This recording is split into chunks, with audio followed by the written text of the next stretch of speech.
Good afternoon. We are welcoming you to day three, match day three, Roger, of the National Lotteries, Unique Touch Soccer SVG Community College Invitational Football Competition. 2 days of excitement so far. We've had two extremely good games. We've had a bad incident, one of those incidents at Mars competitions like these. We've dealt with that very, very severely. 3 players have been suspended for 2 games, and the team were told that any further incidents of alike what happened on Tuesday, they would also be out of the competition. And then we've had 4 games of teams learning themselves, learning to play the competition. And I believe from today, we're going to really see some football in terms of people wanting to get out of their groups and preparing for the knockout zone. Well, Mr. John, welcome again. Is indeed, you have to set standards. And I know you're a man of standards and quality. And I expect nothing less. All right, so I'm not at your standard yet with the locks. I'm not that long, but I'm getting there.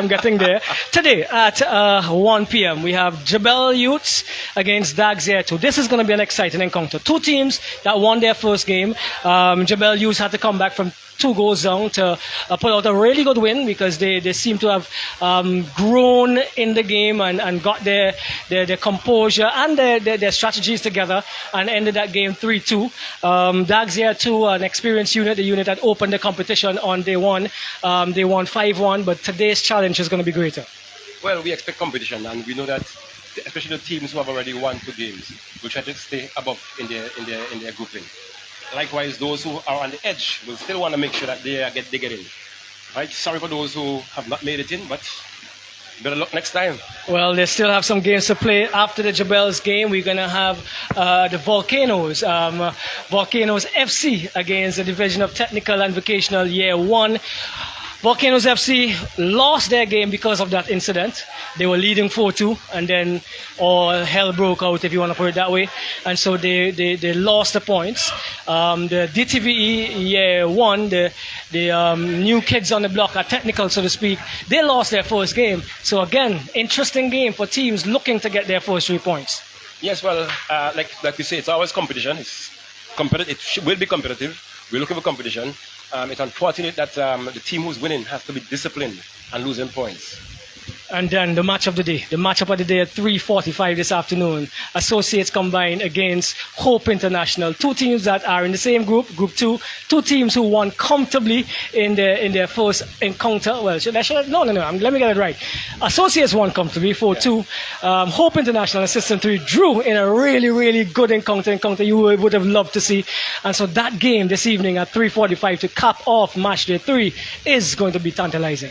Well, I'm looking forward to that because there have been 2 teams that have been in national competition for many, many years, albeit that this is an Under 23 competition, but there are quality players among them, and we look forward to some standards. Yes, national strikers, youth strikers, etc., etc. On show here at the Signer Playing Field, where we are bringing you live streaming of the National Lotteries Unique Touch Soccer SVG Community College Invitational Football Competition, 7th year running. And listen, it's a spectacle down here. You need to come out and join us this afternoon after work about 3:45. Let the boss give you a half an hour this afternoon and come and enjoy the last match this afternoon if you can't.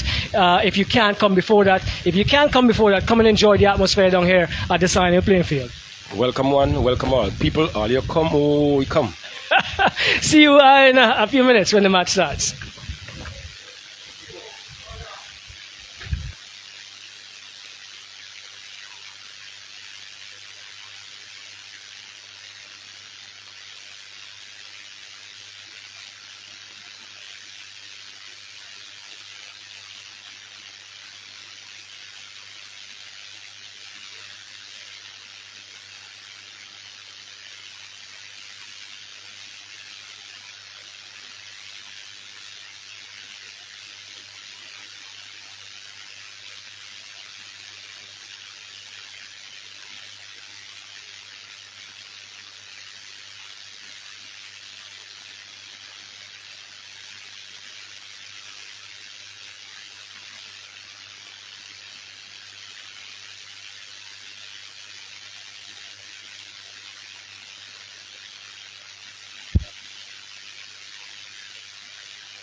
Yes, so we are now preparing to have the teams appear on field.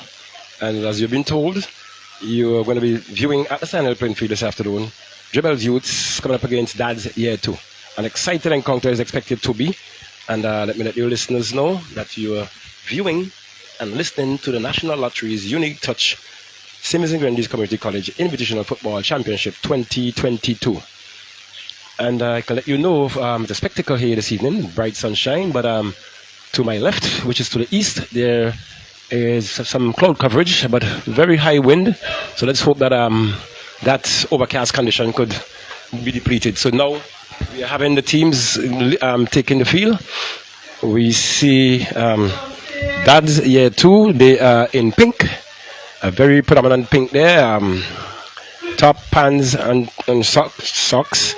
And for the Jebel's Youths, we are viewing them in an all neon color with yellow socks. And of course, what you are seeing as well, it's, the guys these days go for color.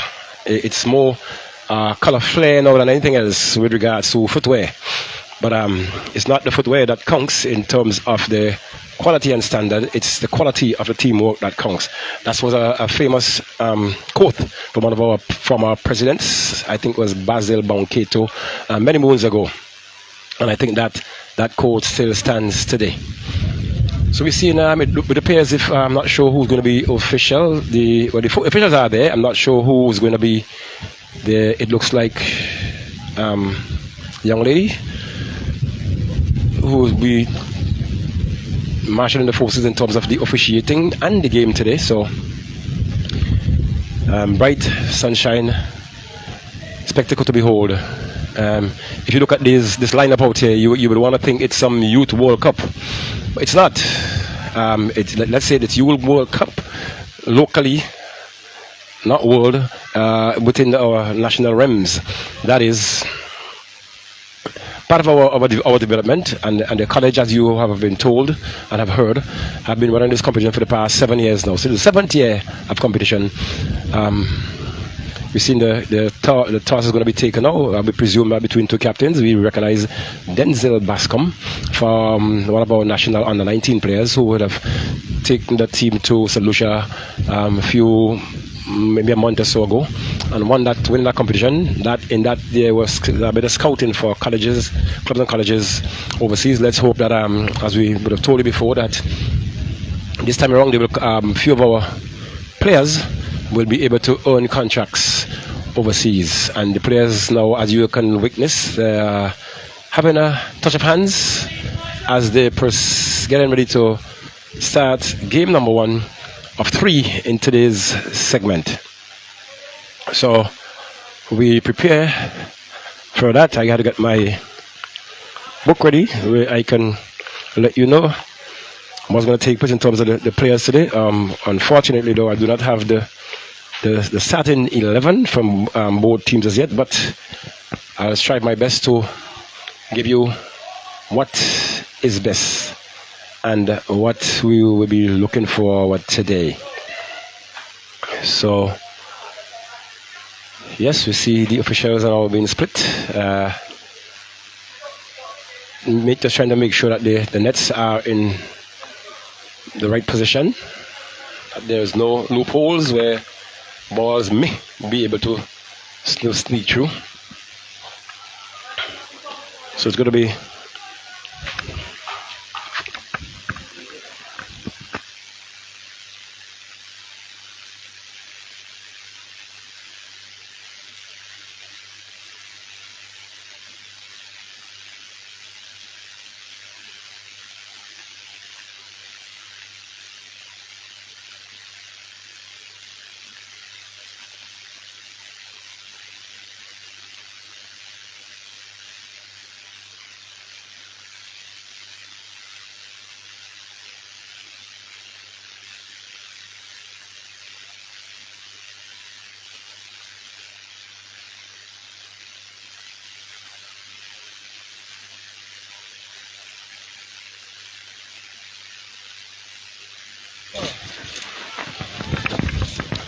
yes, so I'm better lined up now to bring you live commentary from my previous position. I was a bit out of it in terms of proper viewing, and the whistle has been sounded. Game starts.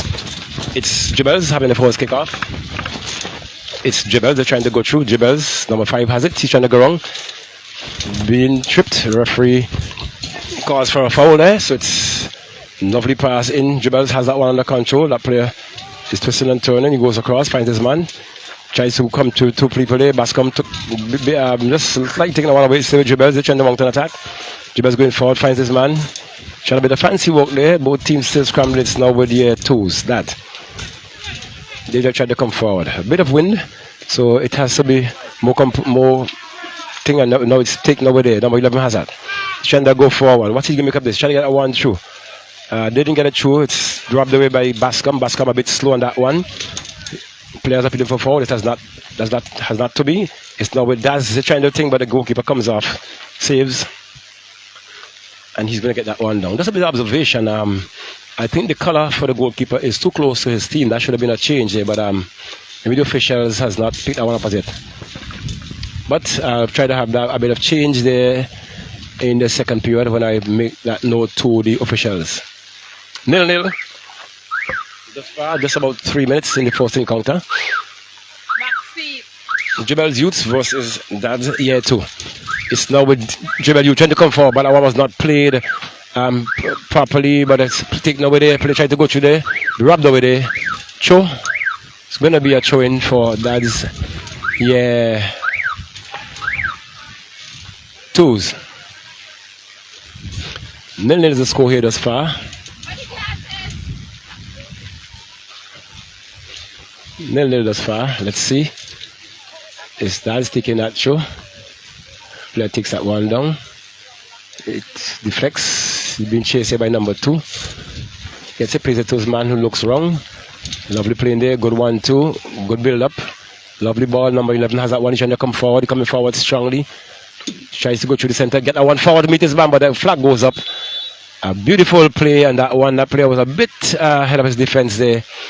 And even when the whistle went, he tried to put forward a strike, which was not in keeping with what he probably expected. It should have been between the uprights, even though, but it went wide outside the upright, over the goal line for a goal kick. So that's winning a goal kick now. Jebel's very promising move there, trying to score goal number 1, but a bit too ambitious at that point. So it's 0-0. So you see that's number 16, trying to get behind this one. Kicks that one downfield, not too high. A good lofty kick there straight to the head of Matthias. Remember that name quite well. Now to Desmond Bascom. Bascom is trying to get that one, and a kick and miss there. Unfortunately for Matthias there, unfortunate bunks, and that player takes that one, and it's going to be a throw-in. Is it? No, it's going to be a free kick. Let's see what it is. Free kick. Ball plays through there, find this man. Dad's caught, Dad's defender there, lagging a bit. He gets that one, take a first touch. Trying to get that one across. He's a left-footed player. He has to come back. Tries to get around his man. Tries to turn, slips in the process, and takes time, but to get up. But you hear the coach trying to get him going. Matthias has that one. He has to. Wasn't the best decision at that point. He plays that one back to find his goalkeeper, who came out and clears that one, but not a mistake by the defense for Dads. And let's see if he can keep it in. Can he? He's been marshalled, stays on field, still on track. The flag stays down, but it's now Jibber. Jibber won that one. Can you get that one forward to find his man? A bit of deflection there. Shot going to be taken. Lovely kick there, but wide outside the upright. And we see now the second attempt there on the goal by the players for Jibels. Dad's still lagging a bit. Have not yet found their footing. But 2 chances that we alluded to last week, Tuesday when we were here at the opening, is that you try to take every opportunity that comes your way and make them count, because we saw it in one of the games where it came back to haunt the team that started the scoring. However, it's 0-0 here. I do not have my stopwatch today because we were fearing the weather. But however, we just go with what the officials. We see look at a poor decision there, but unfortunately for them, never would you want to collect a ball in your box as a defender and play it back to your goalkeeper under this kind of pressure that we just saw there, where the players were advancing. You look for width or distance as a team defending, and you have to be it comes to coaching here all the time. It down to coaching and teamwork. But as you would have known, Jibbles has been one of the teams that have been around for a very long time. The dads, twos, players who would have been more or less like makeup team, so to speak. But we'll have a look at what's happening. Jibble had that one, plays that one too. Rubbed over there by the number 14 for dads. Number 11 goes up. No, he didn't make enough height because a very tall lad, but now that's trying to go forward. Intercepted there. Dads has it still. Turns inside. Run straight into play there. But it's not with that. We see Matthias trying to go forward. Try to get that one further away. Yes, he has control of it. Now he turns. Did make the right decision to go down line or not inside because you had three players there advancing. It's now with Jibbles. Come and make a nice come through there. Lovely ball there by Jibbles. But the defense wins that one. He's trying to. He gives away a throw. So it's through now taken. It's now with Jibbles. Jibbles in control. They're trying to come forward. They're coming through. Gets past one man. Get that one across. Deflects up the defender. He has an advantage still, but he was looking to probably look for a corner. Cross comes in now. Oh, and look at that one. Third consecutive chance and goal there. The player took his eyes off of that ball. And in doing so, we see that he was... he had a second attempt to where he could put it between the prize because the goalkeeper was in no man's land. Failed to score. Third attempt. I hope they do not have a prize to pay at the end of the day. But however, it's going to be a throw now to dads here too. The number 13 player has it. In Charles. Charles finds his man. He's forced to send that one, but straight up Jibel player. Jibel now controls. A bit too long. Cleared the way there by the number 11 for dads. A bit of climbing there and part of the defense for Jibel. And they're going to have a free kick call against them. 0-0 thus far. Quick one by two dads. Player turns inside. Plays that one to find his man. Finds him well, but he chooses to go back on the outside. Comes across straight to the keeper, who goes on to find his man Matthias. Matthias has that. A lofted play down there to find his man number 11, who turns nicely. Good shielding. Has a bit of space, a bit of time, a bit of power. He's placed himself in, gets inside, trying to get in, turn in more. A shot on goal there. Looking for the far corner, but he's being blocked. It's now with number 10. Number 10 has that one. He's going to take a shot. Comes across, trying to shot in. Was on target, but the goalkeeper went down there and had a touch on it, and it goes into touch. Fourth chance coming for Jibbles. Fourth chance coming. Fourth chance. But in the process, Jibbles wins a corner. When are they going to score? When are they going to score? When will they do the scoring? Have to be seen. Jibbles. Corner comes in. Bonks deflects. Jibbles wins another corner in the process. Jibbles has been putting some pressure on. The dads have not been able to find their footing today. For some reason, they're still not settled. And a quick one taken there, a short one. Comes in straight to keeper at that point. It did not come across. And the keeper collects a long, lovely kick downfield. Bounces. It's Matthias just shadowing it to the keeper. Keeper goes back, takes it up, spread it wide. Matthias has that again. Number 2, make sure I have that name correctly. Yeah, Matthias. But it's now coming through the dribble. Try to send that one through the middle. That number 9 was running there, but another long wall, but cut out there by the defense for Jibbles. For Year 2. Year 2 has it. The guy's in pink, but rubbed away there. The player for Jibbles takes it. It goes into touch. It's going to be a throw-in to Jibbles. Advancing a lot. And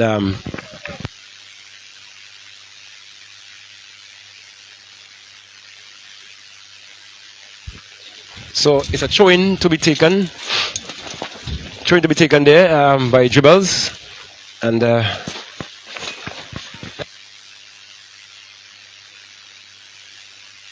so it's Jibbles winning that one. They try to come through still. It's going to be a throw-in.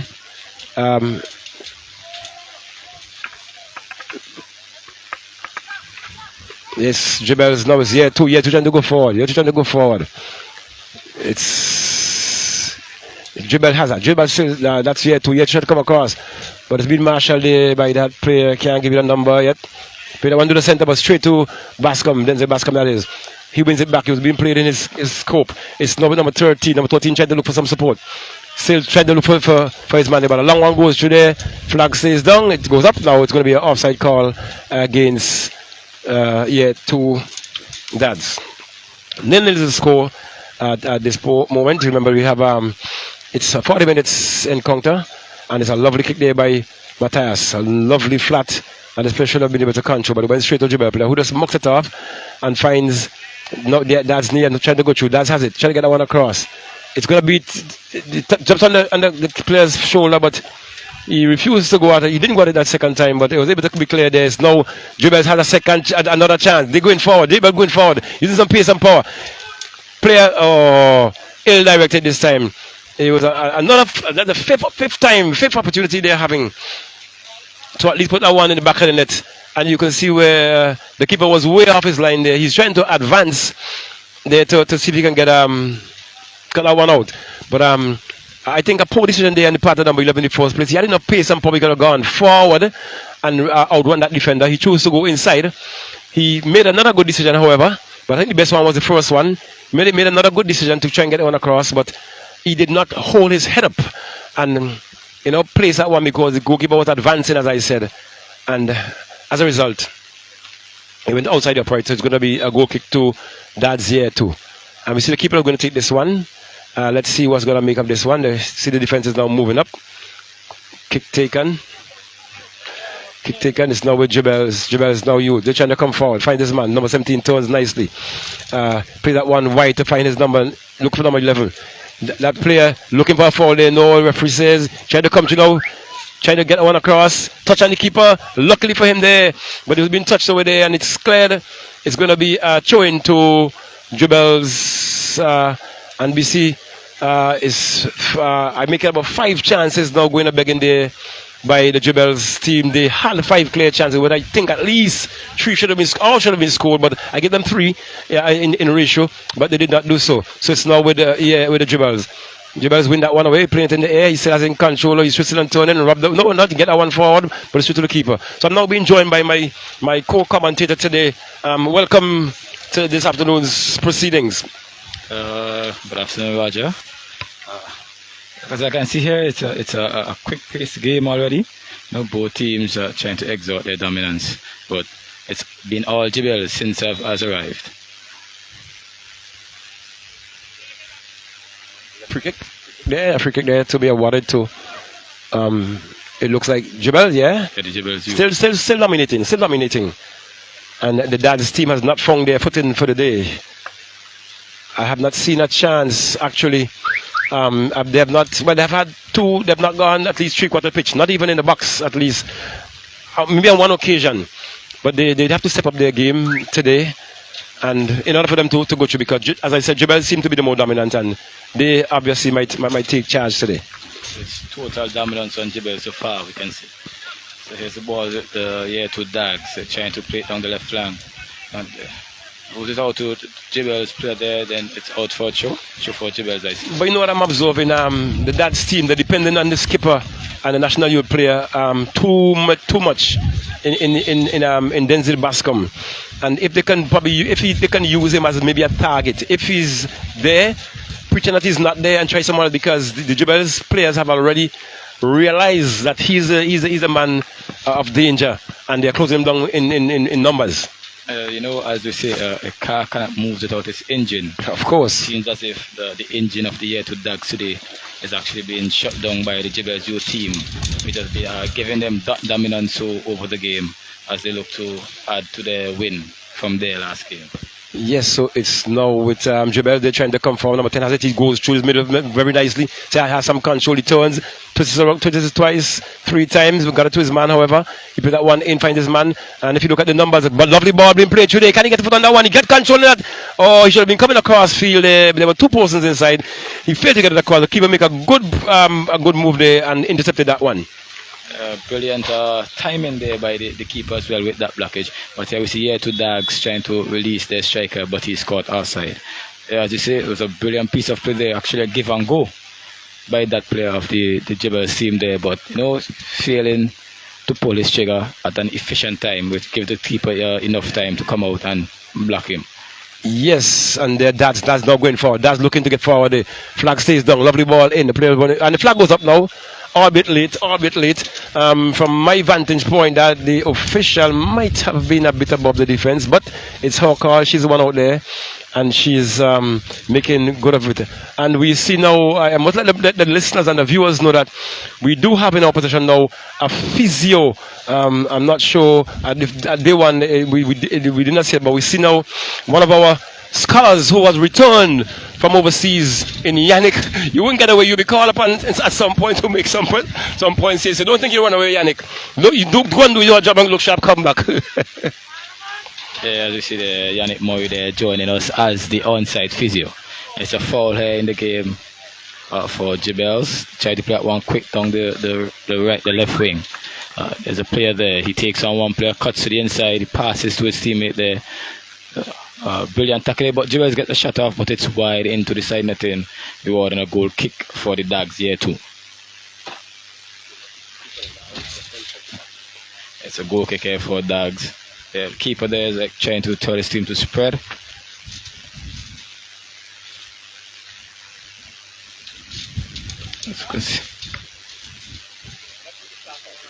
So you can see now Dogs here too is trying to get back into this game, trying to apply some pressure to the team there to Jebel's youth. Long kick from the keeper.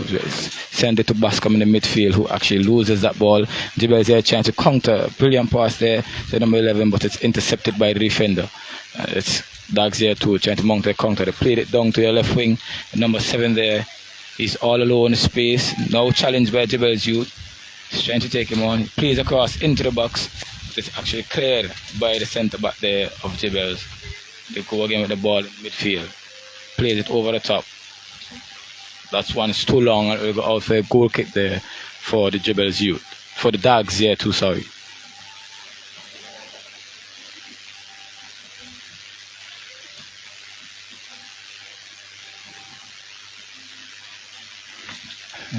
Goal kick play there by the Dogs there to keeper. Out to their right winger there.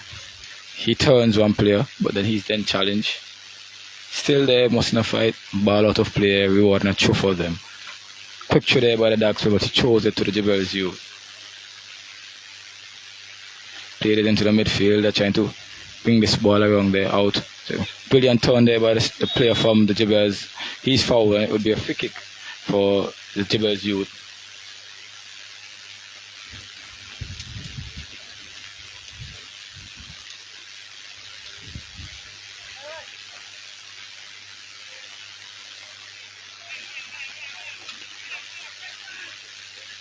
Brilliant play there, and the outside flag goes up, trying to take a smart free kick there, but the player there just runs a bit too early and is caught outside. As you can see, both teams now are a bit rushing the game for say. They're trying to catch each other out of position, trying to mount a quick counter there, but the defense there of the Dogs there too was on point and ready for everything. A free kick here for Dogs. Play it long there to their left winger. He's past the defender. Brilliant tackle there. Brilliant tackle by the wing back there for Jebel's youth. And it's Jebel's players there. It's in the middle. Trying to play a true pass there to the number 9 there, but they're cut out by the defender from Dogs.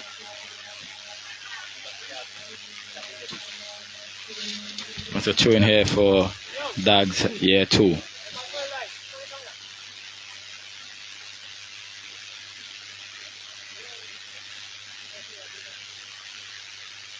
Yes, and two Dads winning that throw. It goes in. Fine, the basket plays after his man nicely. He's been robbed away. Win it over again. He's still in control, number 11. Now he plays that one through. Flag stays down. Let's see. This could be dangerous. But he failed to. The flag went a bit late. The orbit a bit late. So it's going to be an offside call there. But the player for Jebels is down. So let's see what happened here. Player is down. Jebels, player down. Don't walk, run. So we see technical director and coach for the Jebels unit going to do some assistance there for one of his players who is down. Yeah, we see the man all in blue. Yes, Mr. Yannick, you take us through now. You'll soon be back, don't worry. Yes, and our physio is here to lend assistance to those persons, individuals, players who might have incurred any slight injury or incident of any sort. He's here on hand to deal with that. Good move there on the part, and this all goes with the organization. Yeah, that's true. And I will repeat and repeatedly say this. Mr. Raxel John, I call him the little man with a big heart. For the time I've been around him, he has managed many national teams where I did coach. His heart is in anything that he does. It's hands-on, and he has made he will do everything that it takes to have put a good showing on, and that he has done thus far.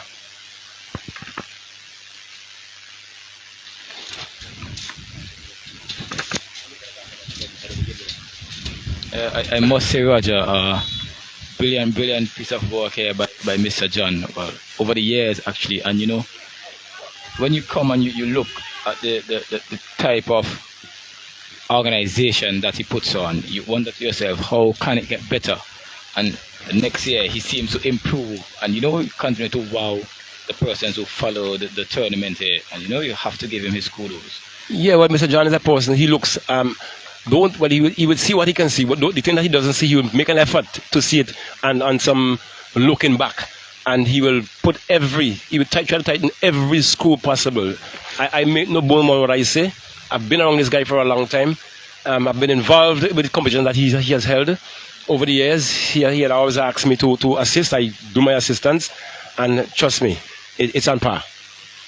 And mind you, I think he's one of the he's one of FIFA or CONCACAF's match commissioner, not match commissioner, organizer, coordinator, and trust me, if he has still gotten to that standard, he has some quality. But as we go now, free kick, Bascom kick out one, tried to go to goal there straight. The angle was too acute, and it went outside the upright into over the goal line for another goal kick. As you see there, the keeper was still trying to set his team up, and Bascom tried to catch him off guard, per se. But you know, just hit that one with a bit of a slice, too much, and went wide off the post. Yeah, just for listeners, I've not been able to give you the starting lineup as the card was handed to me. It was not, so I'm just trying to, when my other fellow commentator tried to bring some light to what is happening. I do have to try to make note of the players who are running up and down. So maybe within the second half or later on in this half, we'll be able to give you the list of the players who have started this game. So yeah, it's an offside call there against the Gibels Youth, who broke through wonderfully and taken a shot, but the offside flag went up, even though it was a fine save there by the goalkeeper of the Dogs here too. It's a spot kick here for Dogs. It plays it long arm to the right winger. It's one back by Gibels Youth. One to the defense. Ball played there into the middle of the field. True pass down there to the left winger, who's in Kamal Griffith, but that ball is out of play. We were into a throw-in for Dogs. Yeah, a bit overweighted pass there, and maybe lack a better direction. If he should have been going down the line more than off the field, so to speak. Throw taken by Dads. But that player advancing there, but the referee thought that he made some contact from behind, and it's going to be a free kick to that. Just about mid-pitch, I make it. Just for the listening pleasure of those viewers, those viewing. As you can see there under the nurse's tent, as you might say, or the medical tent, you know, we have our physio there who's dealing with the player who actually went down injured.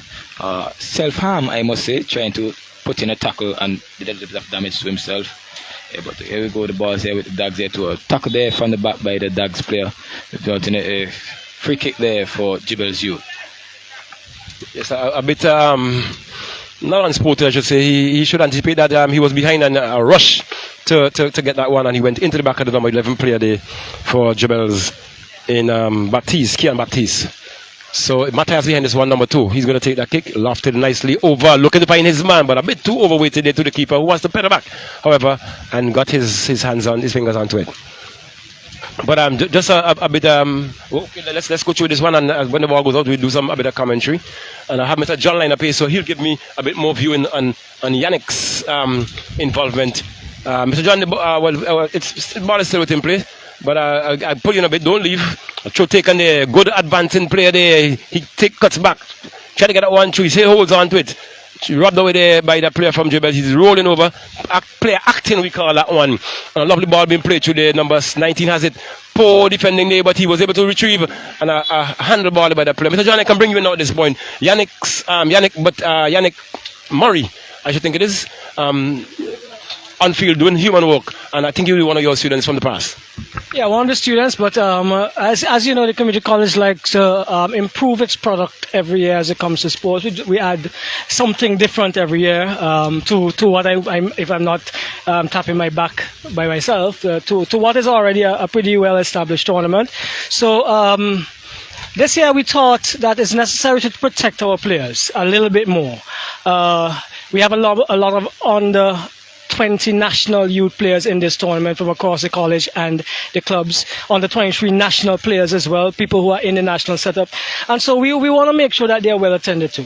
I added to that, I also hear you from time to time indicating that I'm doing too much. Right? I have to do physio work, I have to do organization, that kind of stuff. So this year we have engaged the services of a physio, an official physio, just to do that job, take some of the responsibility off my shoulders, and to make sure that we take very good care of the players. And so as of today, we will have Phenom Fitness and Therapy part and parcel of our program going forward. Hopefully we can engage the services of somebody on a permanent basis at the college quite soon. Yeah, Mr. John, and thank you for those comments. And I like I said again, I have to rub it in, and every time I get a chance to, I will. And Jeremy had a chance to go forward there now. The flag stays down. Shot on goal, brilliant save by the keeper there, but and it went into the back of the net. So Jebels, as we've been saying, had 5 chances, had 6 chances, 7 chances, but they did capitalize on this one. And they scored their 7th chance with a number 7 there in Kamal Griffith. Kamal Griffith scoring that goal for Jebels. Number 7, Kamal Griffith. Yes, and a save there by the goalkeeper, I must say. Yeah, a brilliant attempt on the part of the goalkeeper. He did get his hands to it, but maybe he did not get back up on time, thinking that the ball was deflected to take a different angle, but it was maybe the way in which Griffith looked when he struck that ball caused the keeper to misjudge the power behind it as well. Yeah, well, there wasn't much power on it. I think it was more placing than anything else, but nevertheless, it's in the back of the onion sack, as Mr. John like to say. So it's we see now, 2 dads still struggling to find their footing, playing some not enough movement. We see and if you look at number 13 demeanor here in the back here, is like don't care, lackluster. And that's not how a sportsman should operate under these circumstances. Roger here, as you know, the last game that the year 2 Dags played, they were leading on all fronts. They were dominating that game for say. And I would like to see their mentality and their drive now that they're actually trailing in this game. But when you made that look, they having a free kick now. Look, there are 4 men behind that wall. Absolutely not. And we see Denzel Backus there trying to make a awkward movement, who looking for some sort of mistake to be made there, but it wasn't to be. But there's a free kick win for a handball there. So they're buying some time now to put themselves. They were looking to get a quick one in, but they've changed. So then changed because the keeper made that input. I'm not sure he's the captain, but I would think that Denzel is the captain. But we see what happens. So it's going to be a free kick now. I make it maybe about 2 yards or so outside the edge of the 18 for Jebels. That's going to be in the wind. It's hanging there, but a tall keeper comes in, catches it, and is looking to get that one out. That free kick was a bit too. He bowls it out. He bowls it out. Still finds his man there. Contact made there, but he's able to keep it in. Yes, he does. He does. He has 2 persons inside looking to get it in. He gets beats past 1 man. Too much to goal this time. It's a very balanced defense there. He was able to just take it down slightly, and it's now in the air. Number 10 has it. He's trying to turn and he has it. Does not know where he is. Has power to go. You can hear the coach tell him to go. Has the room, but he still has in control. Number 10, bit of footwork, fancy footwork it is. Modest beating himself in the process. Bascom a bit slower this time, but wins it. Bascom coming through pace, and that player has lost all the venom in. But lovely ball being played through there. That player number 7 going down there. What can he do with that one? Marshall there by Matthias. Matthias plays that one above. Flag stays down. It's still with but Lou Robin doing it now. It's number 10 looks like for Jebel. Play to find this man. He serves. Hold up a bit too long. Poor pass in there. He should have played that one down the line, but into the play there for year 2s and into touch for a throw-in. We see, is it a substitution? Substitution there. The number 5 for Jibels is being replaced there. That's the player who was injured? That was the injured player there. So number 20 has just gone in. That is Dexroy Wilson replacing Davano Bino there, who is injured.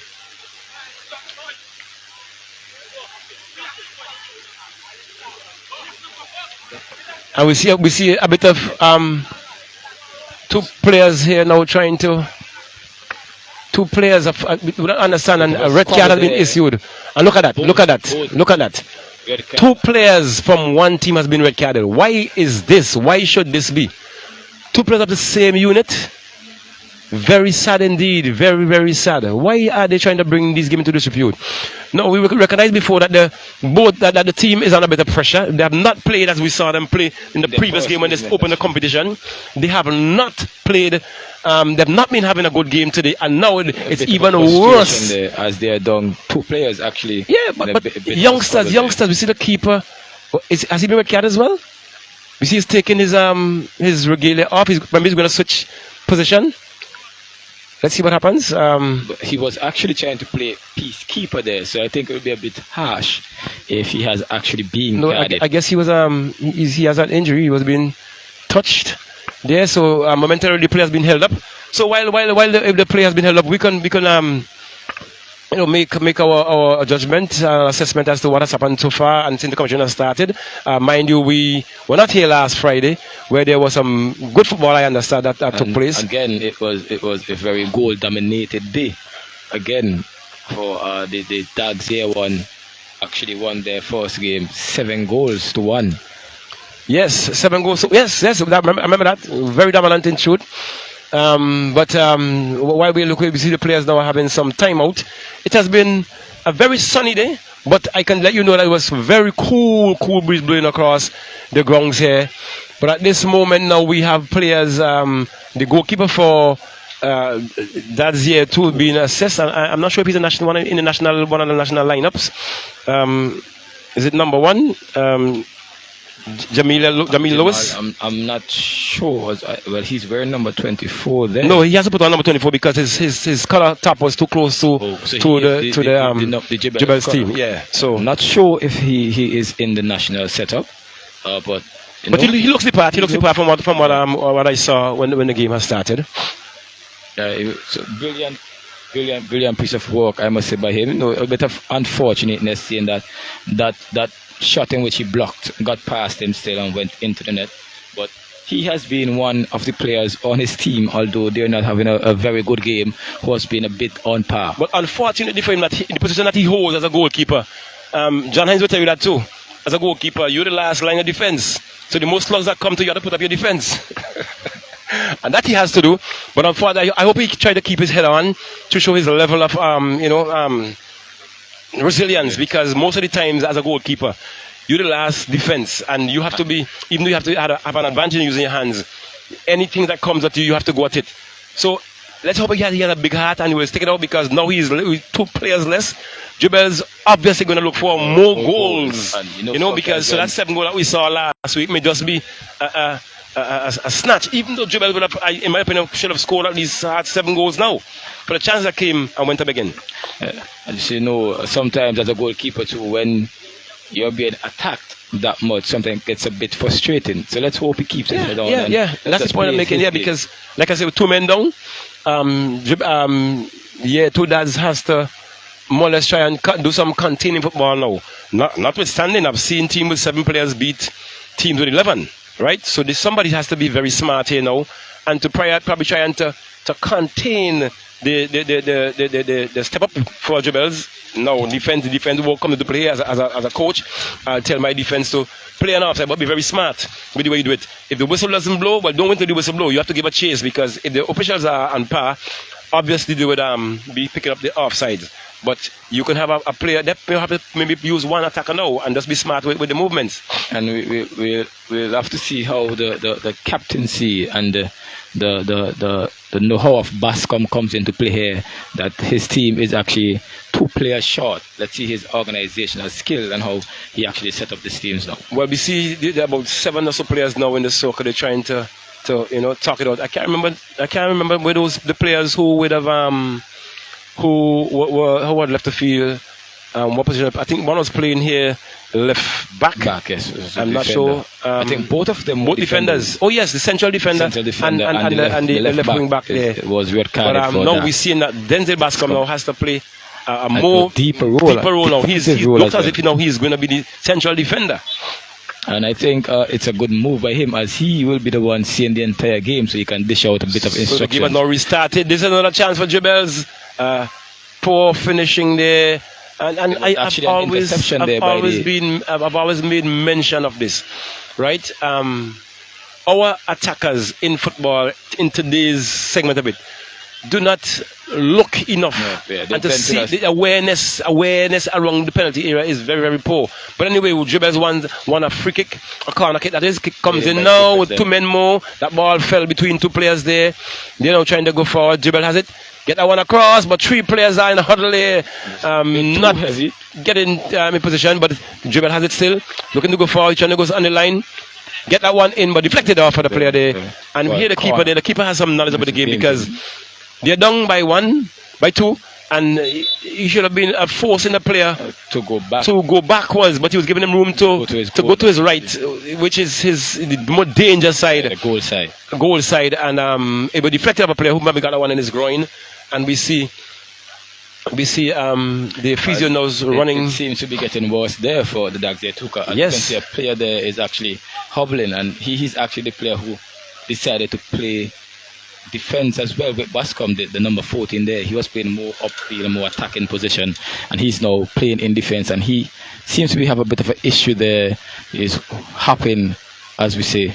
So let's see if they can continue to defend and keep this game at 1. Well, what they're doing too is that if you're defending, let's see what happens. Is one corner going in, the keeper comes in and collects very nicely. Trying to bowl that one out to his player, but he has 1 man up front there, but the throw was not directed to him. It was intercepted there. It's now with Jebel. Jebel now getting that one. My player goes in there very soft, number 7, but he wins it nevertheless. Bascom trying a long one. But my flag stays down. That number 11, he's not even sure where he is there. He's waiting. The flag went but up. The flag goes up. Just about to comment on that. As you can see, the Jebel's team using their knowledge, trying to assert their dominance. Their defensive line actually stepped very high and almost got caught out there by the Dogs. Yes, but you see what I'm not too sure if I'm old school with this one, but what I think of the system, that player was clearly offside. He was given Chasey 1 possession. By that time, the flag should have gone up. Yeah. Right? I think that assistant is waving that flag a bit too late. But nevertheless, a free kick was given and it's now kicked out there by that keeper for the Dads. Still struggling with 2 men down, but that player got that one. Comes across, wins it nicely, comes across. Not enough players in the box. He still has the control. Plays appeal for referee. No, not at all. It was a slip on his part. And now coming over there, the Jebel's team, no, but poor. Griffith there giving chase, but that one was out of play. Poor one again. Poor servicing. That player number 6 who went down. For Dad's number 6 in pair. He has now returned. So they are now back with a 9. There to the keeper there under a bit of a pressure. Showing fancy footwork there by the keeper, but that one went out of touch and it's a throw in there for the Jebel's youth. Yeah, what the keeper should have done is to try and get a bit forward up because it will be dangerous on his span, but it goes back into him. We see a flag going up. What was that? A flag going up by the assistant number 2. They're saying it was a fall through there by the previous player. Yeah. So that's maybe a bit the key. The referee has to be in a position where they can look and see possible the glance. Look in the corner of the eyes to see, because the incident occurred and that's how they feel, and a good turn there by Mr. Griffith there. Delbrecht there. Is that Delbrecht? No? Griffith tried to come to there. It's now with number 17 who wins that one. Try to get it to Griffith. Griffith sitting in control. Doing a bit too much as Griffith. But we got a there by Bascom who's now trying to put the ball out. Turn over there. There's a goalkeeper here now. Brilliant tackle there by the goalkeeper. And Goal the- preventing tackle The too keeper as has to well. be very careful because from what I'm seeing here, Vantage it point, could have been a foul. Luckily for him, assistant number one thought it was okay. See him. Yeah, it tells me a different picture It's from what I'm seeing actually from my experience. a goal kick there. So And the winner goal kick in the process. So it's 1-0. Jebel leading over Dadzier 2. You're viewing and listening to the National Lottery's Unique Touch Soccer Simpson Grandees Community College Invitational Football Championship 2022 in the 7th year. it's poor kick out there by the goalkeeper from Dags. Actually kicking it into touch. Gives Jibels a free throw. Give position away, Jibel. That's a very good ball played here to the number 11 for Dags here too. He's free. Going to a bit of a stumble and the goalkeeper comes there and clear that one. And the flag goes up flag now. goes What is up. it for? Flag goes up. Not sure. And it looks like a free kick for say here for. Oh, it's a foul call back. But well, no. Listen, right?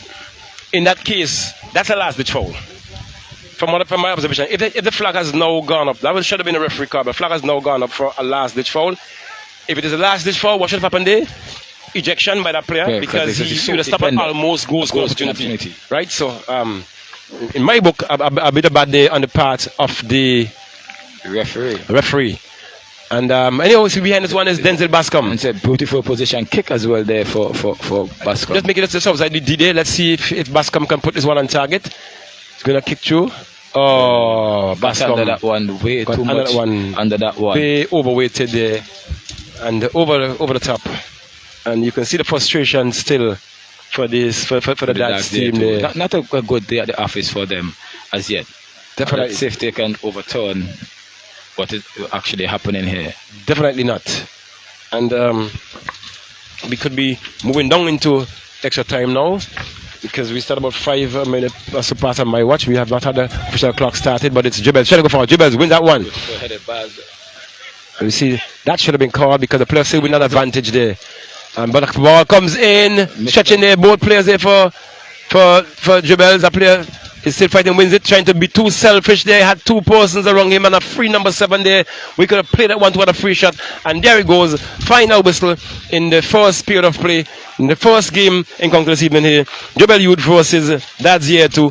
Jebel leading 1-0 thus far in the National Lottery Unique Touch Simpson Grandees Community College Invitational Football Championship 2022. Two players have been ejected there by for the Dad's Year 2. And we try to make some effort now to have the first team so that we could know what's taking place. So I'll now leave you to my lone my other Java Maxwell Terrence, okay, right, to assist me there with some commentary while I try to see if I can get the list of players who would have started the game. I can assure you that one of the players who was ejected from the game was Devante Charles, the number 13 there of the Dags Year 2. Not sure who was the other player as yet, but we'll update you on that. The game so far hasn't been bad. It hasn't been bad, you know, apart from the.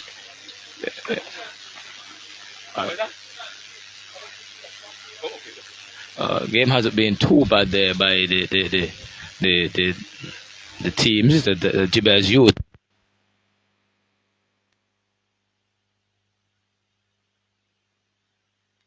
Applying pressure on the Dogs here to frustration showing where two of their players actually got into a bit of a squabble, both ejected.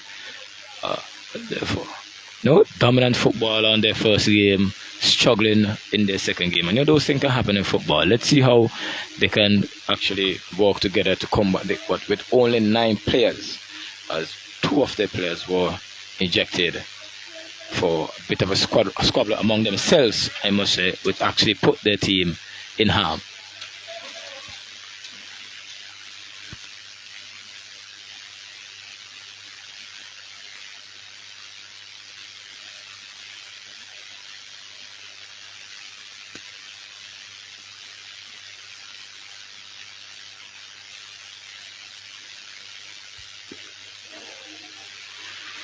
So as my colleague, Mr. Roger here is working there to get us the starting lineup.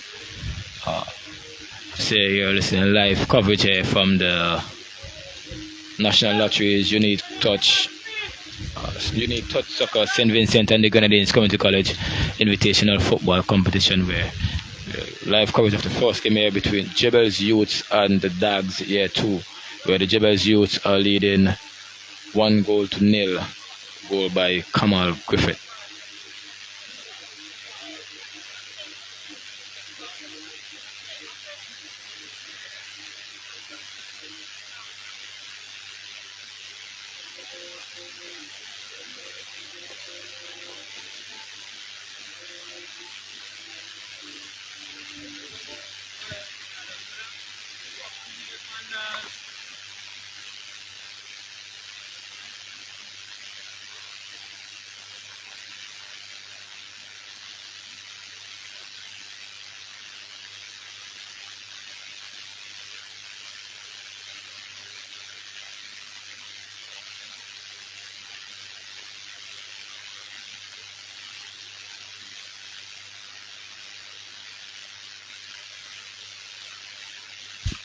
So now confirmation of those two players who were ejected for the Dags here too. It was Devontae Charles and Rishon Matthias. A bit of a squabble between each other, which both of them playing for the same team, actually, the Dags here too, and was ejected by the referee there. Now it's half time in the game. Jebel's Youth leading 1-0 over the Dags here too.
Yeah, so we are back live here at the Sand Hill playing field, viewing and listening to commentary of the National Lotteries Unique Touch St. Vincent Grenadines Community College Invitational Football Tournament Championship 2022, and this is the 7th edition of this championship.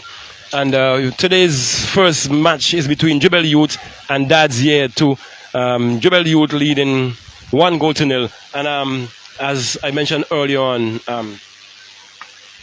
we can see maybe more goals with good structure and so on by the Jebel's team. They can go beyond 7 goals. They can go beyond 7 goals in this encounter. As I said before, they might have thrown away about 10. But we see Mr. Bascom has a tall order this evening with 2 players off field. Yeah, let's see what experience he can lend to this team as a national youth player it will be a tough one on his part, but he has to keep a level head, and he as we go along. So it's football action here. We are getting ready to view the second period of play in the first match. Dribble Youths leading 1-0 over Dad's Year 2. Any comment?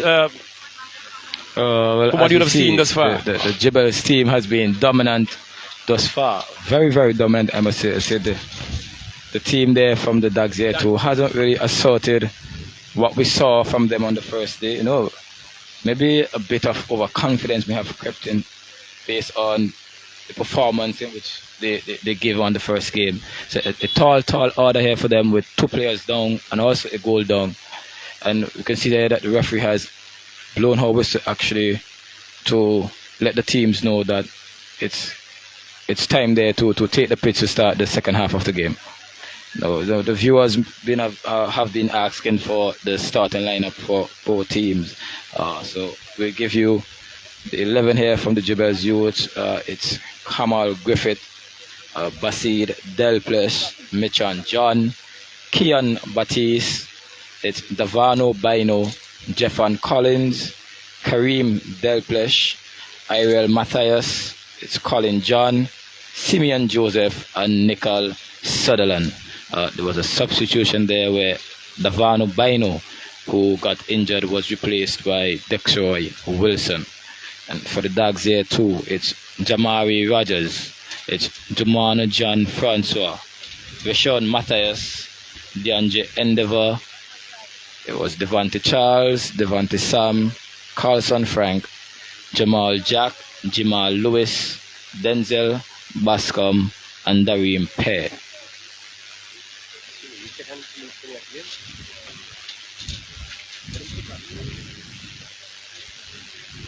So just to let you know, for the Dags there too, it was actually Rishon Matthias and Devante Charles who were ejected. Lone goal scored there by Kamal Griffith, where the Dribbles Youths are leading 1-0 over the Dags Year 2, who are now playing with 9 players at the start of the second half.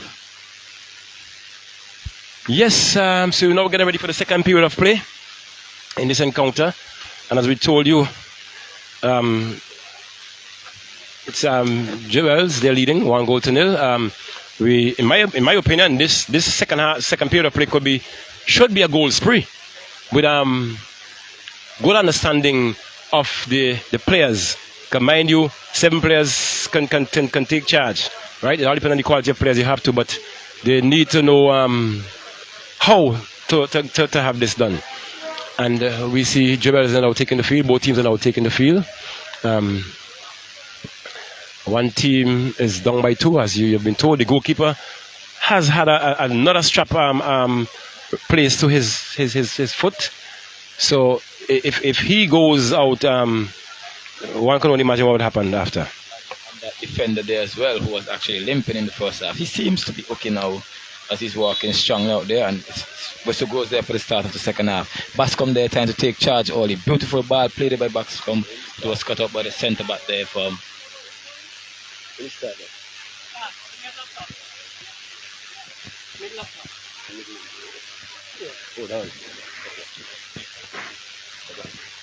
Yeah, so there's a brilliant save there as Dribbles attempt to double their chance there. Brilliant save by the keeper of the Dags there too, who has that one in his palm.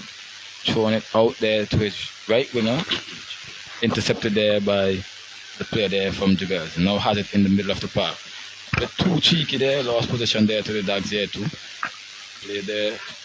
Beautiful 1-2 there, play through there brilliantly, but the pass was a bit behind this player.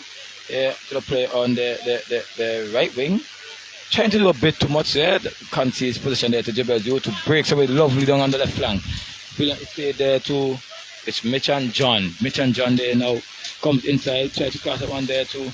It's number 11 there, it's player on the far right who keeps up one in play there. Tries to take his man out and beat one there. Crosses into the box there, brilliantly missed there by the keeper. It's cleared high, and the keeper comes out there and assaults his dominance there and grabs that one. Well, like I said, that keeper has to be he has to be in some lineup, because his knowledge there. Game knowledge is very much intact. So we see Dad's now trying to take charge of that one play, make some work at that one, but the keeper was on top of that one. Please, that one find his man. Good ball.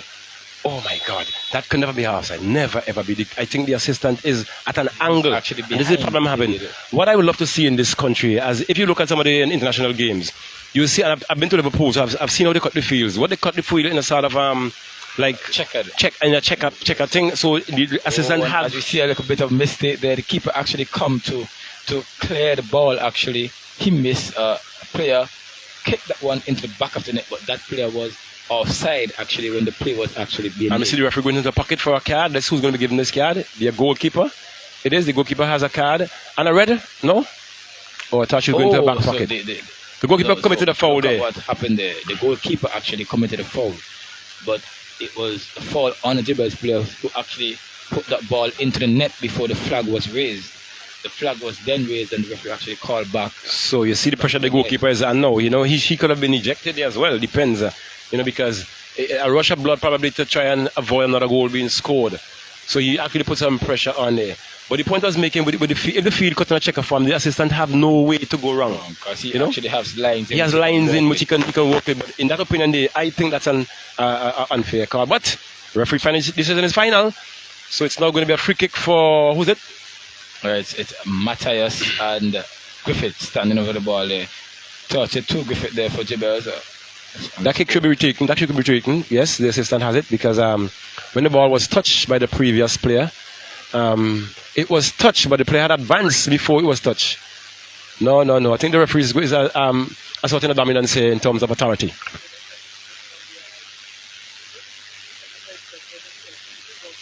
And yes, we must big up Cheeseman, the second vice president of the Football Federation. I think he's making his wrongs. Dwight Roberts, aka Cheeseman, Dwight Roberts. And I'm thinking that, in my opinion, he's just having a look on and a look in to see what's happening because he is the tournament organizer for the national competition. So I'm hoping that he takes on board what he sees here and take it to the national competition. Yes, you see the organization and the structure of course, the tournament. And here it is that no player, no spectator can go on the benches. So we go back to football and we get back to you in a moment. So it's going to be a free kick now. Free kick again. Being retaken there. Retaken for Jebel's youth. But there seems to be a bit of a mishap. No, I think the ball went and the player went looking for it. Cannot be found because we have some tall grass on the back there. We know the players look after the groundsmen look after the ground in a very efficient way, and they do their best. Stop at the keeper. Stop the game, eh? Yes, so we see the ball is the kick is going to be retaken here. Play can continue now. We see. I'm just probably questioning the distance. Does it look like 10 meters in your view from here? It seems to be that the wall is a bit. Oh, and there you see the Yes, I think that's too close. Too close. Yeah, the wall is a bit too close there. Look at it again. Touch now. You see. I think that's a breach again. That's a breach. But you see, referee assisting in the corner. As a matter of fact, once the ball has been touched, the player has a right to go to it as well. So I think that was took place in the first period. In the first that's encounter. The Dags here. Two players were arguing actually that the ball was touched. So they saying that the ball went from one player to the other. Yeah. In the past, they were saying the ball has to roll its circumference. But they say once the ball has been touched, then it's a go. Cross came in there, beautiful corner taken there by the Jewels player. Take a shot there, brilliantly blocked by the defender there from the Dags there to play back in there to Griffith. Griffith is green card for offside. But a very, very late call, I must say. Yeah, well, I've just spoken to one of the senior referees, from my observation, what I've seen with her. A player is clearly offside. He has an advantage with the ball. And he didn't, in my opinion, taking a bit too long to get him. A lovely long kick there by that goalkeeper. I must maintain that I'll find out a little later on, but he does have some characteristics of a player in a national setup. Yeah. 1-0. Jebels leading over Dad's Year 2 in the Svgcc Community College Invitational Football Championship 2022, being sponsored by National Lotteries Unique Touch Soccer. And as you see at the start of the second half there, it's been all Gibels again. So not sure if the Dogs are actually sitting back, inviting the pressure they are trying to counter, or they have just a bit and pass, as you say. Well, the Dogs are still trying, because look at the numbers up front comparing to the amount of defense. But Gibels not being able to find the footing to have the final touch. Now they're trying to do some passing around. The pressure from the Dogs there is actually, it's a very missed ball there by that defender. A rush tackle and he missed. Rushed his shot. Time and space again. Shooting there. And just rushed his shot there, high and wide. Yes. And you see, this is what happens now, because they think that there are two players down. They can do anything. But mind you, the man between the uprights has his head on. Yeah, brilliant and piece of play. You have to come good to score on him. And I think they should be trying to go maybe a little close, because they have two men more to walk the ball basically. And we see that a bit of start in the defense, but in the middle seem to be haywire, and the finish is not on par. And it's actually a one-goal game as well, so a bit of a mishap by them, and this can be a drawn game here. We are now 32 minutes remaining in this encounter, the second period of play in the first game this evening. Take a lovely kick. And you see, good kicking out by the keeper. They're not high, lovely sloping where you can take it on your chest. You know what I mean? A little glance on. It's not over. You have to be looking up in the sun. That keeper has some quality. Their chest height, as we say. And it's just poor control there by the striker that made that one went loose. Yes. The ball actually came right in his direction. Yes, and we see now Jubel trying to go forward. Jubel lofted one over there, trying to find his man. Keeper is calling keeper. He gets there, that attacker there pull back, not knowing where he was. And an attacker, you can even go on there and just maybe jump, hope that the ball can deflect off of you, but he just must back off, giving the keeper all the advantage to have his way. The throw in there taken by the Gibels youth there. Matthias plays it to the midfielder. Pass blocked there by the midfielder there from the Dogs here too, but the ball is back with the Gibels youth. Brilliantly won there by Bascom. And they way forward. Gibels too. Lovely move there. Try to get that one forward. Brilliant ball there. Gets it to his man. Flag stays down. Chance for a goal. And poor finishing on the part of number 9 player there. Good keeping on the part of the number 22 goalkeeper there for the Dads here too. For the Gibels it is. And a lapse in the part of the defense there for Gibels. But big clearance there. Let's see what happens here now. A big chase on here. The player has speed, he has power. And it's actually he's waiting. What is he waiting for? He goes through, he's still holding on. Bascom goes down, kick that one away, free play, the referee say, play on. But it's the Jubel winning that advantage. They're trying to go for number 7, has that one. Twisted and turning, he has it. Bascom is being marshaled by Bascom. He goes further back into his play. Finds his middleman, number 17, who takes a shot. That is a pass back, not a shot at all. That's a pass back.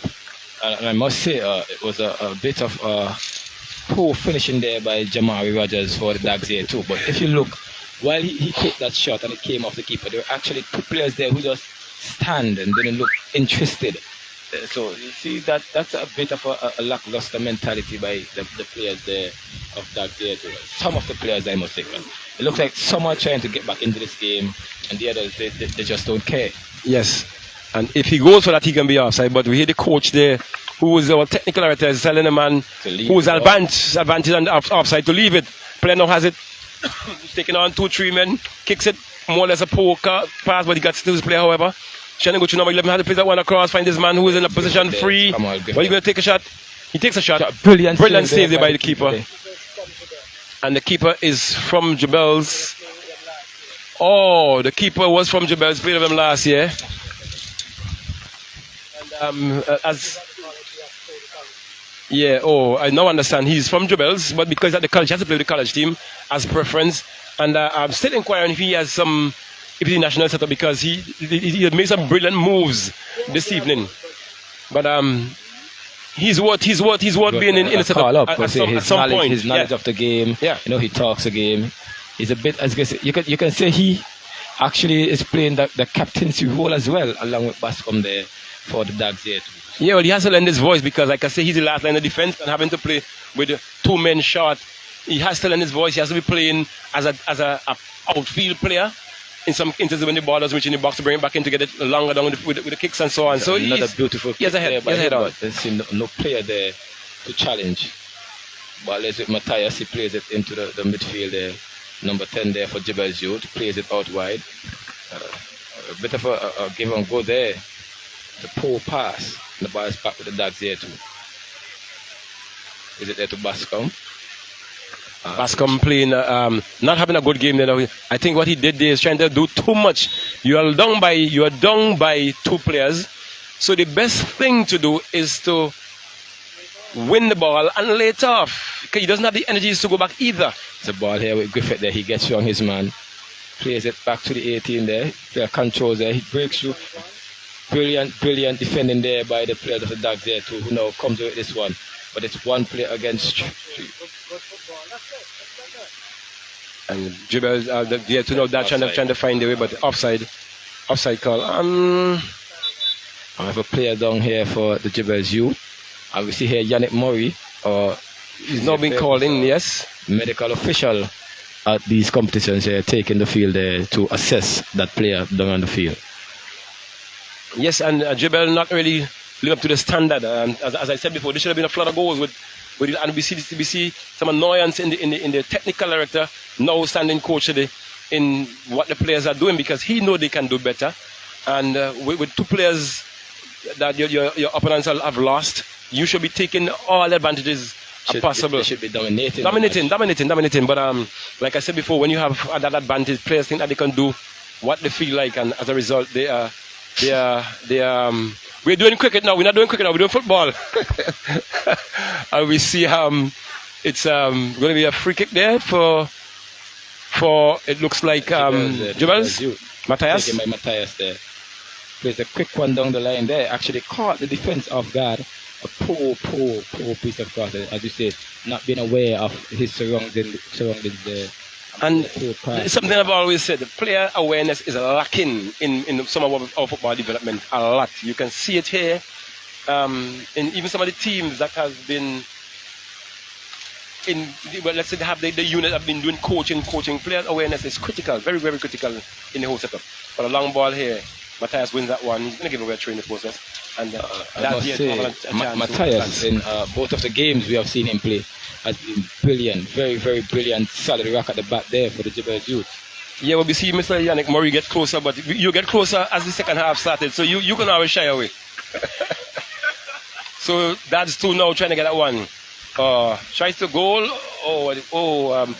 Good intention, but it was right outside the upright.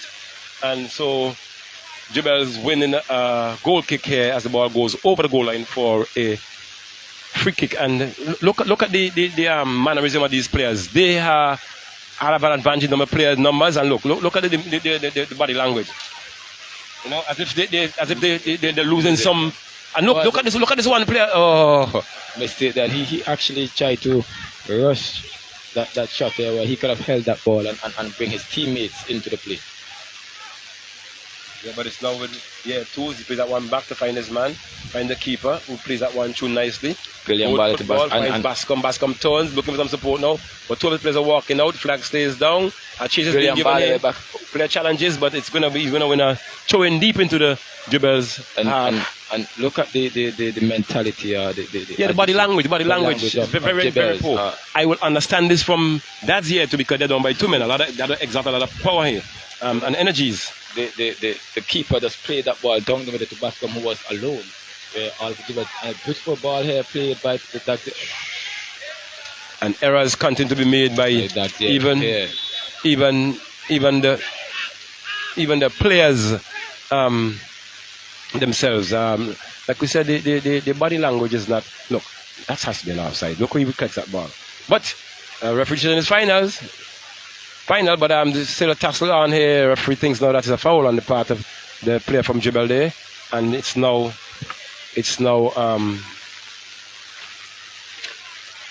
going to be free kick. That's there too. Still fighting strong indeed.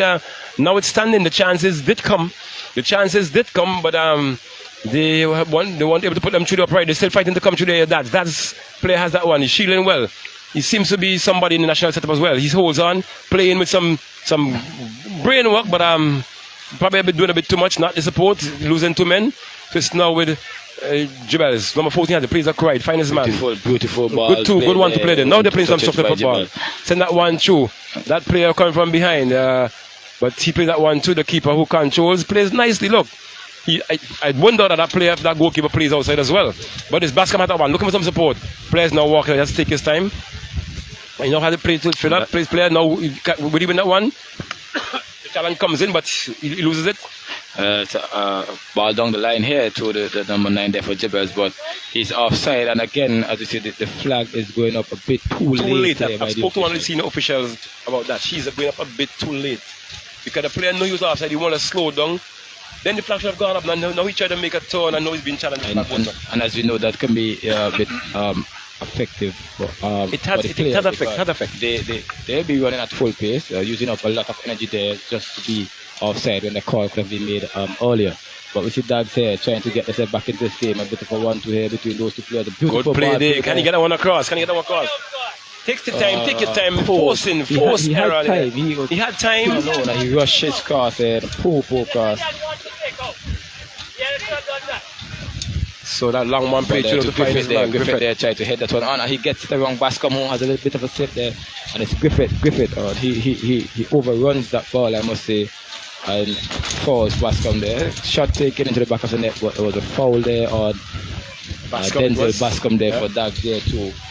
Goal will not count for Jibbers there. It will be a free kick for the Dags here to deep down into the defensive half. Never mind, we have 22 minutes on the countdown, 21 minutes actually on the ticker.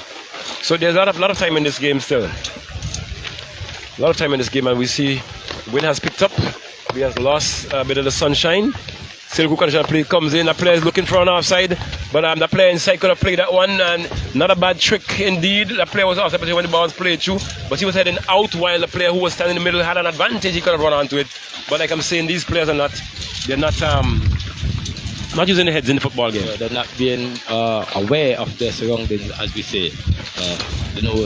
As we say, we play with the whistle. So if you do not hear that whistle, you continue to play.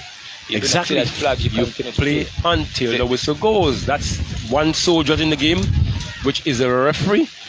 She makes that call, and if the whistle doesn't go, then so he's thinking he's offside. Allow him to. Could have been a goal scoring chance as well.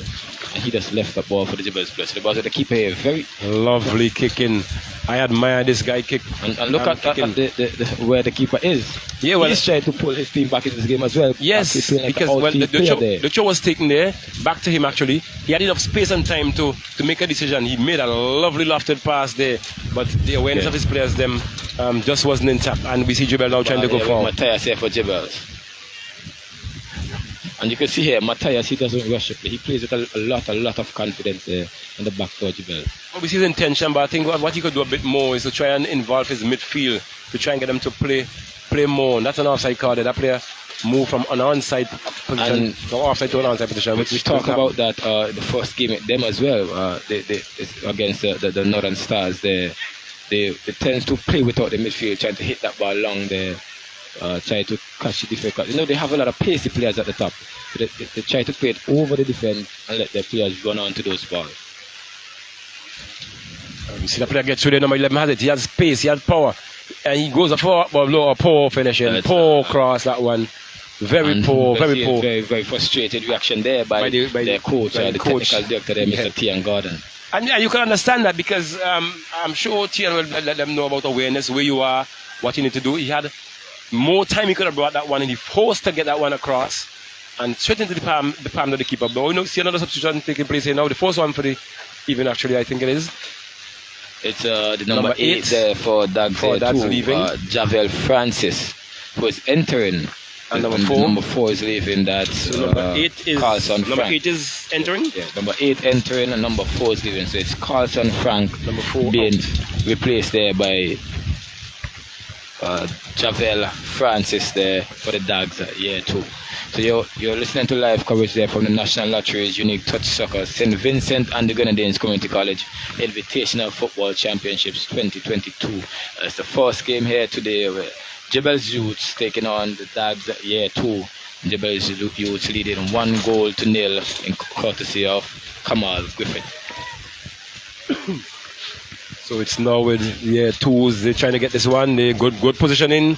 That one played down. Matthias has that one. Played it into the hands of number 14 player who was trying to get out of the way. The referee says it was a handball. It's now being played through. Jebel now has it. Looking across from our side. Assistant following. More power and pace goes across. Get that one in front.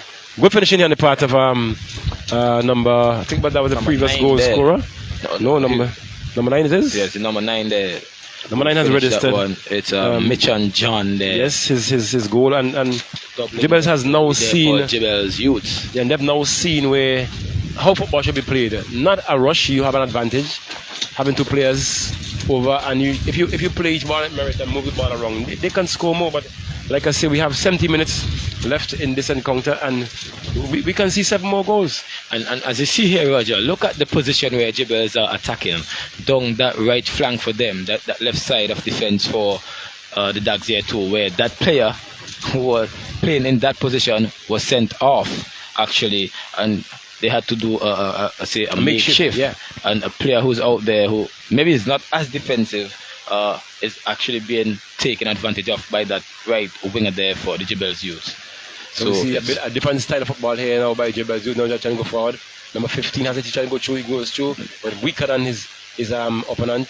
He was a bit pushed off there, marshal off there, and it's now with the keeper for Dags here to Bascom now. A bit slow taking it down, trying to get that one to poor pass on the part of Bascom. Though it's now with Jebel. Look at Bascom demeanor, walking back in like he's a tired lad there now. Like he has the wall on his shoulder, but he's not making any effort to get back. But Jebel is making a mock of it, but however the player gets it. Number 9, the goal scorer, he turns inside.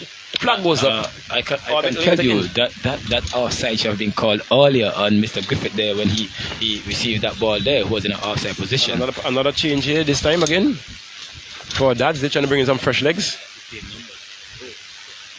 So it's the number 17 there replacing the number 5. Number 5 coming out. Number 5 in Samuel. Del Piero Samuel. That's out. And number, what goes in? It was number 5 there. 5 out. 5 out and 17 in. Yeah, that's DeAndre Endeavor who entered the field of play there for Dags there too. So it's with Dads. They have some pace and time or a poor pass there. Luckily for them, it's being played now. Bascom now trying to step up, trying to go a bit forward. It's now with playing some good football there, good structured football. Is Dads here too. That ball being flicked there, but straight to the player there for Jebels. Finds his man. Flag staying down. Flag goes up. Now it's an offside call against the goal scorer there. Kamal Griffith. The Jebels youth actually playing with a bit more confidence now, so they're a bit more structure, a bit more footballing knowledge there. So they're actually taking their time and play the game, being a bit more aware of where their teammates are. Well, they should have been doing this for a very long time. It took the invention of the coach and technical director, the Tian Garden, to tell them slow the game down. There's no need for rush. Slow it down. It's now with Dads. They're trying to go forward. Dads has it. That player has it. Good move. Flag stays down. Bascom has it. Bascom going to touch. Going to be a goal kick. I think Bascom took away the advantage man who was advancing. There was a player there who was in a brilliant position there to take a shot, and Bascom shoved him out of the way, and then he actually tried to do a bit too much then. And look now, look at the advantage here now. You have 5 players and lagging for 2 going back. It's been held up there momentarily, and a nice ball being played through there. Mitch and John, but and that one why outside there up right there? And they're going to touch for another goal kick to be given to Dads 2. And we can see a bit of tiredness is creeping into this team, because again, look at where Bascom is. That he was the one who actually that ball went out of play. The goalkeeper actually played that ball for the Jebels youth, and a shot was taken against his team, and Bascom was still in the attacking third there. You could say leaving his duties behind. Maybe there's a makeshift here, because we see Bascom is now back into the middle of the park, and the player there who was in there, I think it's the number 6 there, is now playing defense for the Dogs there too. Yes, so Bascom has now reserved some energies from where he was as a central defender. He now comes back in, takes a shot, a bit too flat, head on the floor as well. He should be looking where the keeper advances and putting that lofted over the keeper's head. But too tame for that keeper, and he receives. It's number 17 for Jebel. They're trying to go forward. Play that one wide. Number 20 has that one. Trying to get past his man, but well marshaled off there. And trying to get past Francis, who just entered the game. Sharp legs from Francis. He had a lot of energy there as he just entered. Throw here and caught Francis. And again, we talk about awareness. Look at that. He had time and space and tried to play a quick cross there and give the ball back to the Ducks. Yeah, beautifully played there to Bascom. Bascom tried to play that one down line, but him and that player, I think they weren't actually connecting. Well, he should have been looking for that because once Bascom has it, he was looking awareness again. Had a lot of space. He had a lot of space and time. He could have easily won that ball, got that ball through on a true pass. But now to Bascom. Bascom looking for some support. Bascom trying to wind his way through. Get past one man. Play that one through. Bascom holding on a bit too long. He's committing, trying to pull number 19 back there, but he's equal to the task. Into touch for a goal kick. One being played off Bascom there. And we can see the knowledge there of Matthias there. Bascom was actually closing down that defender there, the number 19, very, very quickly, preventing him from actually kicking that ball upfield. And Matthias just went there to lend his support and actually received that one and kicking it off Bascom for a goal kick for them. The goal kick there for the Jebel's Youth. Goalkeeper there played it to Matthias. So he's just walking it out from the back. Played it there to his right winger, who have been having a lot of success down that winger at the start of the second half. Through the second half, actually, brilliantly played there. Come off the wing straight into the middle. I tried to take an early shot there. Poor finishing. A lot of space, a lot of time. He's naturally left-footed. He's playing from right to left. He comes across, eluded all the defenders, had that space to go through. The keeper was advancing. All he needed to do, hold his head up and loft the ball over the defense, over the goalkeeper's head. Failed to do that. I say, poor. Awareness again. Awareness. Strikers never seem to know where they are. Because you get past one man, then you tell yourself, look, it's time for a shot, and you let it off. So it's now with Daz here to trying to get it. No man has it. Play that 1-2. No man's land. Straight to a player there for Daz. You see Matthias trying to win that one. It's not with Daz. That's trying to go through. Matthias has to gain his ground. That player tries to go through, try to find his man there. Still is in control. He's been pushed off there. But still with Bascom. Bascom shielding his Bascom. Play that one back, find his man. Play that one through. Clearly offside, but the flag wouldn't go up yet. The ball is still. The offside player didn't go to the ball there. It was very, very. Not about, and it's a pull back there by the Dogs player who awards a spot kick there. Very quickly taken free kick there by the Jebel's Youths. There with their right winger there going down and gets past this player there. He has two players which he can pass to here, and he rolls the keeper, tries to go himself, and now he loses the opportunity. It's a bit of a selfish playing there by him. What has taken place there? We see a player wheeling his way, got past 2-3 players, beat the keeper, had more than advantage to kick the ball in the goal, tried to turn right into two Jebel's players, and he was being robbed of it there, and poor finishing again on the part of Jebel. He actually rolled that ball past the goalkeeper and left it behind as well. Should Jebel's lose and in the sense where they may have a goal difference to whether they should go through yes or no, they will regret this moment. This game, yes. And see Jebel's here, through here again, and a very poorly taken shot there. And we see Matthias trying to get on top of it, but had that ball gotten past that goalkeeper, Matthias would have been called for an offside. But we see that keeper again, using his skills and abilities, he rolled that one out. He kept his no one attacking. Look, he's still waiting, nobody's challenging, killing some time. Good. Now he comes forward, he flaps that one over nicely, finds his right wing back. It drops. Looking to find a player, he plays that one nicely, finds his man who's in an onside position. Looking for some support, he's trying to go further back. He holds it up. Trying to get between his man, finds his man, he turns inside nicely, still some fancy footwork, not needed. And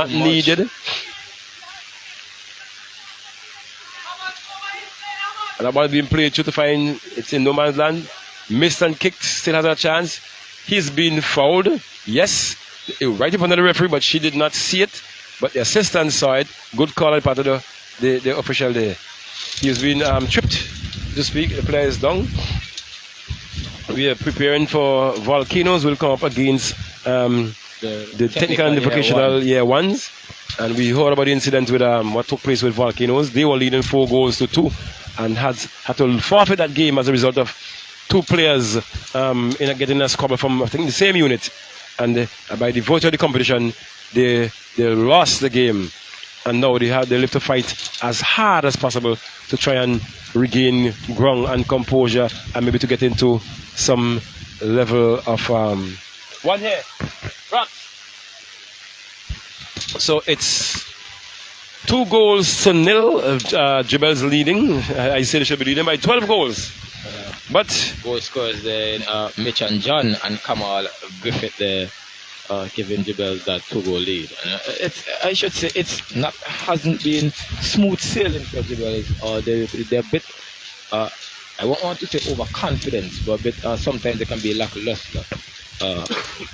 Like it's not as if they don't want to play, but they're not trying to take advantage of the numbers. It just happened there. Matthias had that one, he could have passed to two players, he tried to beat that player there and just won a show. So maybe they're comfortable with the 2 goals. 2 goals. Yeah. But they're not winning because of their defensive demeanor. But as we saw in that first game, they actually gave away 2 goals early, and quite easily against the Northern Stars here. But so they're now trying to go forward again. That left foot player who played on his right side, the answers were wrong. 2 defenders again there, but losing it in process again. I always think that this guy, for the speed he has and the power, if he plays on his right position where he's better, he has a better pair of dominant foot. He can definitely do something good, and it's weird to come in there. Matthias, that's a foul there by Matthias has been, and Matthias has been for the first time in the competition we saw Matthias being taken advantage of there, but I think it's I like your choice of a bit on his part as he had that ball as well, trying to showboat a bit, lost it and actually got taken advantage of. Well, as we say, had to be showboat because they have an advantage by 2 players, and I don't see the call for this. Get to the ball early, play the ball at merit. And we say now his team is actually in a defensive position. Brilliant cross there. Bascom goes up, but straight to the keeper. Lovely header there by Bascom. Maybe they're not climbing enough, but it had a bit of thing on it. But now on the contrary, but look at that. Look at that. That player is Griffith taking that one. Aware of where the keeper was, and he wasn't aware where he was because he played that one straight into the keeper who was standing. It's away from him actually. He could have actually put that one over the top into an empty net.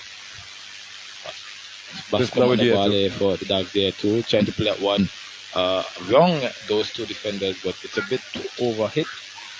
Goes into touch there. It's a show for the Jebels youth.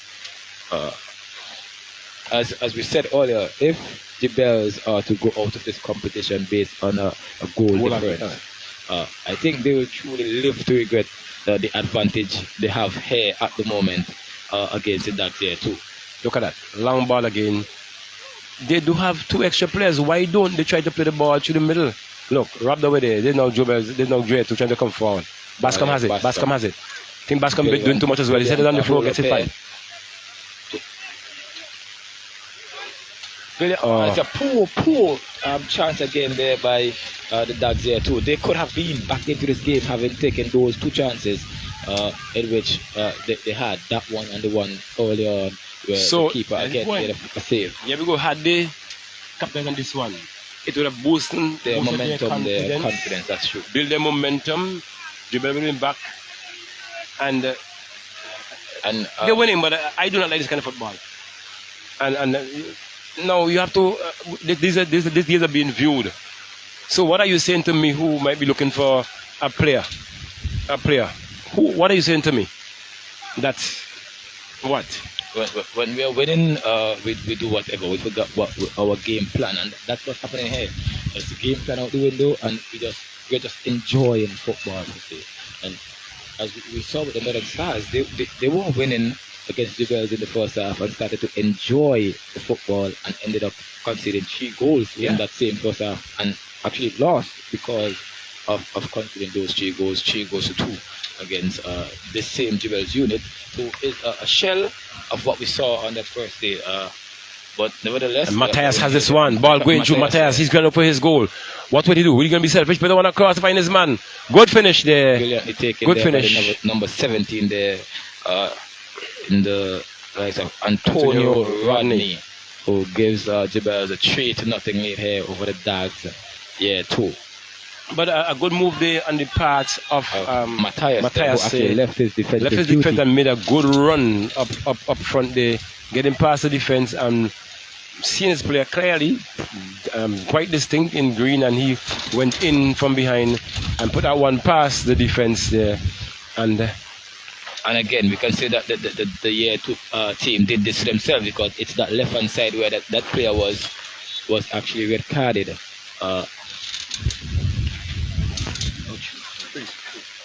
That player who was red carded, the left back, they have a makeshift player out there, we say, and he's been taken advantage of. The 3 goals actually came from that left defensive side of the Dogs here too. as a coach, I've not been enjoying this. Kick by Bascom, that clips. He clips the crossbar there and went into touch over the goal line for a goal kick. And like I was saying, Jebels has to, as a coach, coaching a team like this and being with the quality there, trust me, my heart would have been burning. It would have been burnt, because this is not what they expect of a team who has an advantage. And look at that again. Matthias taking his time. Played back there. Look, Jebel now has it again. Trying to go forward. Looking maybe for a 4th goal. Stay with Jebel. We have 2 minutes on the clock left in this game. Turns outside to find his man. Find his man nicely. Try to beat his man. A tussle. He gets past number 7. Using some pace and power. Advancing keeper there. Cleared away there by the defender who was trailing very nicely there. Cut that one out. Well taken a shot there by Griffith there. But was cleared off the line by the defender here of Dogs, and he kept that one into place. Griffith takes on his man. Actually tries to beat him but gives that ball away to the defender. But Bascom plays it to his goalkeeper, who hits it long up the middle of the park. The ball's there, Dogs there too. They're trying to brilliantly play ball here. Played it out to the left flank. That player, they're hitting that ball a bit too long here, and it's a wonderfully taken tackle there by Matthias. Plays that one out into touch. That tackle wasn't called for by Matthias. That ball was actually going over touch, and as we would say in football circles years ago, clean him. I think that was the intention. And I think he played for the crowd there, because he played for the crowd, and you see, they had the goals to score, didn't score it. What could have happened there? If he had fouled that man, he could have been ejected. And missed his next game. Yeah. And as we all say, he has been very solid at the back for the Jebels youth. Yes, so Jebels leading 3 goals in a we down into the final seconds of this game, 39 seconds, except for time added on for stoppages by the referee. So at any moment you will hear our buzzer going, but we're not missing a football moment. Two's dads. One throw deep into the Jebel half. It's now being played back to find his man. They now try to go forward. Let's see what happens there. Play that one across, find his man who touches down nicely. And I'm sort of impressed with that player there for year 2's. I'll give you his name in a moment. Twisted and turned and lose it. Number 6, yes, I think it is. And this is a chance now for Jebels to go forward. Ball played across to find his man. Get it in the back on the other side. Good finishing here on the part by 2 goals for him today. Yes, Gamal Griffith has 2 goals, and it's now 4-0. And the whistle has been sounded there by the referee. 4-0. We had Kamal Griffith winning, scoring 2 of these goals. Mitch and John the other, and Anthony Rodney scoring in the first encounter of today's lineup. We had in the National Lotteries Unique Touch Soccer St. Vincent Grenadines Community College Invitational Football Championship year 7. Jebels winning over Dad's year 2, 4-0. I must say it was not a game in which we expected seeing the performances of these teams in their first game. Very, very well played first games actually by both teams. But I must say Jebels, though they were dominating that part of the match where those 2 players, same teammates actually decided to forget their team responsibility and have a squabble there cost their team today. Yeah, I saw a bit of inconsistency here. And well, I think the lack of bit of is inconsistency here in the sense that I'm going to engage the coach a bit, and I'm sure he's going to express what I saw. And we can see that he got a bit frustrated with his team there because he knows their quality, he knows what they can do, he knows what he puts into their training sessions, and they threw that out the window and was actually doing their own thing, as he likes to say, play the game how they felt like. Yes, and like I say, as a result of that, they're winning though, but as we said earlier on, they took their foot off the pedal, as what we would have seen previously. And as you know, some coaches like to say, it's not all about winning, but how we win. Yeah. That's my momentum. You know, it's not just about winning, but it's how we win. And like I say, they did win, but if I was the coach, I'd have been heartburned. Disappointed, yeah. Disappointed. And how they played that second half. We can see here that the second game of the day is about to be started. The players taking the field there with the official, Mr. King there, better known as John Hines, the referee for this one. It's the Division of Technical Vocational Education Year 1s who are taking on defending champions who has already lost the game here by a bit of a poor way, as you should say. Inconsistency. Good evening, good night, wherever you are. In terms of the game, I would say lack quality. Both teams, well, if we look at it from a disciplinary standpoint, recognize players fighting against themselves and a given team. Even though that happened, I must say that they showed a lot of spirit. Those that stayed on, they played well to finish the game. In terms of the quality in technical and tactical ability, it was okay. It was okay, but a lot of work to be done still. Those are my comments. All right, thank you. Once you're wrong here, I'm going to engage you from time to time. So have a good evening, man. So we just witnessed the start day of this game.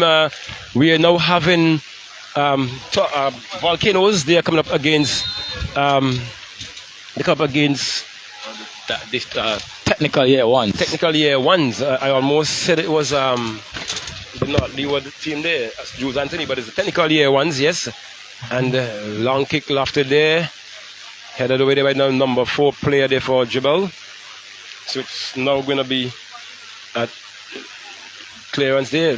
Jebel is coming through there. We see Jebel now has control, trying to come across, wins that ball nicely, trying to find his man who's running very strong here. Take the number 5, a very slim lad, but he played back, find his man, but rubbed away. The 2 players got deceived in the movement there. It's now with Volcanoes losing that one, and it's going to be a throw into Dad's year 2. To take a bit of quick pace on this game this evening, and for a start for both teams, a bit of quick start, and let's see if they can last. It's just an 80 minutes game, 40 minutes each half. 40 minutes each half, so it's going to be a corner kick here. We see Dad's year 1 winning his first corner kick. They come up against Volcanoes. Volcanoes are playing with 9 players. 9 players? Started with 9 players. It's a poor headed ball there by that defender from the year 1s. Almost headed it back into his own net. Give another corner there to Volcanoes, who's actually been taken there by Daryl Knight. Was a player in the national setup at one time, but a bit of a attitude problem. He had to be removed. But a very good player, very good technical player. Lovely play there, and the good cross there, but straight to the keeper, who has just punked that one out over the goal line for a goal kick to be taken by Volcanoes. Winning three corners in quick succession here. It hasn't even been 5 minutes yet into the game, actually, and just about 3 minutes have gone past, and they already are trying to assert their dominance on the game here. So we'll give you the starting lineup in a bit, but corner kick taken here by Knight here. Still in position is the Volcanoes team. Trying to play it inside. That's won by the year one's a bit of a stretch there, and coaches tend to tell player, don't stretch for the ball, get to the ball. You know, A lovely turn there by Knight it was, but Knights is a bit heavier than both players. Knights have good body structure, number 10, and that player number 4 for that's technical implication of the year one, committing a foul there. And from the previous game I saw him, he's losing from my vantage point, he's looking at his structure, his strength, and not necessarily technique.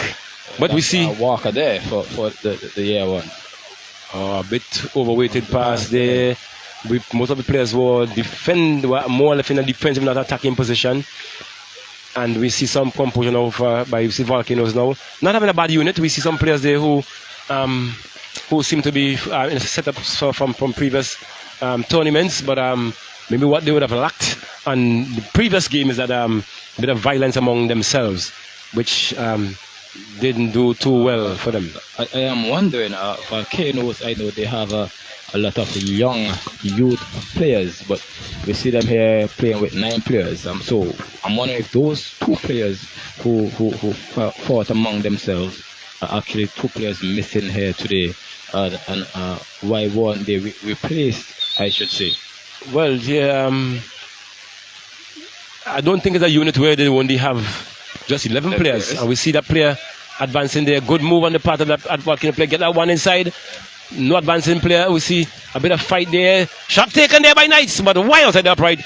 Great effort on the part there of Volcanoes there. Even though they have 2 players short, really making an impression and impact here this evening. And as a result, that one went wide outside the upright. Of the post there. And yeah, we'll give you the starting lineup here for the technical year ones. We have Javel Monroe, Isaiah Seaton. This can be goal number 1. Yes, it is. Well done. Good finishing there by give you that number in a moment. That's number 7 player there. I think that's the son of the leading goal scorer of the national team there. What is it? I'm not sure if it's Isaiah Charles. Charles, yes. But I can tell you, his father is Shandell. Shandell Samuel? Yeah, that's Shandell Samuel, son, scoring there. Beautifully taken goal as well. You can see the finishing quality runs in the family. And now you say, because Shandell has this name as bound to score. I had a good stint to him as coach national team from time to time. But he looks player hungry. But that fall came from that same number 4 player playing a ball, trying to carry it through the middle and not down the line, and losing out there. We see a bit of pulling going on there, but now with Jibel Volcano trying to go through again, robbed away there. But Volcano's still comfortable. They're leading 1-0. They can't sit back and be too comfortable though. It's now been rubbed away there. It's now been played there a bit wider. They're trying to spread the airplay. Lovely football. Number 11 has it. He turns inside looking for his man. Lovely ball through there. And we see going forward is number 19. He goes back, still trying to go further back. He turns again. He's going to take a shot. Take a shot and goal. Very tame. Very tame. And as we can see there, he is what we might say a one-footed player. Because he had the chance to take a strike to go with his left foot there, and he decided to turn back on his right where the players were. Too much hard work. He did all the work in the wall. Hard work. Only to end up with here with Nero for the year ones there, who tried to play across there. Is with the number 10 there of the year ones. Beautiful dribbling there by him. He goes past 1, goes past 2, trying to do a bit too much, but then his fall in the process. Yeah, he won a free kick on his team, a free kick there. So, right on the edge of the 18, it looks to the pair. We continue with the starting lineup there. So we have Javel Monroe, Isaiah Seaton, there's Michael Coffey, Conroy Cardis, Jermaine Jarvis in goal there for the technical year ones. Shamar Williams, we have Farrell Williams, Rushan Walker, Miles Abraham, Cale Nero, and Jaquan Lewis. That's the starting 11 there for the technical year ones. We have Raheem Sam, Dimitri Thomas, Kaheem Jones, Teddy Isaacs, Deral Knight, Rashid Wallace, Enroy Ballantyne, Silas, Fitzroy and Orlando Campbell is the 9 starting players. Just a bit of update there. The goal scorer was actually Rashid Wallace there for Volcanoes. It's Wallace. Yeah, because they're 2-7. There's The 2-7s here, so they mix up the card numbers. So yeah. sorry about that, listeners and viewers. It's so Rashid Wallace. Yes, the goal scorer Yes, there, and not Isaac Charles. So we saw our corner being one here, and a brilliant kick there by that player number 10 for year ones. Corner taken by Neo there, a bit too deep, but no player there challenging for that ball. And it's Knights here for Volcanoes trying to muster an attack, but he goes back. He tries to make a big switch there to his player, and the ball seems to be going through Knights and that number 19 there. I'll get his name for you in a moment. That's Orlando Campbell. So it's Campbell and Knights seems to be the driving force here for the Volcanoes teams today. And it's a free kick here won by Volcanoes. Yes, a bit of pulling back there. I think a bit of pulling back there on the part of that player, trying to impede the progress of that player. And John Henry was right on target there. He's asked that ball to be taken. Now we see can't get number of that player line up behind it, but they have been a free kick. That's number 11 there, and it's a poor kick there by that number 11, Enroy Valentine there for Volcanoes. He tried to go to goal there. Yeah? Even though Volcanoes are playing with 9 man here, they seem to be dominating these 11 players for the year one. Yeah, total dominance here by Volcanoes thus far, and see the keeper plays it here to Walker for the year ones. Is a 1-2 there with it out wide to that number 5. A poor rush pass, I should say. It's here with Campbell. Brilliant cut there by Campbell. Tried to be a bit too much and lost that ball, but it's well won there by Walker. He tries to place it on the line, but what? And it's a fall here on Valentine there, who actually intercepted that pass from the year ones and was then fouled by a player there who owns Volcanoes. Free kick here. Let's say on the right side of the bar, early up into the attacking turn. So free kick, let's see. Lovely ball played across there, a bit of pushing there on the part of the defender, luckily for him. It falls to Wallace there, beautifully taken by Wallace, who beats his player, tries to play it back. A bit of a slip there that took the quality of the pass, but see, Volcanoes there. See Raheem there, Raheem being robbed of it. And Raheem number 17. Raheem Sam, he's been robbed of it there. I must say, Volcanoes, although they are down 2 men, well, they're not down. They started the game with only 9 players. They've actually make up for that with their hunger to get the ball, their desire to get the ball. No, they're being very physical, because as you can see, they're a very physical team here. And they look very sharp, very, very sharp for a team who are down 2 players, started the game with 2 players less actually.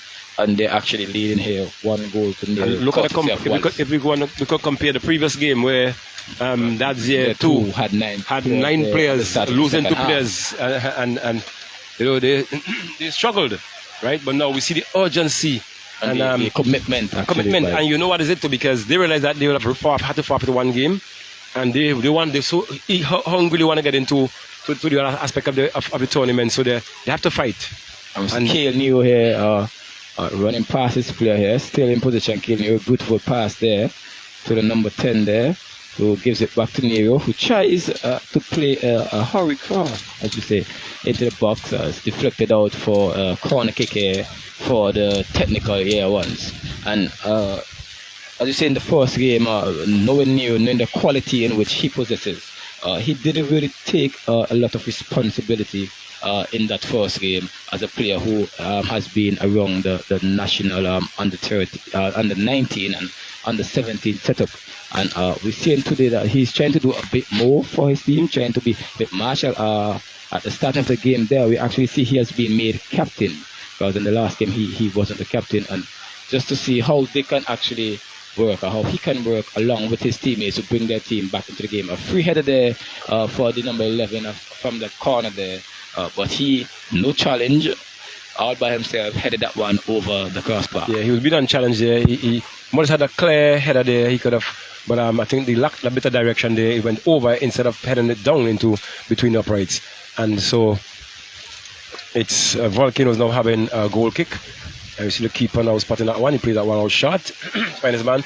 But there's been a lot more movement by Volcanoes than the technical year one. vocational year one. And you can see Volcanoes they are trying to establish their dominance on this game quite quickly, seeing that they know they have no substitutes on the bench. They have 9 players. I think the rule of the competition is if you're not here at a specific time, then you can't come and play. Okay. So they cannot, per se, bring anyone on the field. These 9 players have to start and finish the game, and they're trying to take dominance quite early before fatigue Steps in, yeah. Yes, so they're now trying to Vocational trying to go through. He's been fouled now. The whistle didn't go. It's now with Volcanoes. Another long ball trying to send the man through. Flag stays down. Plays there to that player, but the advancing goalkeeper came off his line, was able to clean that one. So it's now with it's going to be into touch. It's going to be a throw-in to Volcanoes, and that ruling that just came by. You wish to share it with the listening and viewing public is that once the checkoff has been done and you shut up players, no one else can enter the field of play, and that's the rule of the competition. By Valentine there, and the keeper is very, very quick off his line there to clear that one, to clear the danger there for the technical year one. You see a very short player there, almost having a kind of female look, but he was number 20, what is 20? 23 player there for that Silas Victory. Is it Victory? Or Kirby, that's Kirby. Yeah, Silas Kirby. Okay, Silas Kirby. Yes, a little nippy player, but he very has fight. Yeah, what he lacks in height, he has in fight. Yeah, fight is although good. that ball Very to quick us too. looked like it was a loose ball, he almost got to it, and he has quite a pace about him as well. But we tend to see with short players, they're quite pacey. A lot of gravity as well. Their turnovers are very, very fast. For their feet are right there to the ground. Throw in there for the year one technical. They played at the ball. Brilliant cross there to number 10 there. It looks like he was going to hit his shot. Held back. Ball there with Nero. Tries to beat his player. Lost out on that one. Ball seemed to struck the hand there of that defender on the ground. No call there by the referee. Ball booted up field there. The technique that I'm seeing with Nero is that he's trying to pass balls, even though they're stretching from him, with his outside right foot, which is very, very, very poor. The best way to pass it, the safest part is on the inside passing. But and we're seeing here that the technical year ones are trying to be a bit more relaxed, a bit more controlling. They're knocking that ball about now. They're not and as we saw in the first game, they were rushing. Lovely ball being played through there. This can be dangerous. We see that player now going forward. He has a man wide. He goes trying to go to goal instead of playing that one across. Very poor indeed, but they retrieve it again now, going back. Header over there, a poor header there, punks onto it, a shot and goal. Well stopped there by the defender. It clears over there now. And it's back to the year ones. Yeah, as you were saying, the year ones now, in their first game, they seem to be a bit all over the place, no organization. Now we see, here we have Kirby here going through, seems to be in the answer position. It's 2 players with him now, joined by Campbell. He passes it to Campbell here. Campbell, who takes the shot, brilliantly saved there by the keeper. That ball will be retrieved by Kirby. He got to play here. He turns that player brilliantly, comes inside. Brilliant play by Kirby, but he was then tackled the corner there for the Volcanoes. I think he was tackled by Michael Coffey there of the technical year one. Yeah, number 2 there, Coffey. So, Volcano winning a corner in this one. This made me I think this is their 4th. They had about 3 on this side. This is their 4th corner. 4th or 5th in this corner. 4th period of play. 22 minutes leaving on the clock. So we've had about these 80 minutes of solid football thus far. As we said about Kirby there, and we saw it again, what he lacks in height, he has it in pace and fight there, because it was 3 players with him, and he actually get past those 3 players and ended up. Corner comes in, but I think that should have been a goal there, Roger. Yes. 2 Volcanoes players tackling each other. Yeah. I think they were poor communication. poor communication there. Yeah. We saw that number. That's Knights, the Knights, number 10, yeah, and was Campbell fighting, there, yeah. the 19, tackled each other. Both of them seem to be the player who their teammates are looking for to create there in the attacking third. Yeah, and we see the vocational technical year one. Brilliant ball there from that player number 3. I think that Lewis, Jaquan Lewis, he gets it back as well, and he play brilliant.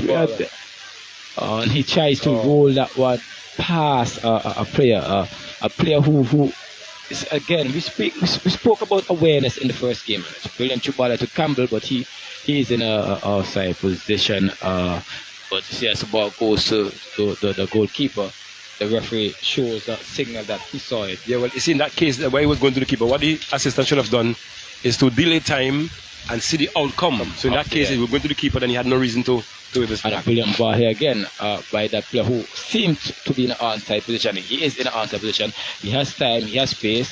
He crossed that one, and he crossed it a bit too heavy cross there. Ball with Lewis here. Plays the passing, try to get it to Coffee. And Volcanoes shot taken here by technical one veterans wide. The Volcanoes team seems to be stepping back, defending deep. Can we say fatigue has set in this early into the match? Yeah, well, we see this with a very, very strong and vibrant pace, and they're not able to keep it up thus far. Still having 21 minutes, so just about midway in the first period of play.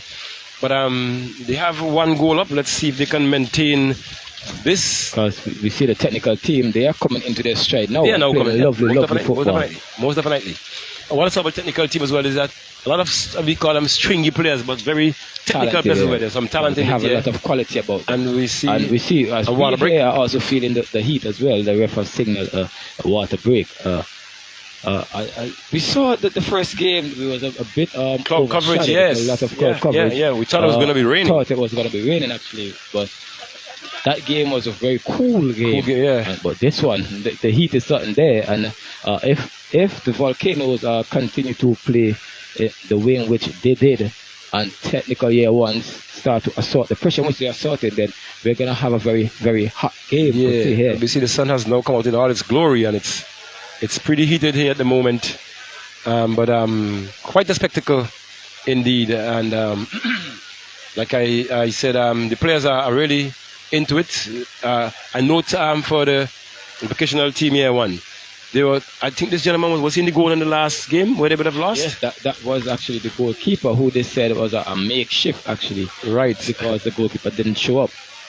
Yeah, so himself, except for 2 players, it's himself and the other guy who's playing central defense with the dreadlock plait here. Like, Walker, yes. Walker. The others are what we call in football circles stringy players, but very tactical in terms of, and very fidgety. You know, they're getting in and behind the defense.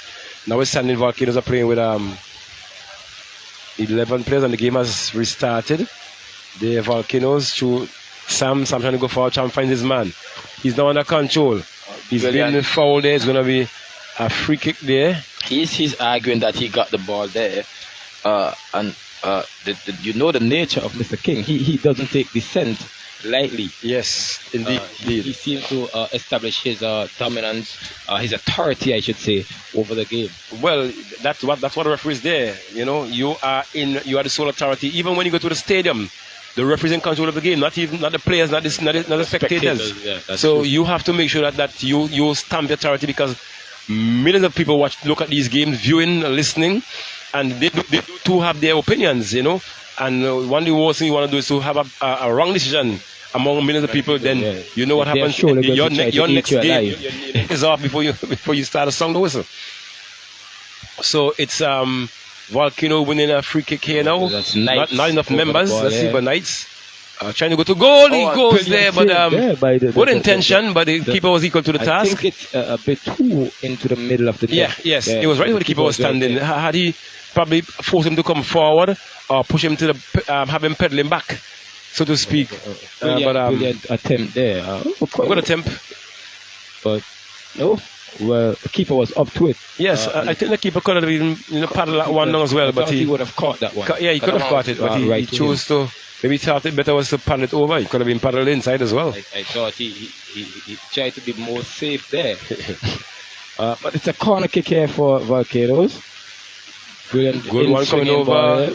Headed away there by number 3, not too far. Shot and goal! Brilliant Good save there by that keeper. He was on target with that one. And that was Campbell there with the shot for Volcanoes.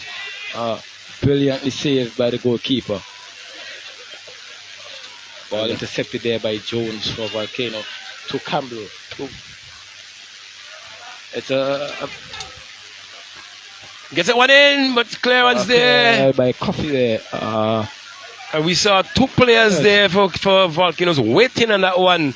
But with number 2 player there for year 2's. Yeah, that's Coffee there. Coffee have to come in and avoid the danger there. Yet that's it. Avoid the danger. And we see that short man, number 23 in Kirby. Let's see what he's going to make of this one. 2 steps, a lovely cross in. Head goes up. It's Coffee again there with the headed clearance there for the year ones. So we're seeing here the year ones. They're a bit more settled. They're a bit more. They have a bit of an organization amongst themselves. Each player knows their role in the team now. And because actually speaking with one of the players after the first game, they just went onto the field and played because no one knows each other. There's a group of players coming together to play a game. But they're a bit more organized now, and as we see here, they look better than their first game, but still being a bit dominated here by the Volcanoes team. Yes. Although the Volcanoes play with nine players. Good observation there as well, yes. And but Volcanoes are winning a free kick now. They're sending. That's Jones heading upfield there, leaving his defensive duty. So Raheem Sam is behind as well. Let's see. Raheem pops up, lobs nicely, goes over. The keeper comes out there and that one. Call there. I see Knights in a tussle there, but losing it out. It's now with number 12. That's Neo there. Try to place it long there, and this. They have been playing this ball for the entirety of the first half there, and have been getting great success going down that wing with that player. Yes, what we saw there, the pressure was so much so that the keeper had to come and make a clearance and giving Volcano, giving year one's technical and vocational a throwing deep into the Volcano's half. We have seen in the first game actually that side of the field, the team that's attacking in that direction has a lot of success in scoring goals. It was 3 goals came from that direction in that area, say, for the Jubel's youth. So let's see if the technical year ones can create a lot of chance in that area as well. I tell you what it would appear as down in that corner. Now it would appear as if the playing the defender looking more like for offside role. Right, the call now depends upon the assistant who has to be on target with that thing because down in the look at there's some sort of delaying from the defense in terms of should I go, should I not go, because it seems to be offside. But they're making advantage moves. I'll kick there. Very poor indeed. Coffee there. Not sure if he tried to clear it over or that he went to goal there. But it's a long ball, kick upfield there to Wallace from the goalkeeper for Volcano. Wallace with it, he plays it back there to Ballantyne. Quite sturdy player in Wallace, though. Quite sturdy. Wallace now has it. Wallace tries to go wrong. Wallace gets past one. That one behind his back. Wallace still going in. There's that one, too much to goal, indeed. Too much to goal. Yeah. That's a very long kick there from the goalkeeper in it. And the ball is with that player again there. That's the number 10 there in Isaiah Seaton for the technical. One there. They are in position. Their player is down there. That looks like Neo, who is underground there. It is Neo there underground there. So it's the king there. Does holds play. And just remind the viewers, the listeners here, that we have our medical staff here, past student of the Associates and Science program of sports at the college there, Yannick Murray, who now has his own business, I must say, in physiotherapy, who is our medical staff here today.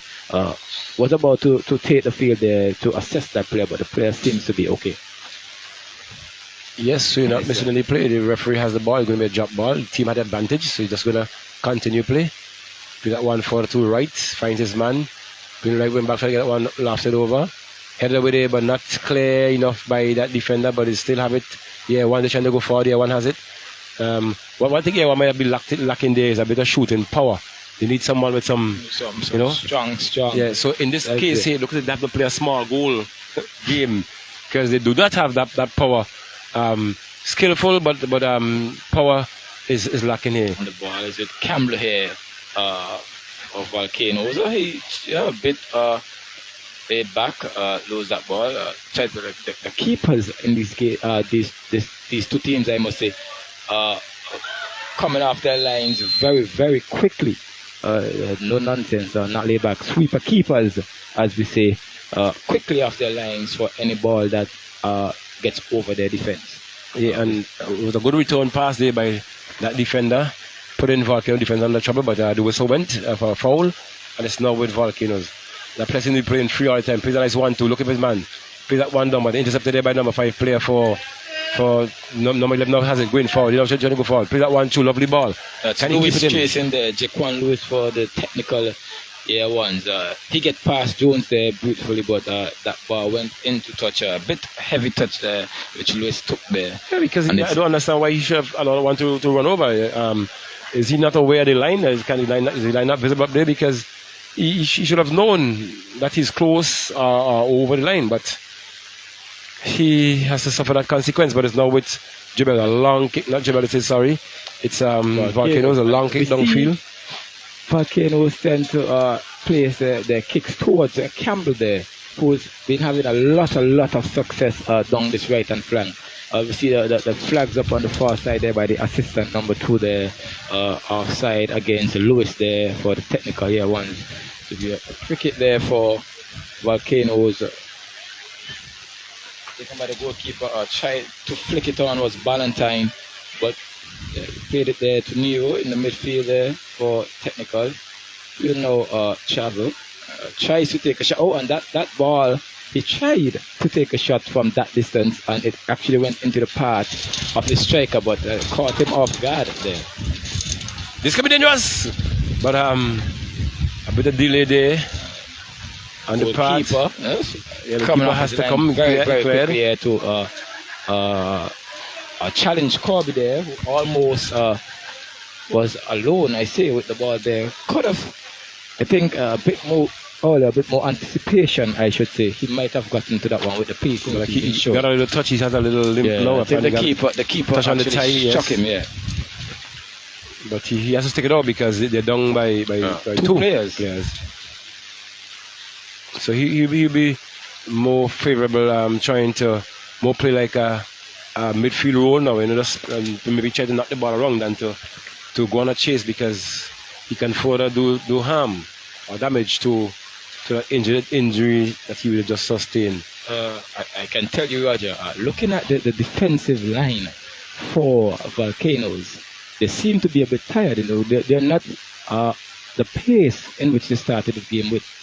They are more deeper now, but they only seem to step up when they are in control of the ball. But the technical attackers are getting to run by them quite easily, as we see here in later down into this first half. But the ball is with Ballantyne there. He tries to be a bit flashy there and actually loses that ball there, throwing for the technical one.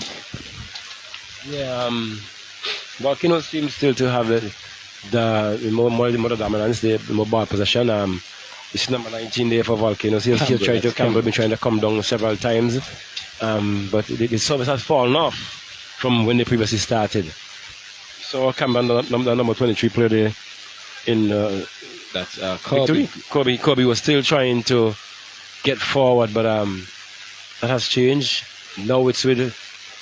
I was just about to say that one player who lost his edge into the game was Knights, and he just dribbled about 4 players there, but then tried to do a bit too much. Yeah. And with the pressure that was on him, actually lost that ball, and it's a corner kick there. One is still a corner kick, but Knights has lost his bit of authority or dominance over the game. Goal! As we were talking about, And what had happened there from that one? A nice corner from Raheem Sam that came in, was hanging in the wind. The players there, but it was heading, it went out around the penalty area and came back in. And Campbell went up there and just getting hit on that one. The keeper was caught in no man's land there, hit it right on the upright, into go back of the onion sack. Goal number 2. And this is where the confidence now will grow with Volcanoes. They're now 6 minutes before the fourth period of play. And it's 2-0. Number 19 it was. Campbell scoring with us in the second goal. It's Campbell with the second goal there. For Volcanoes. Volcanoes there. So Volcanoes leading 2-0 against the technical year ones here. And they are 2 players up, but 2 goals down, the technical year one. Yeah. And they'll have to and it's a brilliant ball there again down that side to Seaton there. He tries that quick pass, he had space, he had time. They are just rushing. Another lovely ball there, but the keeper would win this one because a foul has to be called there, but the advantage being played. Good viewing by the assistant, but this is where the delay comes in now, which he's not applying, but the referee John Hines, with his seniority and knowing what happens in these games, will stamp his authority and signal the advantage, and good going by John Hines, Fitzgerald King, aka John Hines. A lovely kick there, lovely lofted ball there. And that player not headed that one, trust me, it would have been going into that player who would have had an advantage. Valentine trying to release Corby here for Volcano, but was intercepted by a Walker here. Just about 5 minutes remaining in this first period of play here in our second game in the National Lotteries Unique Touch Soccer St. Vincent and the Grenadines Community College Invitational Football Championship 2022, the 7th edition, Roger. 7th edition of quality, creative, quality, I must say, football here, and quality setup as well. Kudos to Roxel John and his team. And we see there the player there of technical year one actually handed that ball, a handball called against in the attacking third. Valentine for Volcanoes, he gets that. That's an offside. That's an offside. Campbell got away with that one. Brilliant goal. Good coming from behind there. Good coming from behind there. Showing the finishing know-how in which he acquired from his father there, Roger. Yes, and good acquisition, you know. Has his father mentality in terms of football and in getting forward, and he came from behind. And it's 3-0. One is scoring 2 in the first half, and Campbell scoring the other. And like we said before, the technical and vocational year ones, they have the ability, but compared to your previous game, they have 2 men more. And maybe if they played with 9 players as well, we might see an improvement, Roger. Well, and look, he goes again. Campbell goes again. Lovely. Oh, hat-trick here for that's Wallace a hat-trick for Wallace. And watch, I am impressed with this youngster. I tell you why. Look at the cool, calm, and collectiveness in which he made that finish. He saw the keeper advancing, and all he did was to relax. See the keeper where he's at? Raise his head up and over. That's what I saw with the man who scored a hat-trick against St. Vincent against Grenada. Awareness there, Roger. That's a player. Awareness. Yes, that's what it is. You have to be aware of where you are, where you're, in this case, where the goalkeeper is, and oh my God, I'm impressed.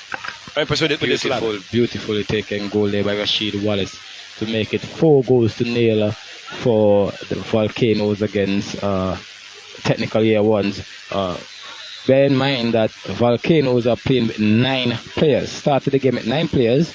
No player arrived before checkoff. A beautiful ball here by Nero into Isaiah, who just overruns the ball there and lose it out to that defender for Volcanoes. It's a throw-in for them. But as I was saying, Volcanoes playing with 9 players, leading 4 goals to nil. You tend to won't believe what we are seeing here, Roger. Yeah, well, like we say,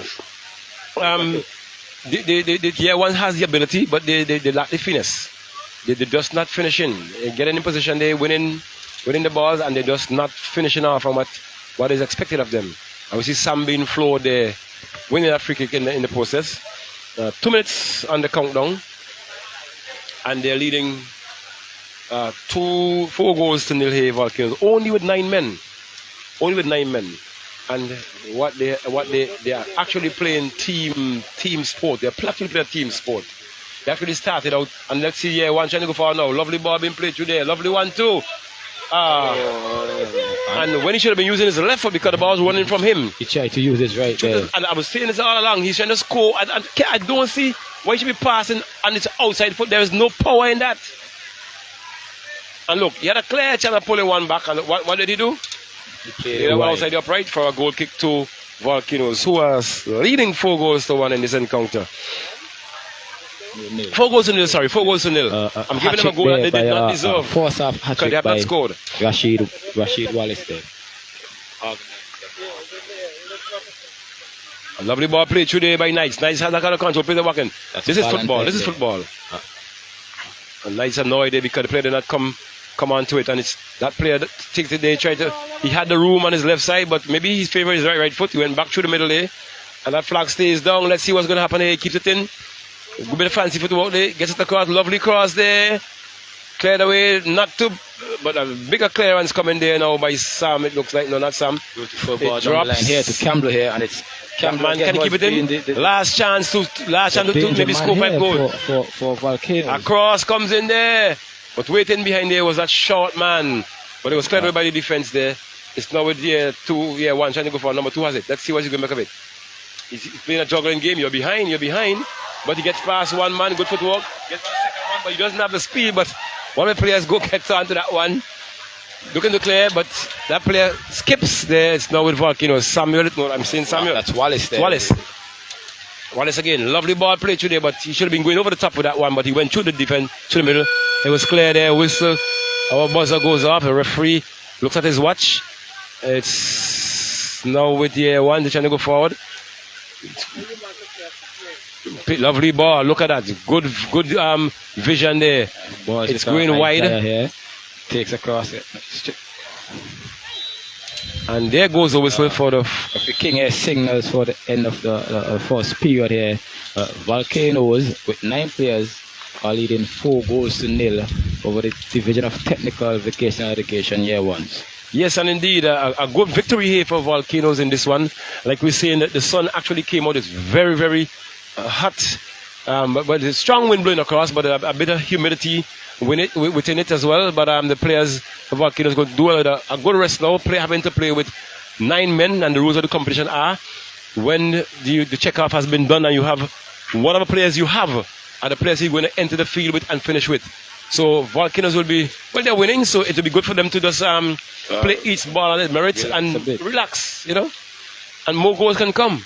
Compared to the previous game where a team lost 2 players from a fight among themselves and, resulting in them losing the match. But a good game on here, I must let you know, at the Cyanide playing field. A very lovely spectacle. Lovely spectacle indeed. You look at viewing and listening to the National Lottery's Unique Touch Soccer St. Vincent Grenadines Community College Invitational Football Championship 2022, the 7th edition.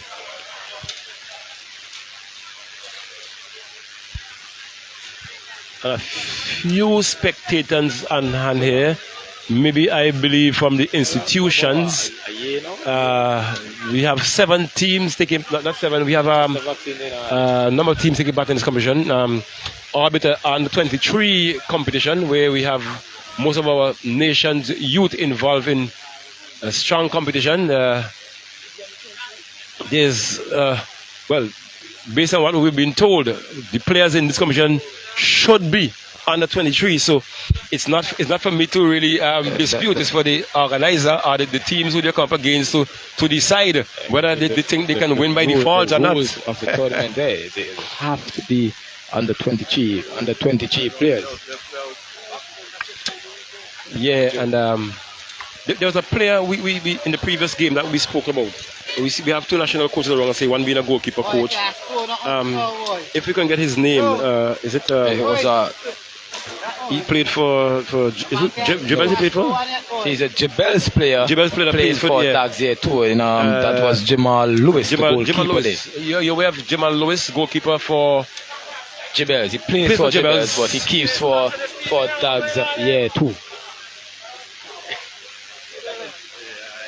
Yeah, for what I saw of him, my assumption that he is in national setup, but we still to verify that as we're not too sure still, but he has some of the qualities that I think he could be in a kind of setup like that one. But maybe he's we never know.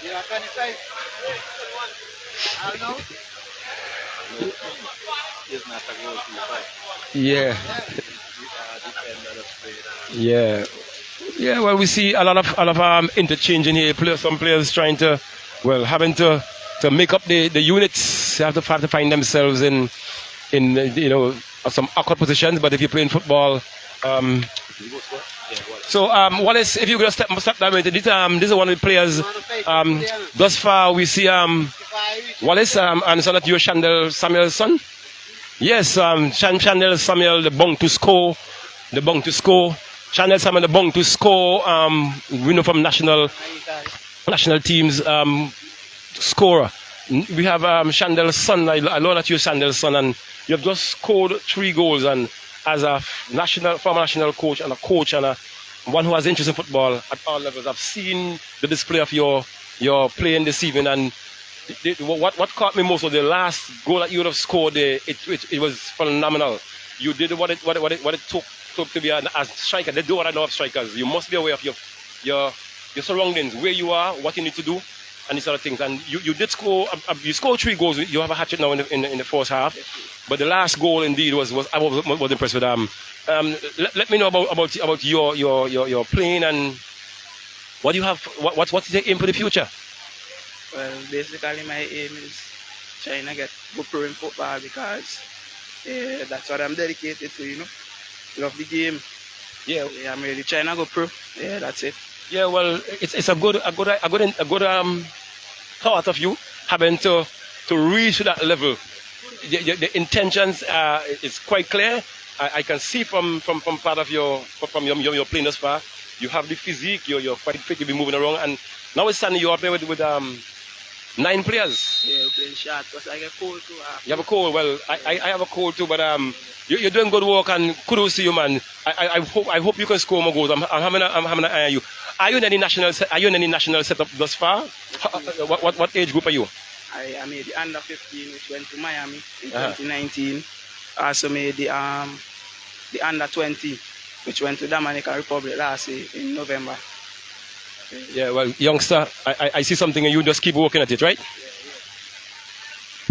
That was Rashid Wallace there, hat-trick scorer in the first half. In this second game here at the Sand Hill playing field in the National Lotteries, Unique Touch Soccer, St. Vincent and the Grenadines Community College Invitational Football Competition.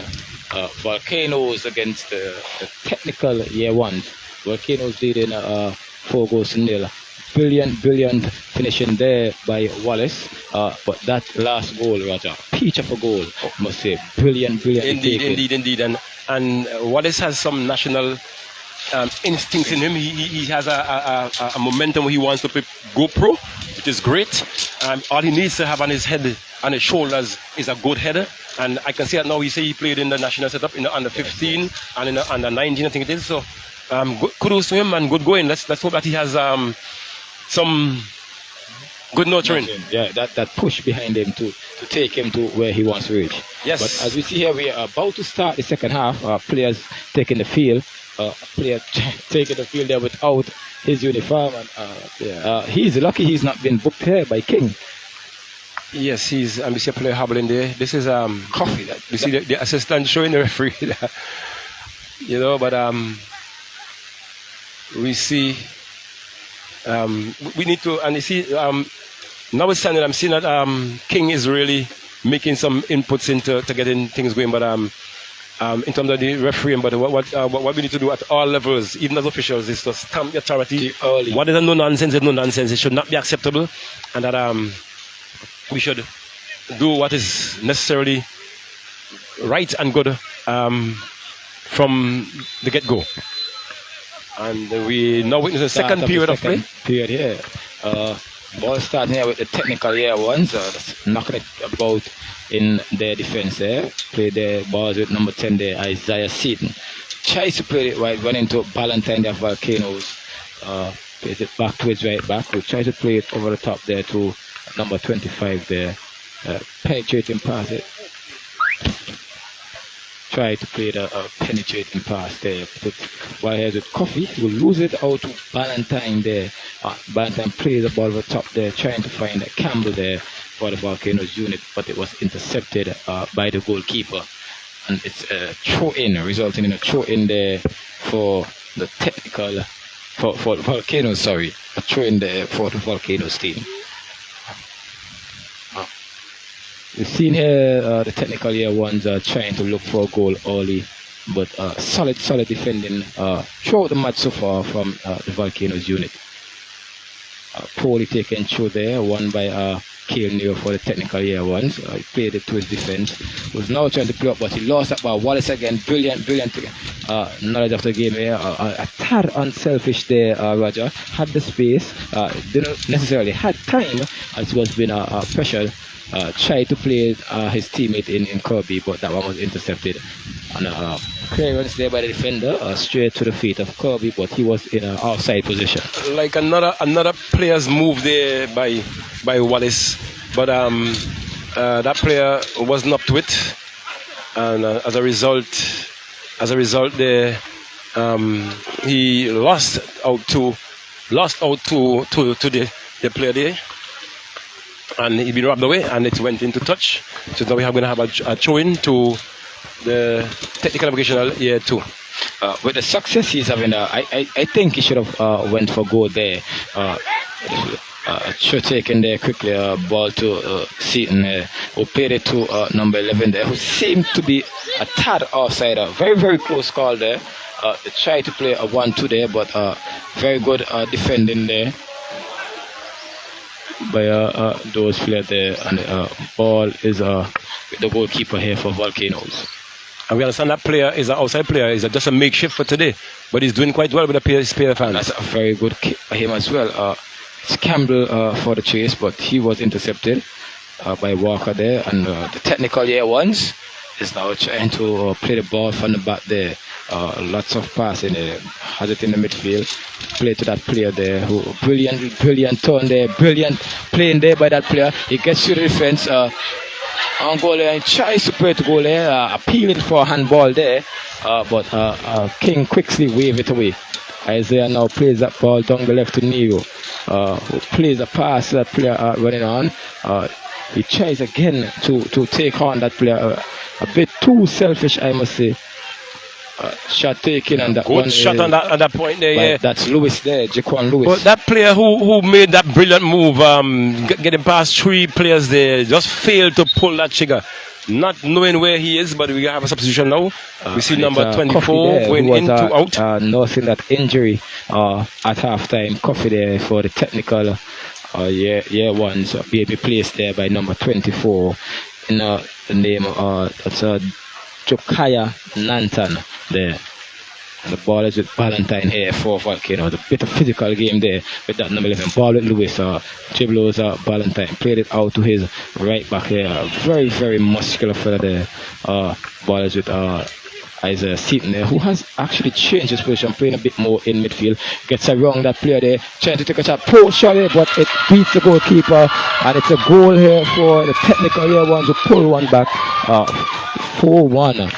4 goals for Volcanoes, 1 for the technical year ones. Well, and a brilliant move there by that player. the what should I say? Unfortunate thing there for the goalkeeper.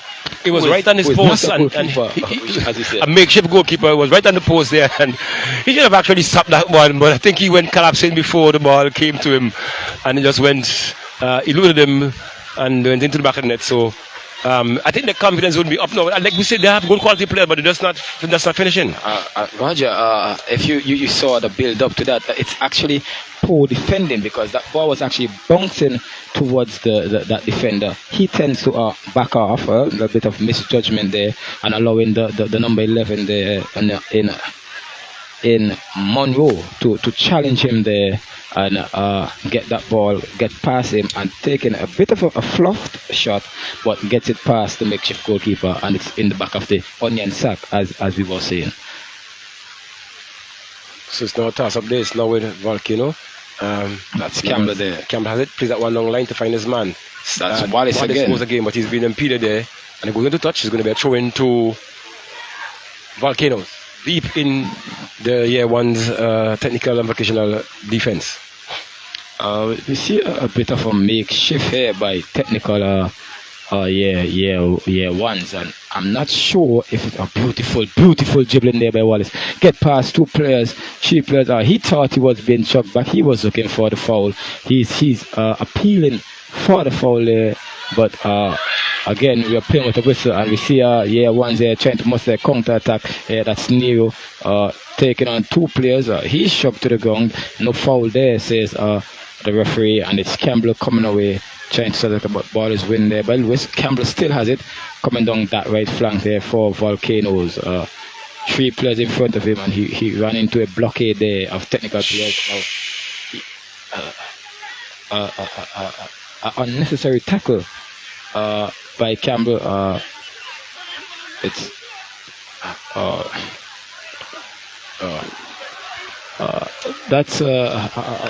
That pass was a bit too weighted there by that technical player. Pass there. Wallace seemed to be nursing an injury now, as Wallace is down in the opponent's box. Yeah, Wallace is down. Wallace is down. More like another player here is down as well for Volcanoes. That's Raheem Sam, the number 17 here. Sam is just probably taking a rest. Not unless he's having some muscle problems or something like that. And as we know, Volcanoes, they failed to meet the checkout rule for as in players reaching before checkout. So they are playing with 9 players, no players on the bench. I see referee John Hines asking the players to end whatever fracas they thought. That was Knights.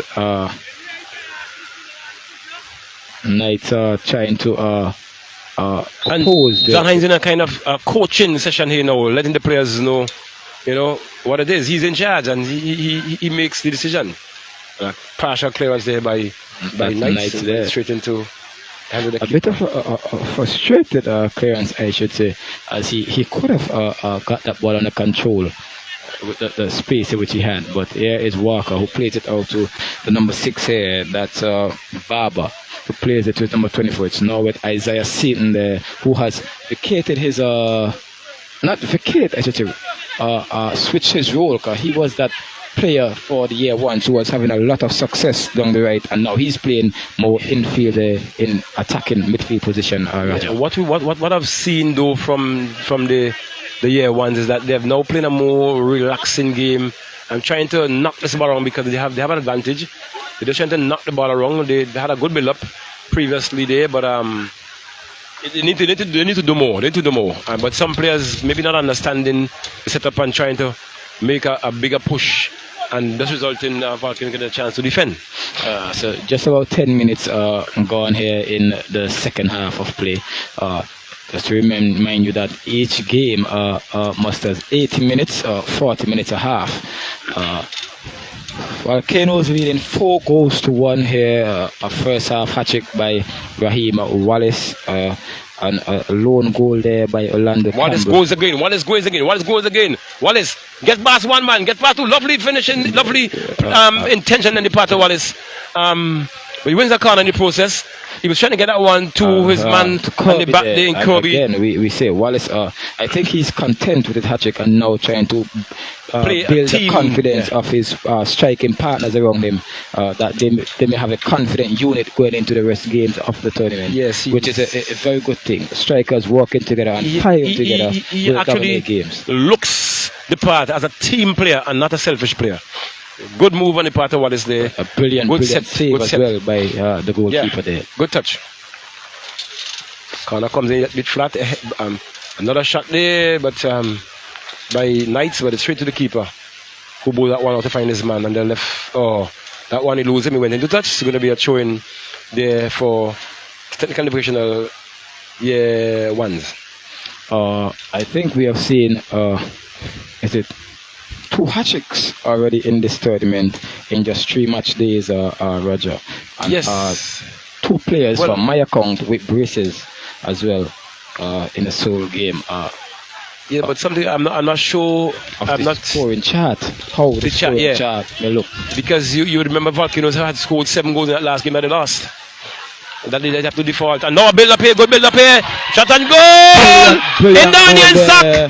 Indonian Number sack! 24 for the technical year ones. That's Josiah Nanton, the substitute as well, who took the field about 5 to 6 minutes ago, replacing the injured Coffee, as now half the deficit to 2 goals, I must say. So it's But from my- 4-2 in favour of Volcanoes against the But technical from my year ones. observation here, what is lacking here now? The Volcanoes, you have to realize that the defender, the goalkeeper, is not a goalkeeper. So they have He just to protect makes sure him. so they have to protect him, and he does not have enough protection. We definitely not seeing the protection that he deserves. So it's now 4-2. That technical vocation are now trying to make a comeback. Their confidence of goal they have has to be time is to do it as lifted. well. Just 28 minutes remaining in the second half. It seems as if the tiredness is creeping into this Volcanoes team. So that player who's just been sent off the after come up has went on the field without a pad. So it's now back to technical vocational where And one's it's now. actually the goal scorer, Nanton there, who was sent off to insert shin pads. Now having a build up, they have some confidence now. They're walking the ball through. And he tries to commit a foul there. You see, now they have an advantage in terms of realizing what they need to do. The one player there who playing a bit selfish there and end up losing the ball and then committed a foul even a free to kick win it back. in the process. We see Raheem Sam behind this one. Number 17, Sam. Laughs that one. Lovely kick there. Trying to get over the defense. And it's The Wallace flag there, goes up. and he beats the keeper. The flag goes up. Flag goes up. But Yeah. that player was not in an offside position. Yes, and Roger. this is the condition we have in all time. This Wallace ran from behind the defense defenders. and behind the player who was advancing in an offside position. And oh my word, Wallace. He has to be gutted there. That would have been 4 goals for him. That may have dented his confidence a bit. Not too much for he scored a hat trick, but it's technical year ones. They tried to mount another. But you know what would have happened here in an international tournament where you have a referee commissioner? That referee would have been sent home. Yes, may have been sanctioned as well. Yeah, well, not a referee, the assistant. The assistant. And looking at this, that number 11 player, the first goal scorer for the technical year ones, I think he's a bit too relaxed. It's 2 times now they've gotten that ball to him, and he plays a bit relaxed, a bit not interested, I should say, and lost conceded position, as we must say. But it's the ball here with Isaiah again. He looked brilliant ball played there to Jaquan Lewis. Jaquan Lewis tries to get back, but receives a heavy tackle. Isaiah again plays that one to that number 11. Brilliant cross there going to Neo, intercepted there by Campbell. So Campbell now doing his defensive duties now. Trying to clearance with balls with Lewis there. Heavy touch there by Jaquan Lewis. Put that one out of touch. We see Campbell and Knights now doing their defensive duties. So maybe they realize the team is a bit tired. So they can't really attack all the time. They have to now help defend. Yeah, a bit of pressure on them there as well.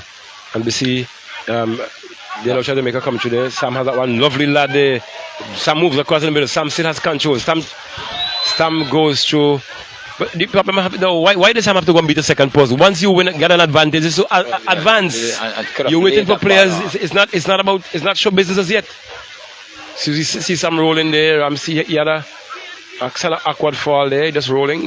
Nothing to. I think those 2 goals have caused a bit of a frustration in the Volcanoes team. We see Knights here and that number 4, that's Teddy Isaacs. In a bit of an argument there, and the goalkeeper now is trying to bring some calmness, some calmness among his teammates. Kicked there by Campbell. Poor challenge there by Nero, who lost out that one.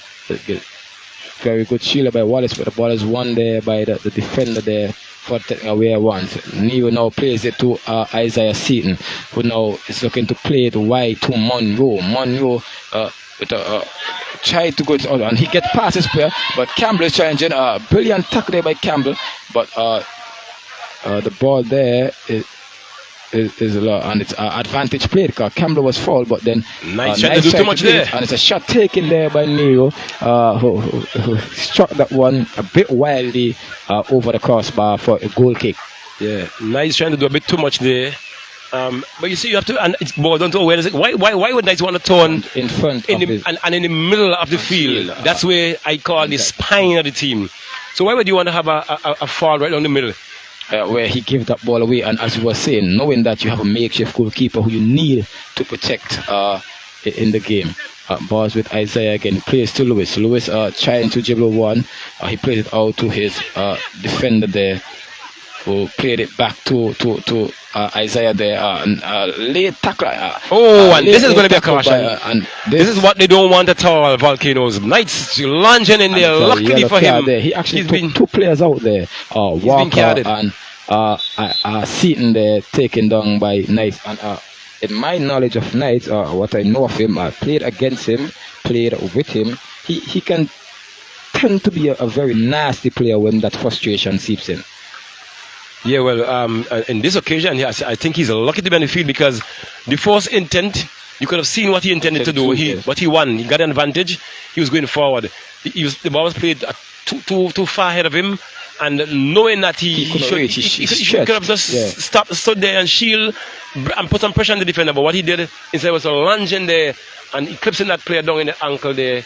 And he needs to remain calm because his team is actually playing with 2 less players, and if he is to receive a second caution here, a second yellow, he will be thrown off, and that will be, I think that will give the technical air ones a bit of a confidence boost or a bit of a drive to try and get back into this game. Well, they've been trying from the time we have scored that last goal. But they seem to be just be complete to have the finesse being done on the passes, because there's always numbers in terms of numbers for them to pass to, but they've been not on target. As a result, they're losing out on the passes in an advantageous position as to get it going.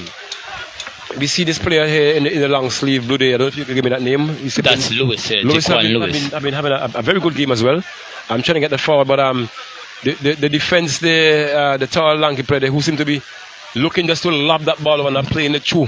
Yeah. And he actually caused a bit of frustration in Lewis when he played that 1-2. I was looking for that 1-2 or that true ball back. He actually tried to lob it, and Lewis got a bit frustrated there. Yes, he has to be a bit more calm, and also Volcanoes have to be more calm as well. You see that Volcanoes team does not even have but they don't have a bench substitution. They also do not have, I'm not seeing a team leader as per say a coach to really help the team in terms of mental toughness or stiffness or sturdiness to tell them to be calm, to be collective, play each ball in merit. We are down by a certain amount of players, so just hold your calm. But it's 4-2, Volcanoes leading over. Just about 20 minutes remaining here. Neo there taking a shot there. Oh, and it's a and a brilliant great shot there by Neo. good shot by Neo there. Good And free kick. And The keeper had to save. Yeah, he had to touch on. That one would have been in the back of the net. Yep. Touched over there by the goalkeeper, and it's And a corner. the intentions are good because you need to put more pressure now. They recognize it that He's not a that the goalkeeper. keeper, not a keeper, and they can only do them well to put as take much shots, pressure yeah. on the keeper. It's a corner kick here, taken by Monroe there for technical year ones. Plays that one. Poor corner. But it falls to Neo, who takes a wild shot there with his weaker foot there, Roger, and plays that one out of touch, wide, very wide from the goal there. And over the goal line. And it's a goal kick there for Volcanoes. Yes. And a game on hand here. 90 minutes left in this one. Can go anyway. Yeah, it's true. Fatigue setting in, confidence rising, and it's Wallace here trying to get on. He's asking for handball there, but that one actually had to hit that pin. Oh, and it's the players will be charged for Volcanoes to actually stay on their legs. You know, they're trying to go down too much. To try his best here not to lose a player. Yep. Roger. Indeed. Played here to Monroe, but it was received by Sam. But Monroe, the challenge there, one tries to go around Sam. And fall there by Sam, but that I think that call should have gone elsewhere. It should have gone the other way. Sam should have gotten the advantage because the player was has been fouled. definitely pushing because Sam had the advantage. Sam was in front and that player was coming through from the back there. And it's Lewis over this one. Jaquan Lewis. Yes, Sam will be better fair not to stand in front there because that ball's going to beat him anyway. You need numbers behind, so you should be going back. Good Clear clearance there there. by Ballantyne there for Volcanoes. Throwing there for one. As you see, the player there who was responsible for taking the throws wasn't even being attentive. So now we have one of your more creative players having to come here and take a brilliant ball there to Lewis. Lewis tried to play it in. Diving clearance there by Ballantyne, but then a bit of a lock and Campbell is away here. Plays it to Wallace. Wallace now tries to place it back to Campbell, but was impeded by that defender there. And they're trying to get a brilliant ball. They're trying to get this ball to Isaiah here.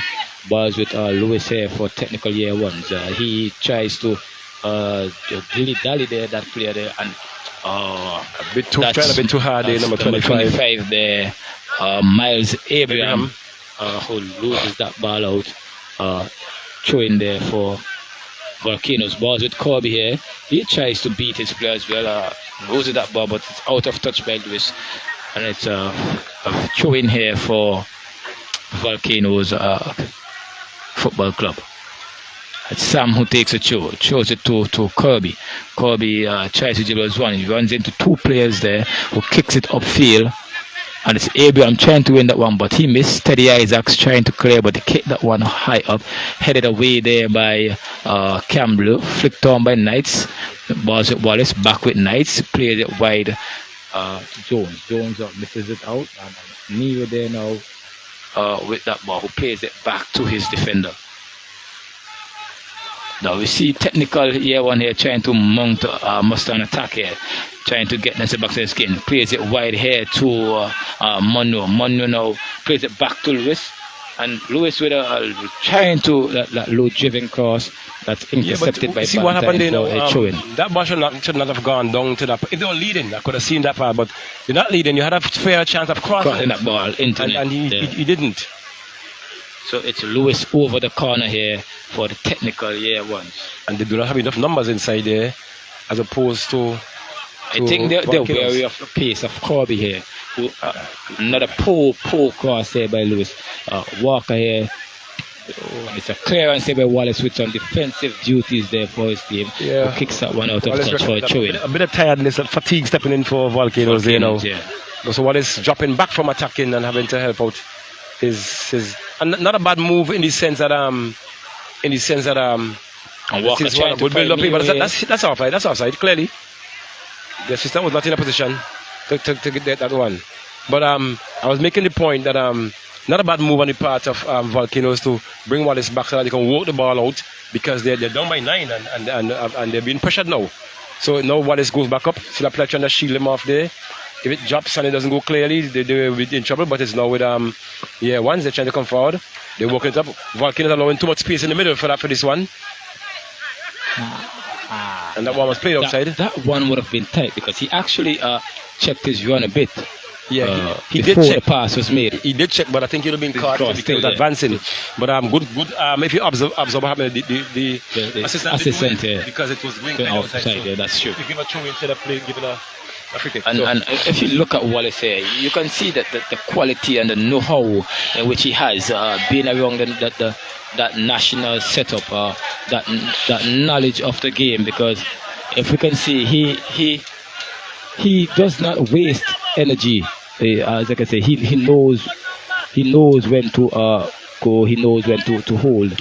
And it's Ballantyne there with a wild good move on the part of Wallace. Wallace has space. Wallace Wallace is going. He still gets past his man. Wallace is ahead of him.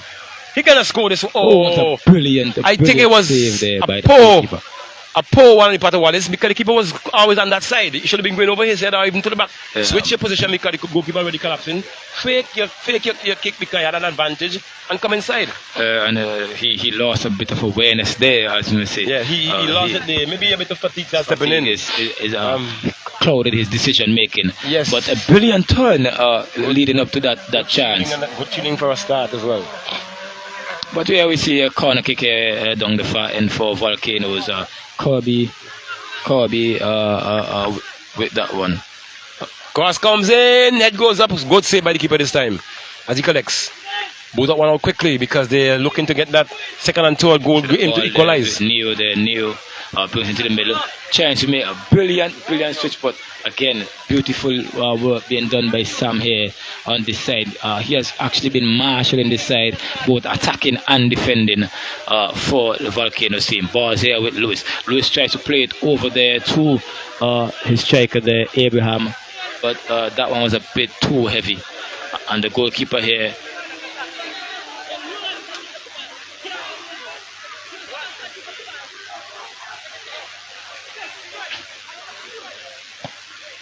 hits it a long downfield to Wallace, and it's Wallace giving chase this one. It's Wallace in control, a beautiful touch on there who gets away with Walker, but Walker uses his physical dominance there over Wallace and just shrugs him off the ball. I think Wallace is losing it a bit. What Wallace should have done is to just shield, and he would have won a penalty there. Just shield. Because Wallace was coming, the defender was coming very strong there, and he would be falling from behind. Yes.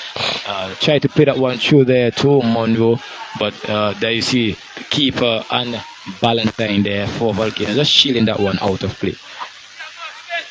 So still leading 4 goals to 2.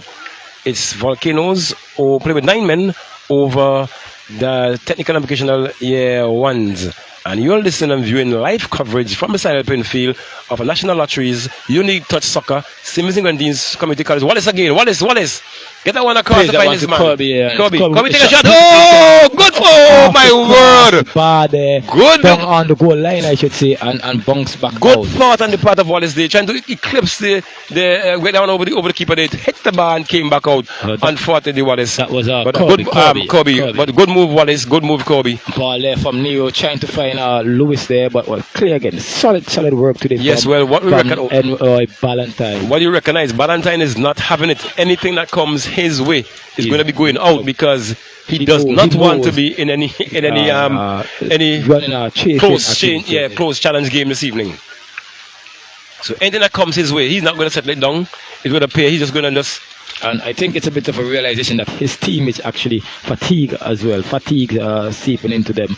So he don't want to actually put his teammates under pressure, in a pressured situation.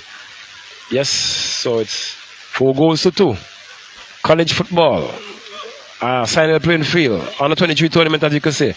A lot of our nation's youth are being exposed here. And now Wallace. Wallace, a lovely ball there, looking for his man, Kirby. Kirby was not in yeah. Number 6 has it. Swings that one without even looking. Monroe there trying a cheeky turn, but not aware that even though he got that turn, Sam would have had him in a pocket there because he was very close. That defender there was not doing the best, and this is not the best thing to be doing here for these two teams.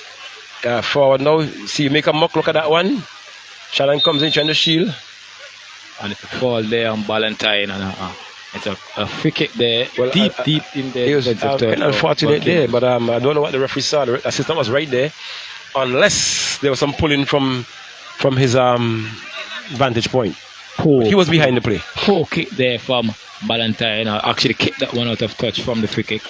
Waste of possession. It will be a throw in now for the technical year ones boys with Barber there, the big strong right back, I must say. He takes a throw there to Isaiah. I've been looking at him taking these throws. It's always one leg all evening. And it's The players have been foul- appealing all the foul time, throw but yeah, there by Barber. referee now acknowledges. And for a time check, what do we have there? It's 10 minutes, exactly 10 minutes remaining in this second game here. But ball here from Nice to Campbell. It's cleared there by Wallace. And it's one there by Jones. Jones trying to play it back inside. Ball there with Walker again. Now plays it to Nero. Nero trying to come down the middle there, trying to start an attack. He turns. Holds a play a bit. Try to place it over the top for Monroe here, who gets to this one. Brilliant here.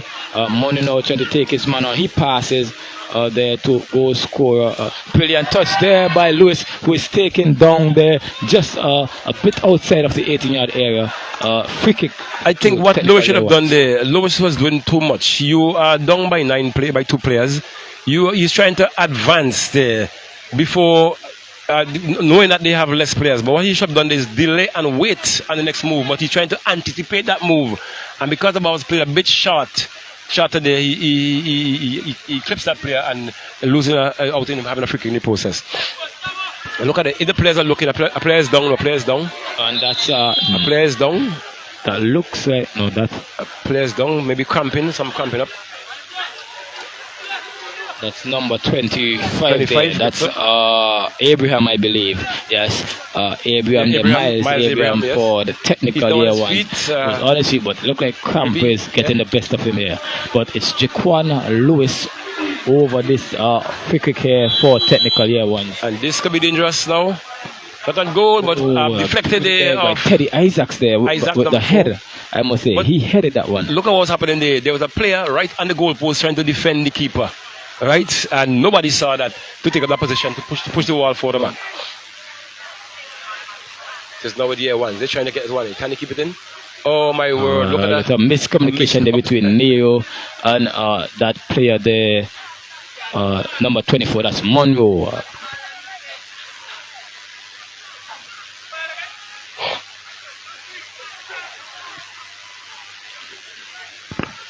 Oi, look at ball here.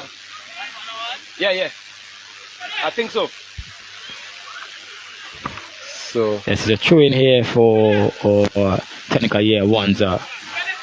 Brilliant touch there, dummy touch there by Lewis, who gets that ball played out to by Abraham to Monroe. Monroe there, a bit of a showboat in there, and booted away by Teddy Isaacs for Volcanoes. I think the players are playing the full. You could see the agony in some of the players because that ball should have been going much more forward, more lateral. But they playing around it, and as a result, but it's not with the year 2, the year 1. They're trying to go forward. That's Walker with it there. Plays it to Barber. Barber tries. You know one of the things in football, right? I normally tell my coaching users as well that you have to know your players' strengths and weaknesses. This is not one of the best players I've been looking for the longest while. And look, he chose to put a ball to him under pressure. So it's now with a throw in there. Yeah, it's Isaacs now. He plays it in there, trying to find you. But you see again Wallace with some defensive duties and the pace of Kirby here against 2 defenders. He's still going there. The little man there who up front for Volcanoes, and the poor decision there by the goalkeeper to actually play that ball. And luckily, Knight slipped. He would have had a shot there on an open goal. But Corby here wins that ball, tries to go around the defender there, but lost position, ball put out of touch. And you can hear the noises on the field because one think that they have an advantage. They know they have an advantage, but the communication, as we say, is not poor, very poor. Not in keeping with what they would expect now at this point. Sivakin looking for a corner kick up there, a bit of shielding going on. Referee John Hines is right there, a bit of pushing going on, and it's going to be a goal kick. So it was not worth the while there for Knight. He should have been looking for And a quick start. Look, Volcanoes players are out by numbers. Look. And it's Neo here. He's trying to release that player. He releases Monroe, who is onside there. He tries to be a bit flashy here. Got that ball through the legs of Valentine, but it's Campbell again doing his defensive work there. It's just 5 minutes or so remaining in this game, where Volcanoes are leading 4 goals to 2. Shot taken there by Monroe, not Monroe. Good take by the Nanton, but it was actually shot taken by Nanton, cleared by Isaacs, but it's a fall here on Nero, resulting in a free kick for the technical year ones down the right flank here. And it's Lewis over this ball. Why should the players be looking for the referees from that distance? They should have been packing up the defense, looking for clearance. That ball is not going to be going into him for his part. So the best thing to do is and there are 2 players here wasted as well. Go behind, somebody blow up front, and allow. There are players for technical as well who see poor kick again. Poor start by Lewis, and this is the third one. Those 2 corners and this spot kick here in the second half, where Lewis poor kicks here by him. Just 4 minutes remaining in this game, second period of this second game here between Volcanoes FC, the technical year ones in the National Lottery's Unique Touch Soccer St. Vincent and the Grenadines Community College Invitational Football Championships 2022, the 7th edition, as we say, Roger. Hat-trick for Rashid Wallace in the first half, followed by a goal by Orlando Campbell, gives Volcanoes a 4-2 lead over technical year ones, who scorers are Javille Monroe and Josiah Nanton. Right, Kirby here with that ball on that left flank. He goes past 1, he goes past 2, goes into the middle, tries to turn him up, but Walker matches him. But there was a push in the back there. I think King there was trying to allow the advantage, but then the player went down. Quickly taken as well, and Sam is through here, breaks through. He's you could say 1-on-1 with the goalkeeper. Shot taken, brilliant save there by that goalkeeper, Jermaine Jarvis for the technical year ones. A brilliant piece of save there. Yeah.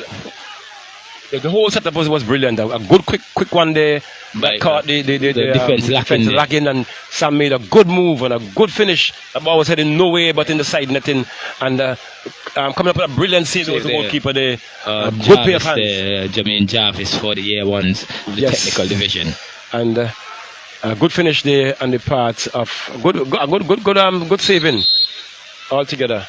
So it's going to be a corner kick to the Volcanoes. Just about 2.5 minutes remaining in this bout between the Volcanoes and the technical year ones. The technical year ones here are Roger losing their second game in succession in the tournament. The second game of the tournament, they would have lost the first 5-1 and losing this one at the moment 4 goals to 2. That one could have been danger there, as it just bounced off a defender. But Campbell trying to do a bit too much against our 3 players. Poor ball played out by the defender. As we see a break football there, Roger, by that player there for the technical area. Yeah, most definitely so. So Volcanoes are back now. They're retrieved and now looking to defend still. They're defending stoutly. They have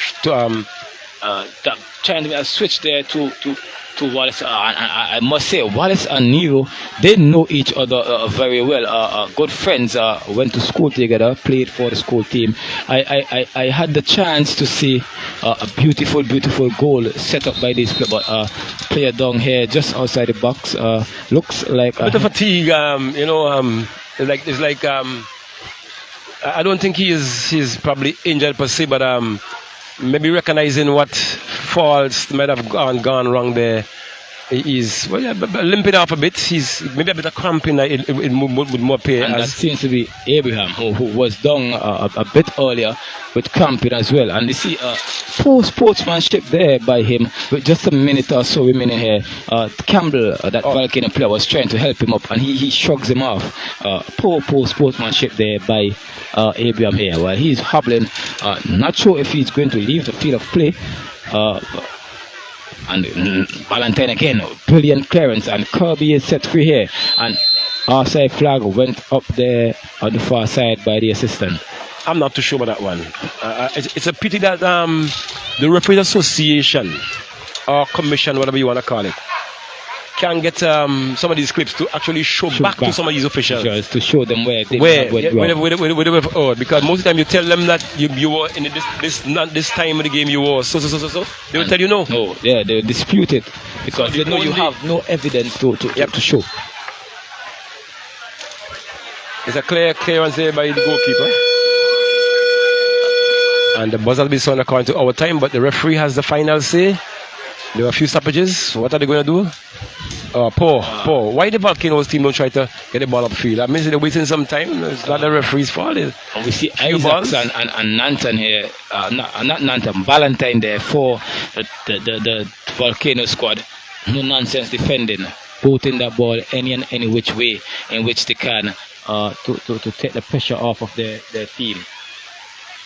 And it's now with VA1 trying to come forward. It drops. Keeper takes it up. He's running to the field. Finds his man there in Sam. Sam is looking to get that one, taking some time. Try to get that one through. Yes, he finds his man. Probably received that one, and he's not in an outside position.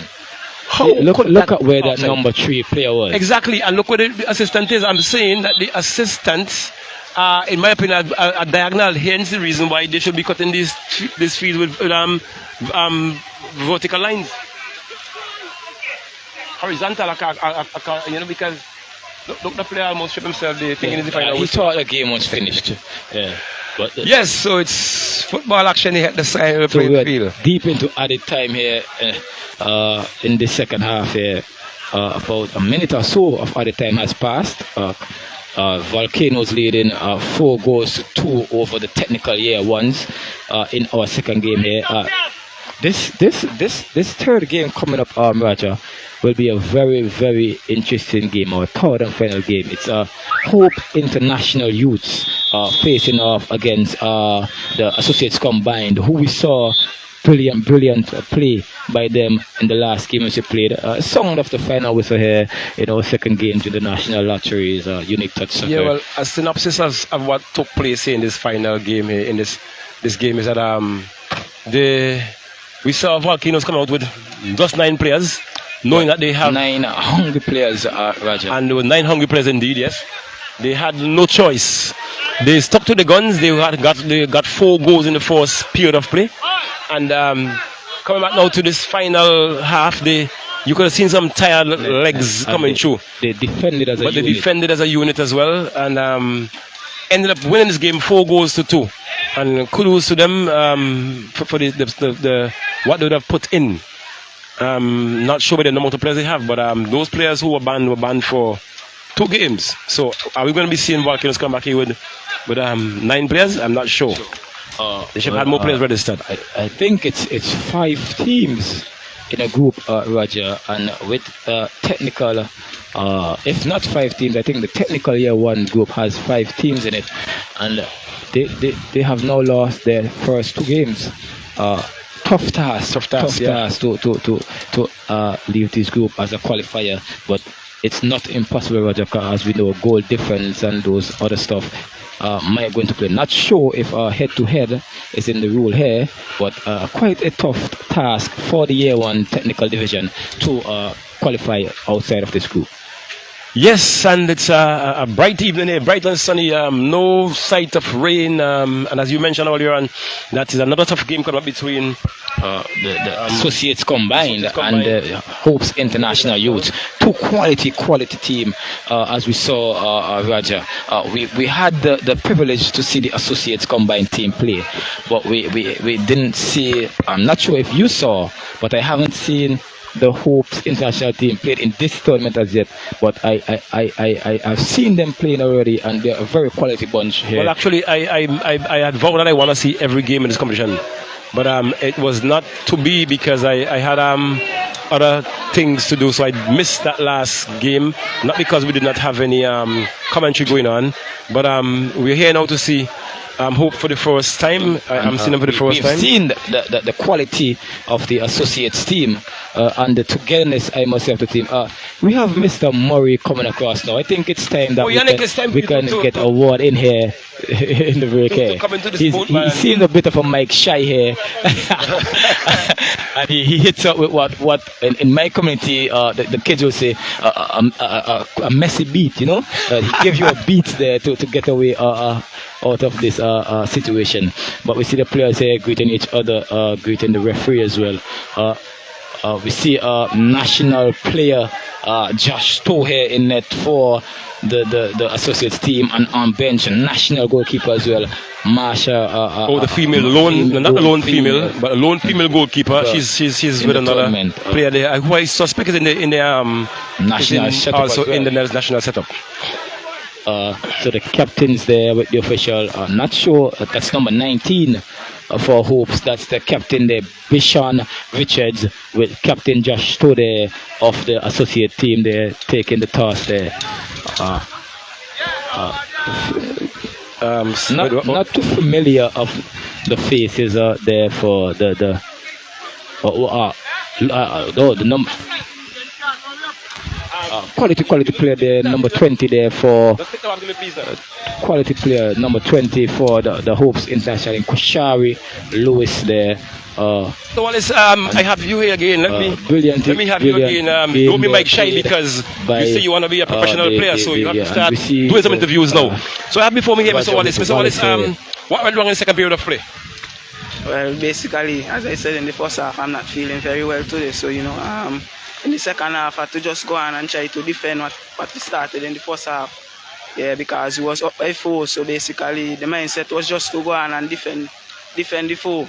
Yeah. But we saw the team come back and scoring 2 goals. What if that gone 4 each? 4 each. Well, I would have scored again. Well, I see you made some moves there, but I realized that fatigue was stepping in on your part. But anyway, good game. Keep on going, youngster.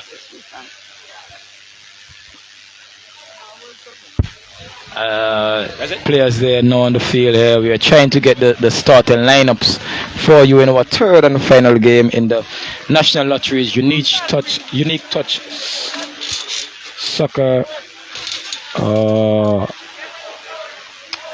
Svgcc Underground Community College Invitational Football Competition 2022.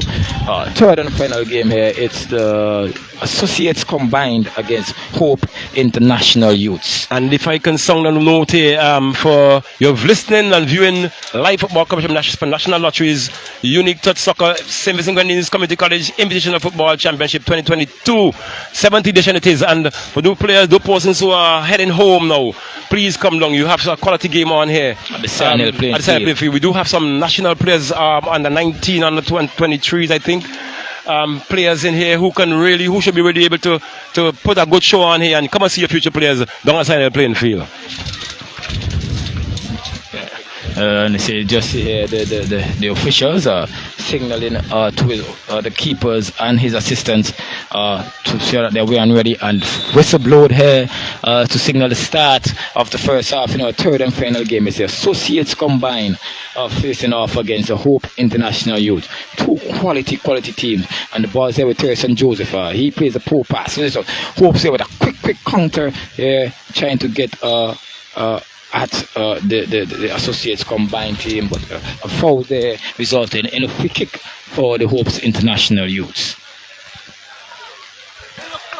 And it's the number 27 there standing over that one.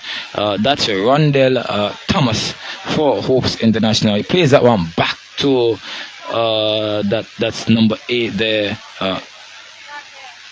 No name for that player there.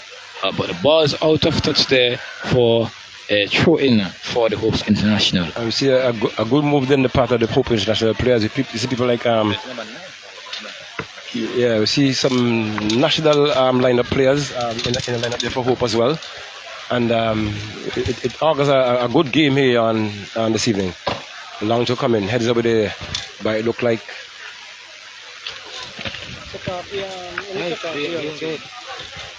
And it's headed there looking for, and I see Justo now having making a not too strong clearance there, but it's one on there, it's a bit shielding there, and it's a throw-in to Hope International. We see Thompson take that one down, finds his man. He turns inside, finds his man, looking to find his man there, but in the touch there by that defender there for Associates combined.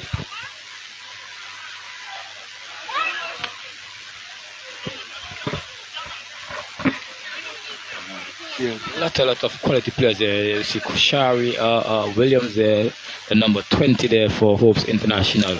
Lovely midfielder. From my knowledge there, Roger was with the national setup for a bit, but a nasty knee injury had him out of the game for a while. But he's back, still showing the talent in which many saw in him during his youthful age. Youthful stage, I must say. Newly transferred from Chelsea, come down at Chelsea to Hopes International.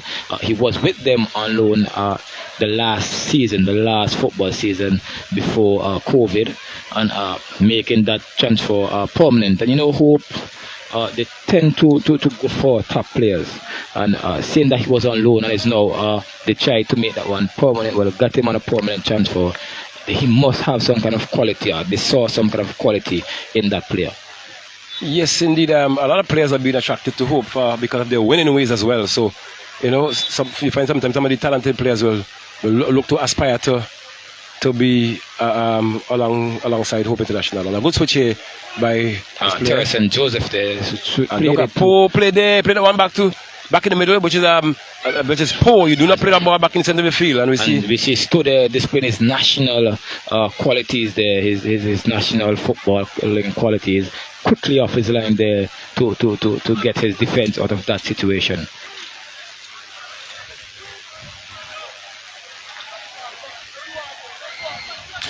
Just to give you the starting lineup here of both teams. For Associates combined, we have Stefan Haksha, Jaden D'Souza, Java O'Dane, Francis Murray, Duvani Williams, Jama Cropper. We have Courtney Franklin, Josh Too in goal, Jelan McMaster, Josh Backus, and the midfield maestro in Terson Joseph. I just saw something there. It looked to me like a playback because I saw, did the rule change? I'm not aware. Well, I got to check one today later on when I leave here because that looked so obvious, Play it back and the keeper took that one up. Unless it deflected off of the defending player. But it looks very clear to me that was more or less like a play. And play continue here with Java Adane, plays it back to number 6 there. That's Josh Backus. Balls with Josh Backus. He tries to come on the line. Tries to release Odane, but there's a player coming in. That's Jermaine there for Javon there, Javon Webb for Hopes International. Another brilliant defender who was with the national setup. Not sure if he's still there, but there's a clearance there by Webb. Trying to find his striker. Very strong striker upfield there, Roger. A bit too much there from those players, but Kusharia, Lewis there played it out wide, and that striker has been released there. Number 27 Thompson. there. I think he is. 27 there. Yeah, that's Randall Thomas there. Number 27 for Hopes, yeah. Thomas, Randall Thomas. And Franklin there trying to release Adin, who seemed to be in an offside position, and the assistant confirms there that he was outside. I think this might be an error. I know him as Ronnie Thompson, and not Thomas, but that's what we see here. Randall Thomas. So it could be an error there. Or it could be Randall, but I think it's Thompson should be. But we'll have that checked out. Maybe Ronnie is his it's Ronnie. alias name there. It's Hope trying to go forward. See, see this little Foul there, tiny Joseph. player number 10. There's Terrace and Joseph Terrace and there. Joseph, a good nippy midfield player. He's making some. His presence felt as tiny as he is. I think he plays. Does he play for Jebels as well. Jebels? He Yes. plays for Jebels as well.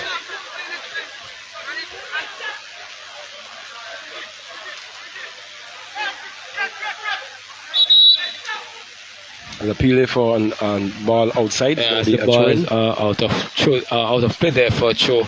I'll give you the starting lineup for Hope's International Youth.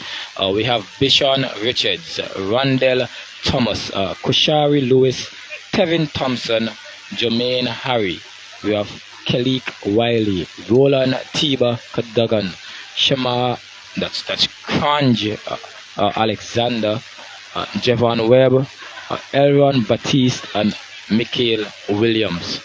The start 11 for the Hopes International Youths in our third and final game here at the CNL playing field in the National Lotteries Unique Touch Soccer St. Vincent and the Grenadines Community College International Football Championships 2022. Quite a competitive game on hand here this evening, and it's a good play there by Stowe. Still trying to find his man. Keep it in. And that's a day in there who played it to Franklin, but controlled that one out of touch. Just 8 minutes gone by in this first half, and very, very quick tempo, quick pace game here, Roger. That was played all the way back to the goalkeeper, who tries to change position. A poor cross on his part and a poor force touch there on the part of Odain there, but Odain. Kappa there, beautifully Shiva Kappa, who tries to play it to Odain, but beautiful defending there by Webb. Brilliant touch there by Franklin. And that's number 15 there, being let loose there. No number for him either. a very big attacker there. He looks more on Outside the looks call more against like Odain. that attacker looks more like Marlon Tusty James, but he lacks Marlon's finesse, I should say. But he's young, with some more agility work and so on. He can make that. He can make that move. So it's now. What's this? A free kick? It was offside called against Associates Java Odain, resulting in a free kick there and it's a poor touch there, almost give that ball to the Associates player. Booted upfield there to number 15 there. Not sure of the name as yet. It's a poor tackle there by that's Toulon, I believe there, for the Associates combined. Though that's Duvani Williams there. Number 3. McMaster, sorry, Dylan McMaster to fall there on that Hopes player.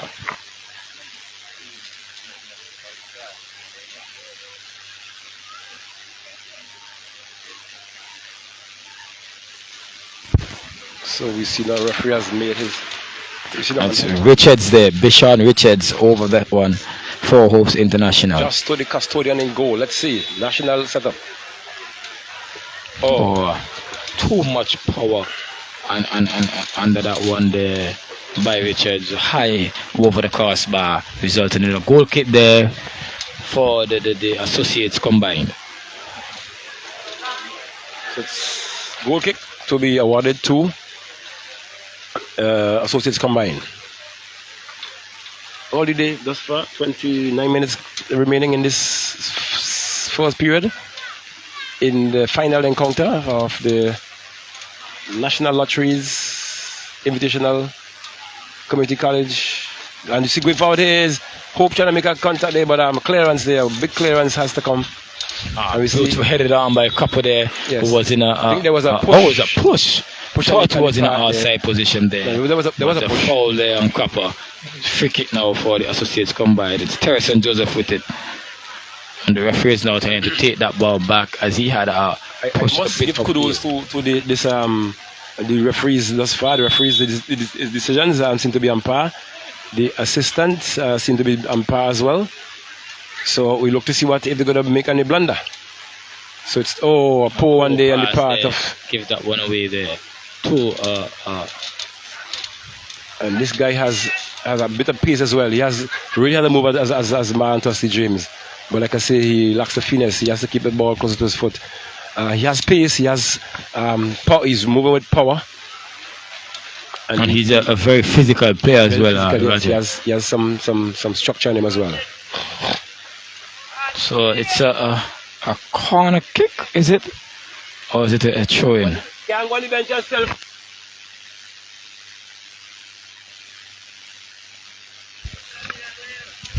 It's a throw-in there. Clearance there by Joseph. Franklin with the ball there. Oh, and it's a pass back, and Copper there. Tackled by Copper, and Copper is on the floor there. It's a fall there against Copper. Free kick here for it's a quick free kick taken by Associates Combined, cleared there by Webb. Lewis with the ball at his feet there, who plays a beautiful ball down the line there to Deshaun Richards there. He's being challenged there, tries to twist and turn, play the pass inside to his player, who turns as well. It's off to Lewis, who was about to take a shot, but Franklin there with a rash challenge there, resulting in a free kick. What happened there is that Thompson was able to get that pass off, and a second tackle came in, but the referee that was Richards, Deshaun Richards, brought it back to the original first tackle. So here it goes again. Hope is winning another free kick just on the edge of the 18. Not the first one going wild. Let's see if they can put a better pace onto this one. Justo has much to do now from in that position.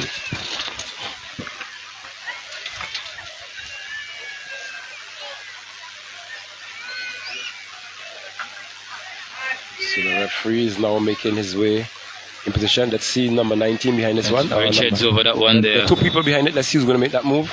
Richards, beautiful.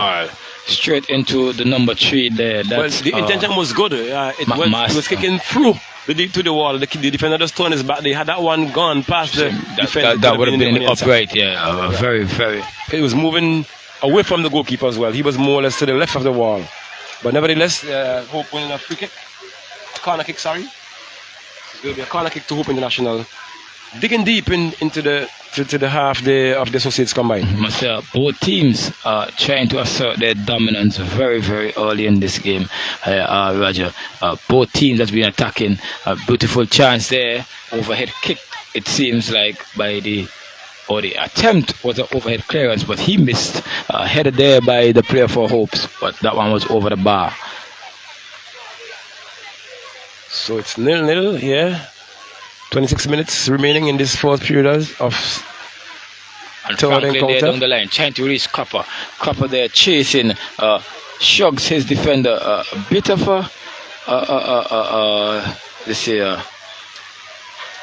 invasion of the pitch there, Roger, by the animals there. That's something I like to see work on at the Sandal playing field actually, where also games are playing. And animals tend to invade the pitch because it's a pasture for some persons tend to tie their animals. If you know Sandal playing field from yesteryear, where it was not enclosed, you'll be playing among sheep and pig down here, right? But not has been enclosed. I'm not sure why they still have. Well, there's some grass on the outer perimeters where they might probably expecting that bit of grading to go on, but I think when you have games, that's why they should be tied or even being removed from the premises. From the field, yeah. Just now with Josh it is? Yeah, Josh to get it to his left wing back. He tried to get that one off. He finds his man though. Brilliant play there by Franklin. Good play over. But not looking at it's still with the players there. Poor anticipation there by that number 7 there from Associate. That's the Souza there. As Joseph in there fighting for that one. He comes out with it. He tries to. He's fouled there. And it's a free kick for Associates Combined. One there by Terrace and Joseph. Quite a competitive game here this evening.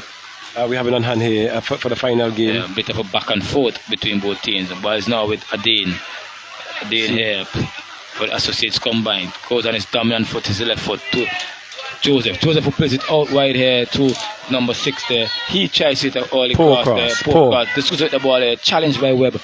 Brilliant charge. Joseph there with a challenge to Franklin. Franklin with that ball. He takes a shot.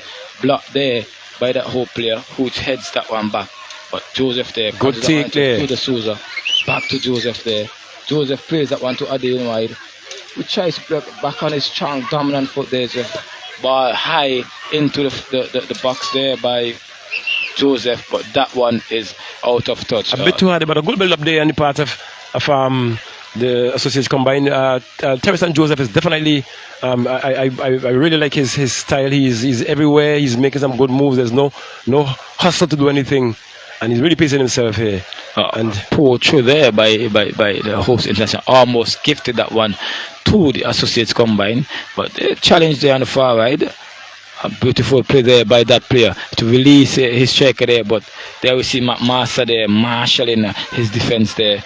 Plays that one to the Souza. The Souza now to Franklin. Franklin tries to release. Aden is through here. Aden through past the keeper. He receives a touch, and it's a penalty here. One here, but that seems to be outside the box. That infringement took place outside the box. It was a good move on the part of the attacker there. Good, brilliant move. To just realize that he was surrounded by 3 opposing players. Yes. Gets that one around the keeper and just invites a touch there. Yes, and I think it was a poor decision there, outside the area. It was actually signaled by the assistant there. What the assistant did there, he actually ran with the position that he has there on the edge of the 18 is signaling a penalty. Yes. So it's and poor decision. I don't think that's right in front of us here, Roger. Yeah, and that contact. We are right on the edge of the 18 now. We are seeing it outside of the box. We know there was an issue in a previous game that's with a similar action, but the keeper has this one to save. Let's see what he can do with this one. It's final, as you say, penalty kick here, and it's Aden, the one who won the penalty, who invited that fall. Taking charge. Svgcc, Aden saved there. Copper follows up and blasted that one over the bar. A bit of retribution, not retribution, I should say. Karma there, Raja. Karma is a bitch. Karma is a bitch. Indeed. And Aden is left-footed, right? That should have been going with power. If you choose to go in that corner, it's power. If the keeper touches, let him push it back in the net. Right? Poor penalty there by Java Aden. This may come back to haunt Associates combined. And remember, in that first game in which they won, remember they gave a lot of chances away in the start of that match, and ended up winning that match. It was 4-2, I believe, Roger. Yes, where we had that late penalty. That's true. That late penalty away to kind of assert some pressure. Yeah, we just saw a tank being mounted there, but poor finish on the part of the Hope International number 19 player, Richard it is. It went crossed the goal line for a goal kick to be awarded to Associates combined. And I applaud the start of these teams. They're not no boom kick downfield. Yeah, they're trying to walk the ball. Beautiful turn there by Aden. Beautiful tackle there by Javon Webb, covering his defender there, who was caught out of position. Aden had to skip out of the way of that challenge. He might have been injured there. Yes. So throw taken. Intercepted there by Lewis, but back with Associates combined. Casual control, and Franklin is through here. Clearance there, and it's Franklin on this one, but recovery there by the defender. Number 9 player for Hope. It wasn't a player we see have Williams. Yeah, Williams. Who had the injury with his knee? Who was a player loan from Chelsea some years ago. No, that's Lewis. Kushai Lewis. That's number 20. Okay, because I think this player number 9 as well. I think he used to play for Chelsea as well. If I remember quite well, I remember him as a youngster. When I used to work at the Bookman Resort, I had a tournament with all the Leeward schools, and I remember him playing for, I think it was either Dubois or... If he played for a team of from that era, then that's a Chelsea player, because most of their youth players resort from that area, seeing that Mr. Oliver Keith, the owner, per se, of that team, teach at that school. So he does a lot of recruiting for youths of that area, from Dubois, the Vermont area, per se. But there is hopes of mount attack here. It's Lewis. He plays it inside to number 27 there, who is Thomas. Thomas plays it there to that striker who plays it all the way back to Williams here, his centre back. A bit of dangerous playing in the back there by Hopes, but they played that one out beautifully, but played that one out of touch. And it's a quick throw here by Associates Combine. Player there chasing the number 9 there, big lackluster ball out of play, throw in for Hopes International. Oh, I know it's going to mix up because look at Rondell Thomas is 27, and look at Tevin Thompson is still 27 as well. So there's a bit of an issue there. That's why I had a problem with him being Thompson. Yes. And I know he's a Tevin Thompson. He's from my area as well. So it's now with Associates Combine. I choose to go right back to Josh Stowe, senior man's national keeper there. Stowe in goal here for Associates Combine. Dane trying to be a bit too cheeky there and give that one away to the big, bulky, pacey striker of Hopes International. A bit clumsy there, and that one went out of play there. I'll have to look at that player. He takes most of the time. He choose to go to the left side. I do not think he is a prolific left foot player, but I'll look more and to see what the outcomes would be. Franklin there. Franklin, who was just featured in a newsletter as St. Vincent and the Grenadines' most sport known person. Plays in a lot of sporting disciplinaries, about 4 different sports at the moment. He went away with that under-19 cricket team. He went away with that successful that what number football is that? team. That's the number 8 there for the Associates Combine. Courtney Franklin, a sports dominant player, and he is actually good in the sports in which he plays as well. I think he plays rugby, he plays cricket, he plays football. And there's another sport in which quite a utility, not volleyball? And volleyball, yeah, that's the next one. Yeah, quite a utility player that is. Cross comes in, free kick. Foul according to the referee. It's going to be a free kick against Associates, against Hope. Sorry. Free kick against Hope. So it's 0-0 thus far. We have how much time remaining? 16 minutes remaining in the first half. Was a player being carried issued there? That was the whole player there is just the number 19. That's Richards was just carried there by the official, probably for committing that foul. Ball booted up the road by Stowe here. Webb tried to clear that, he missed that one. Sent to chance here for the number 14, but he lost his footing while going through there. That was Hackshaw there for the Associates Combine. Clearance there by McMaster. I think the defender is trying a bit too hard now, because unless a player is clear, he shouldn't be trying to force it through. Beautiful play. I love how Joseph is walking this ball to right here to Bacchus.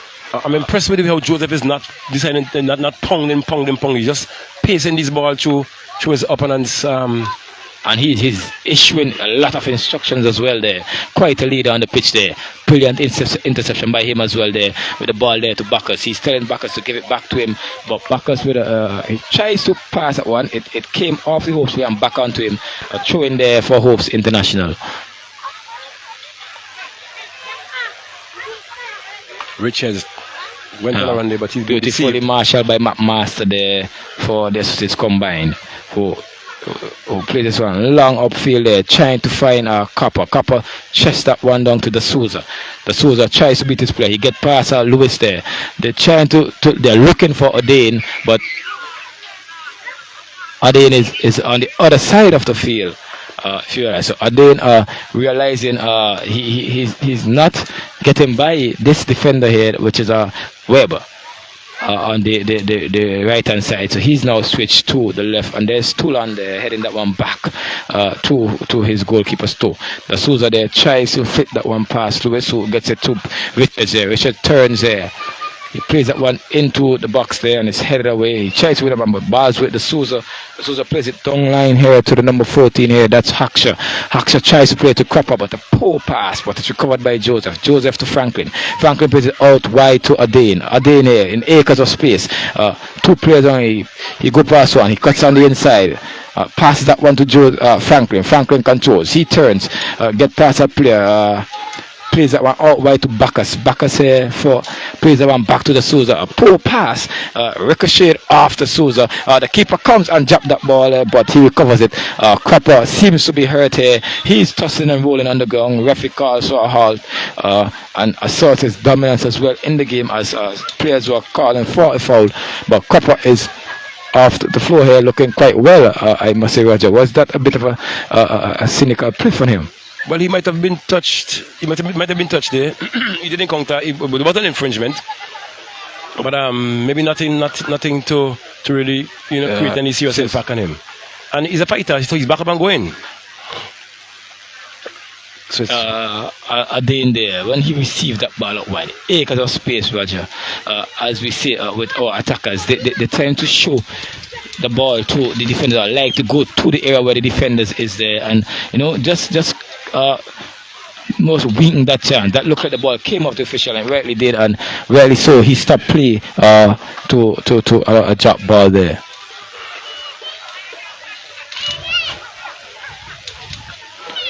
That one played over the top to Richards. He's onside, still looking, calling for offside. Richards with a pass there. Was that a pass or a shot on goal? It went straight to the keeper. If that was a shot, Roger, I must say. Maybe that was the intention.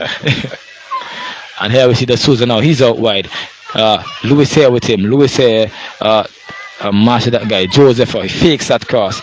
Go past one. He plays that one back to McMaster there for Associates combined. Played it wide there to number 5 player there. That's Williams. Terrence Joseph is a quite competent player.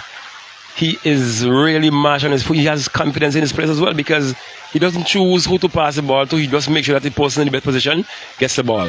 I recognize Joseph and the other player who he was a versatile player. That's Franklin. Franklin.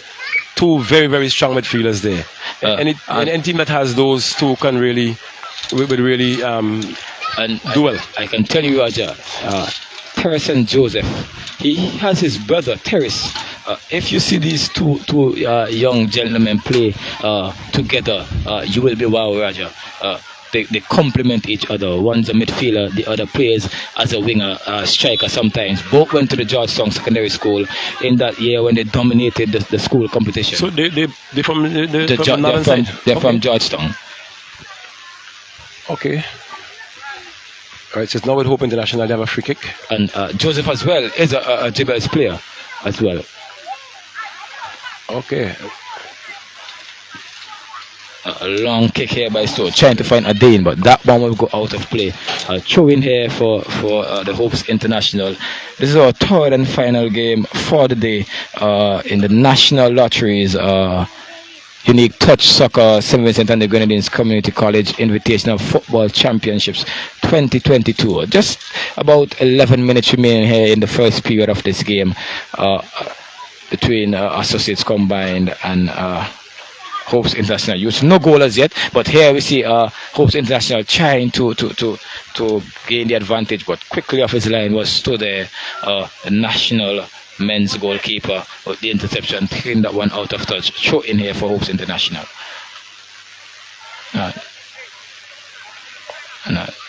That looks like a push there, Roger, but a fall here by Joseph. I've seen it happening twice, actually, where the City Combine should have actually on a fall there. On a fall, but the referee saw it differently, so it's now with Hope they're trying to go forward. Lewis gets past the Souza. Yeah, plays that one through. Nice flick on there by the number 18, trying to find that number 15, but he does not have the pace to catch that one, Roger. Quite sturdy fella. Yeah, a bit of weighted pass there, and the part of that player for Hope, so it went into touch. For a throw-in. Yes, and plays on its way. It's now with Associates combined. Lovely ball being played today. Advantage. Copper here. Copper, and he wins an advantage there. He scores! Brilliantly, He scores! composed, What a composed player strike there. by Copper. What a composure there. And what happens there, you see, with what I admire of this team as well, to combine. They do have a sturdy midfield. The two strikers as well are very committed. They fight tooth and nail. And he never give up. He uses body for shielding as well, because this other lad was a very little lad. If you look at the defense for Hope International, very sharp players. And what he did, he was to just set his body, and get some composure and great finish. About this with our attackers, they tend to show the defender the ball a lot, but not Copper there. Get his body between the ball and the man. So if you want the ball, then you're gonna have to foul me. He says. The defender does not commit, so leave him the opportunity to score. We see the referee and that's now. Webb there, Javon Webb. I don't know what he may have done, and he has been carried by the referee there. Now the referee is asking to see the number, right? And we have always insisted, as a number on the front of the shirt there. That there should be numbers plain on the pants that could be seen and on the front of the shorts, so you didn't have to. Anyway, back to football. That's a foul, yes. That's a foul there by Franklin there. So it's going to be a free kick for Hopes. So just 8 minutes remaining in this first half here in our third and final. So did game. you say Franklin is a Hope player as well? No, Franklin plays for the North Leeward Predators. Oh. Yeah. They are actually in the final of the All Leewards competition. Oh, there. and look at that clear goal there. Finishing there. That one came back there. We see that right wing back making a great move. Great like what Matthias did in the previous game. And cross that one, and that right in the middle of the goal, that player actually ducked into. Maybe he closed his eyes because I couldn't see that. How he missed couldn't see how he missed that one from that distance as well. So they live to fight another day. That player who got that second shot. He could have composed himself. He had the time, he had the space, but he decided to just swing or rush even the shot. On his chest. He could take that one down. He could have taken it on his chest, and there were no players close He by. could have done what he wanted there, Yep. but he just rushed that shot and kicked that one wide. Ball's there with Joseph. He headed it up. Tevin Thompson had that one.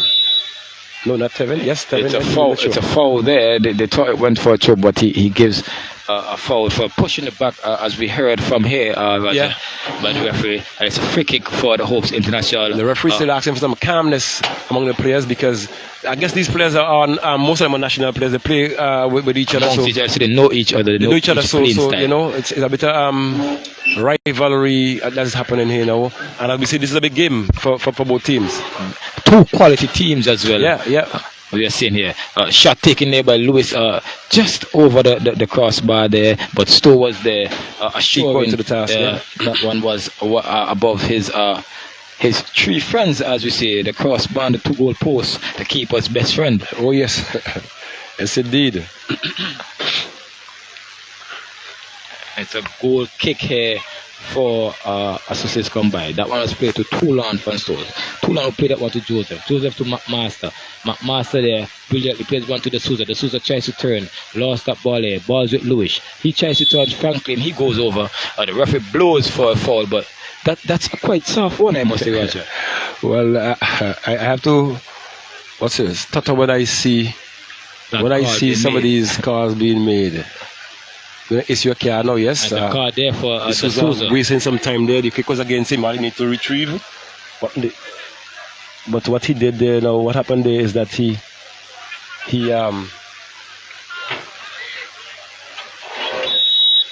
free kick taken to Thompson. Free kick and saved by Stode. And John,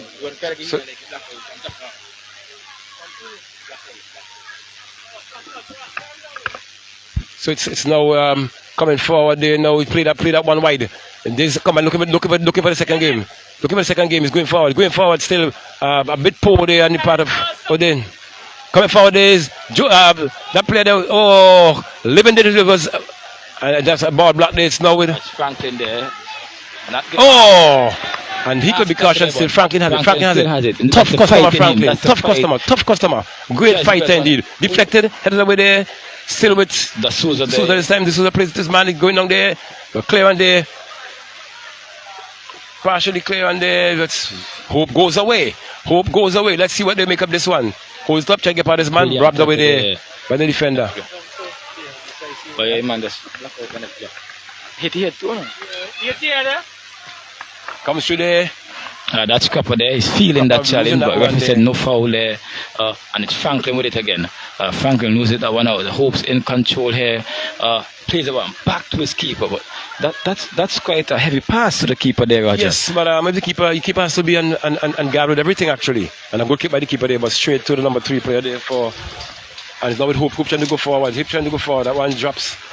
Swings there as he was between 2 players there, not sure what to do. I'm a bit worried about that player for Associates Combined. They have been getting by him all day. The number 6 player there. That's the right wing back. Backus there, the right wing back. He looks to be like, as we say, the weak link in the team there. Yeah, but not enough pressure being assaulted to him. That's yeah. true. There he go, he blocks that one. Probably he heard us there, trying to tell us, eat your words. Wonderful football, but lovely pass there, but not enough weight on it. Created an interception there. The Souza there on a yellow, but he's tugging and pulling that player. He has to be careful there. And talking about Bacchus there, quite easily, he just went to ground, you know. But who's there? Terrace and Joseph. It's now with Hope there. Have a shot on. Twisting and turning. Brilliantly blocked there by McMaster and Joseph with the clearance there. Trying to find a Dane Arcrop upfield. Franklin there. That one just bounced off of his midriff there. And it's the Souza plays it to Joseph. Joseph going down line here. He passes it to the number 14 here. He touches it around that player. He gets one player looking for a cross. He cuts back and that player equal to the task. Lovely tackle in there. But why didn't he carry the cross? He should have crossed that one. Taken the cross. He had 2 players. Because he was trying to beat back. And he tried to look flashy there. And again, it's a problem I've seen with our attackers in this country. They tend to play for the crowd, Roger. So they do stuff to wow the crowd, to create a reaction from the crowd. And forget that they're playing football, they're trying to win. Bear in mind that if you make a mistake, that crowd will eat you up. Yep. Shot and goal there, Franklin. Effort there, but great move on the part of wide. Franklin there. See that the keeper was a bit, not anticipating a shot there and tried to caught him off guard with just a minute or so remaining in this half, the first half here. Associates Combined leading a 1-0 courtesy of a goal from Copper here. A long ball being played through there. Number 5 has it. Looks to go back, fake that one to the keeper. He has it. Swings it downfield looking for his man number 11. He gets it. Tussle, good move there. Good move by Odin. Great football skill. He cuts back. And he leaves a player there on the ground, but he tried to be too cheeky there. He lets the crowd again get it, but the crowd there was yelling to him, shoot. But he tried to beat a second player and end up giving away position there. But balls with Adain again. Adain, who plays for Pesco Pastures in the club division here. Balls with Joseph. He plays it out to Bacchus here. Bacchus the right wing one. Bacchus there. Seeing that Souza making it. Bacchus tried to play it to Copper. Copper with the and it's on the post there. Brilliant head there by Copper. And it's still with Copper there. He's trying to come forward there. Copper has it. He coming through. Play that one to find his man. Trying to play to Franklin. Franklin couldn't get beautiful header there by Copper. Beats the goalkeeper. Goalkeeper outstretched, couldn't reach it. Hits that near post there of Copper. We should say after near post. Beautiful turn there, but McMaster trying to. And here Hopes goes away. But with that move, it was a brilliant play. Brilliant piece of play there by Associates Combined. Associates Combined made that shot. It was a brilliant. That ball was saying goal all the way. But it just drifted a bit and hit the post. And great build up here by the Associates Combined. And they have gone clearly. You see the Master, who has been having a brilliant game at the back here, is now down, but he seems to be up. Our buzzer goes off here to signal the end of the first half. That player Copper. that player came in. He was kicking as an clearance. I keep definitely came in. Master there. And Definitely you see, with his studs exposed, and I think that's what he was annoyed about. the referee signaling the end of the first half here.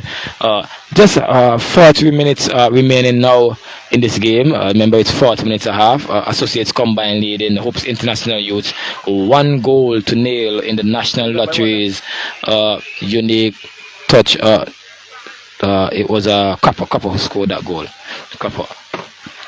National Lotteries Unique Touch Soccer St. Vincent and the Grenadines Community College Invitational Football Championship 2022, the 7th edition, the 7th edition of proper planning, proper organization.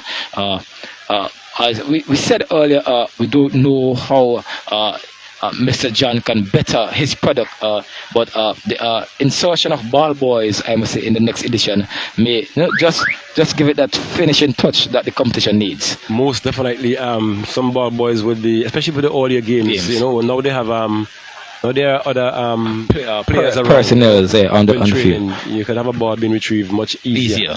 But for the early 2 games, there's always a issue with the ball going away. But not indeed. Nevertheless, we had a very stiff game here, which was anticipated in this final encounter of the evening. Hope International, they are down by 1 goal to Associates Combined. We see some very good quality football. Indeed, both teams are having a good show of it, and we see Associates Combined definitely holding their own. I'm very much impressed though with Terrace and Joseph and Franklin in the midfield. They are really dominant in the midfield there for the strings there for Associates Combined. Up front, they do have a great combination as well with the 2 star strikers, in Odin and Cropper there. Cropper really making the lone goal scorer in this match so far. Really making a go at it and showing the guys at Hope International that it's probably only a name, but there's quality in play. And yes, indeed, we are seeing good competition as well, and a good competition in hand, and we're definitely seeing a crop of a good bunch of players here. From both teams, young players who can go into the national system or are in the national system. Yep. Maybe vying for a position in the senior team as well, saying that this is an under 23 competition, so that the listeners will know no player in this competition should be 23 and indispensable in football. So, because like, you and me, you need the ball, I need it as well. We are competing against each other, and this augurs good for the development. And just to stress a bit on what we were told at the opening of this competition, where we understand as well what is happening nationally is that there is a national schools competition in primary and secondary school. There's also netball going on at that level, so which is good. This is what we call the sporting term in the school system. But it would appear as if there is some lack of or disorganization from what I'm hearing, among the organizers of these tournaments. I can give a test to that, Roger. I viewed a game there 2 days ago, Bethel High School against Pitibodel. 2 of our star national under 15 midfielders in Imani Miller and Juma Luke. Imani Miller, who was MVP for that tournament where the under 15 went, MVP of that tournament, where they lost the final on a penalty shootout. Brilliant game, a brilliant, a Messi-esque goal scored by Luke for his school there. They lost 2-1 against Pitibodel, but I must say that game finished around after 6. Almost 7 o'clock dark. School children out that late. No lights on that park in Camden Park. No buses to take the Bethel students home there, Roger. That is a big risk. So the question is, how many games? First question: how many games played on that facility on that day? Two games. 2 games. And I think the game was to start at 1. I'm not sure, but the small team, which is, those small teams are mainly from 1s and 2s. that game started at 3 when school was over, which I know when the federation had the tournament, those games were 1 o'clock games to get those younger players. So the first game was it a school game as well? Yes, school so game. they have different divisions, I So presume. the juniors, Oh, who the is seniors. I think it's under 16, and the seniors, I heard they move it from under 21 to open, because so I don't know why is it open, because I don't understand why a player, a student, To me, they haven't 21 years old in 21 years school, old. and I know Well, now it's that the system the where if education you're revolution. 18, That's a revolution. 18 and you repeat, you basically get put out. So I think they should say 18 and under. That was the thing of the past. It looked like if now you go to school until you the time graduate. out, till you graduate. Yeah, that could be true there, but yeah, as I was saying, after 6, the school children, it's dark, and those children are on the street there. It doesn't look good there in part of the ministry. Hello? We see the referee signaling, inviting the players to know that the second half is about to start here in the National Lotteries Unique Touch Soccer St. Vincent and the Grenadines Community College Invitational Soccer Competition 2022 here. Earlier we saw defending champions Volcanoes defeated the technical year ones 4-2.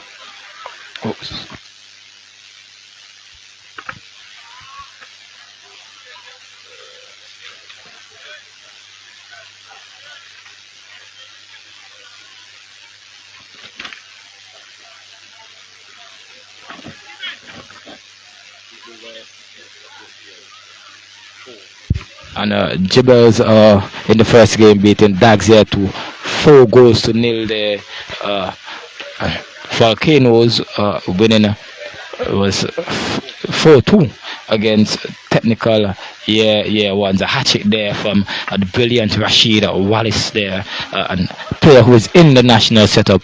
And a third and final game here, Associates combined leading through Crapper here, Jama Crapper, 1-0 over the Hopes International Youths. And Wallace is a player we need to look at. And they're doing a substitution here now. So number 7 seems to be entering the field. So what number would have left? There was no shot the board, but the player did look at a player going behind him. If you take a number from him, number what? He would have played 26, is it the 26th there? Yeah, it's Kodogan leaving the field of play. And number 7 there, is there number 7 the card? Yeah. Jacobs. Yeah, Jadan Jacobs there entering the field of play for Hopes International. So they're just waiting on the second officials there to get to their position there. Yes, and the players are all out. The referee All out, just waiting on his assistant there. Maybe she went to do other duties. She's now returning to her post, and she has a long way to go. She's a long way to go. Brilliant piece of game here. Brilliant play. Quality football in this third and final game. Just Associates combined edging out Hopes International Youth 1-0 in the first half, courtesy of Jamal Crapper here. Brilliant chance again by Crapper there. Headed the ball, looped over the keeper and struck the post there. We were crying goal, Roger. But as we see, that was not to be. Start of the second half here, and Hopes under pressure already there. But brilliant ball played out there by Lewiston. But it's Franklin and Joseph tackling there as a unit against the Hope player. And a foul is then called against them there. Against one of them. And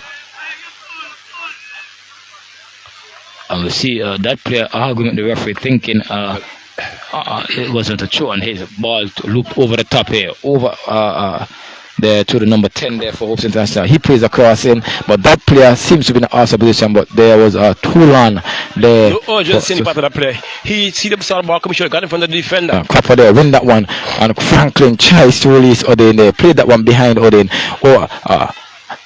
As you see there, the Souza with the overlapping one there, he wins that one. Trying to but controlled there by Franklin. Franklin plays through. He tries to play that player through, a bit casual there, that caused the defender to win that one. And Hopes now playing that one out from the back, coming along the right flank here with that player who just came on and brilliantly cut out there by Tulan. Ball to Terrace and Joseph. Here we see, play that one to Barbara. He loses that one out to that Hopes there. Ball out of play. It's a show in there for the Associates combined.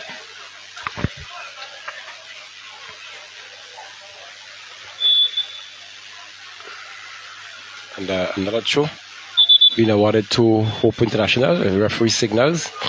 Throw for Hopes there.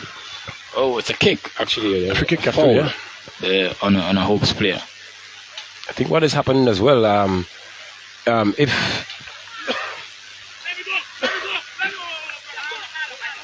the Associates combine, look at this one. If they have a coach on the bench who's directing them, the goalkeeper would have a lot of sun in his face, so because you could see him, and even the players shielding and shielding and shielding.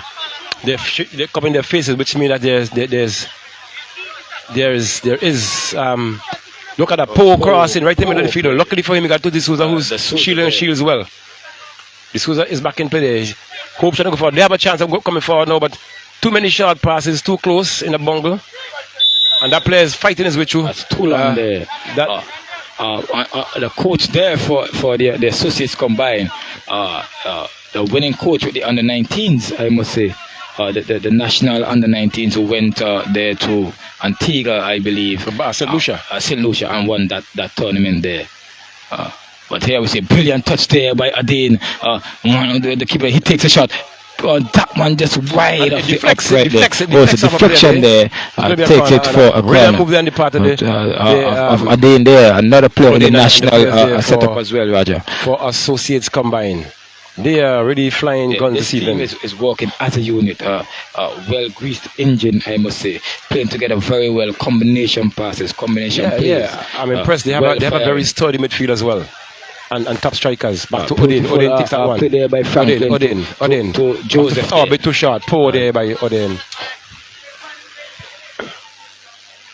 And it's.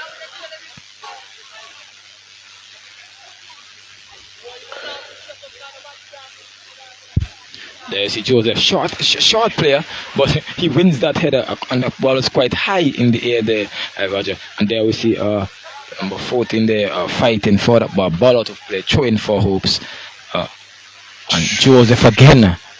I thought Joseph would have gotten that kick because that foot was very high there. High there, but the referee says it's a throw-in. It's going to be a throw-in there. Just taken back.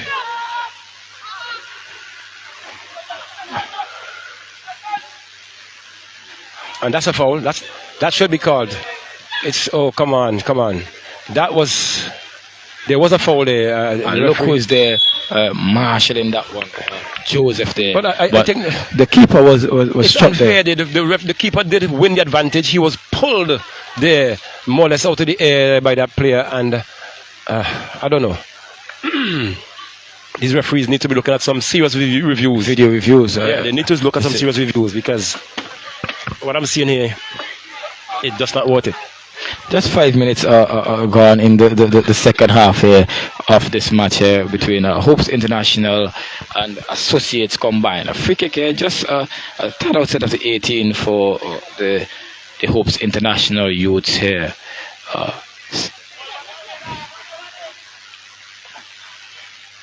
So, and we wait. Referee blows the whistle to signal the kick can take place. He tries that one, brilliantly taking kick. The keeper muffled that one. Oh, and the player who gets the rebound slide that one wide off the post there, wide of the near post. Poor keeping there by Josh Stowe. Brilliant save, I must say, but he let that one loose.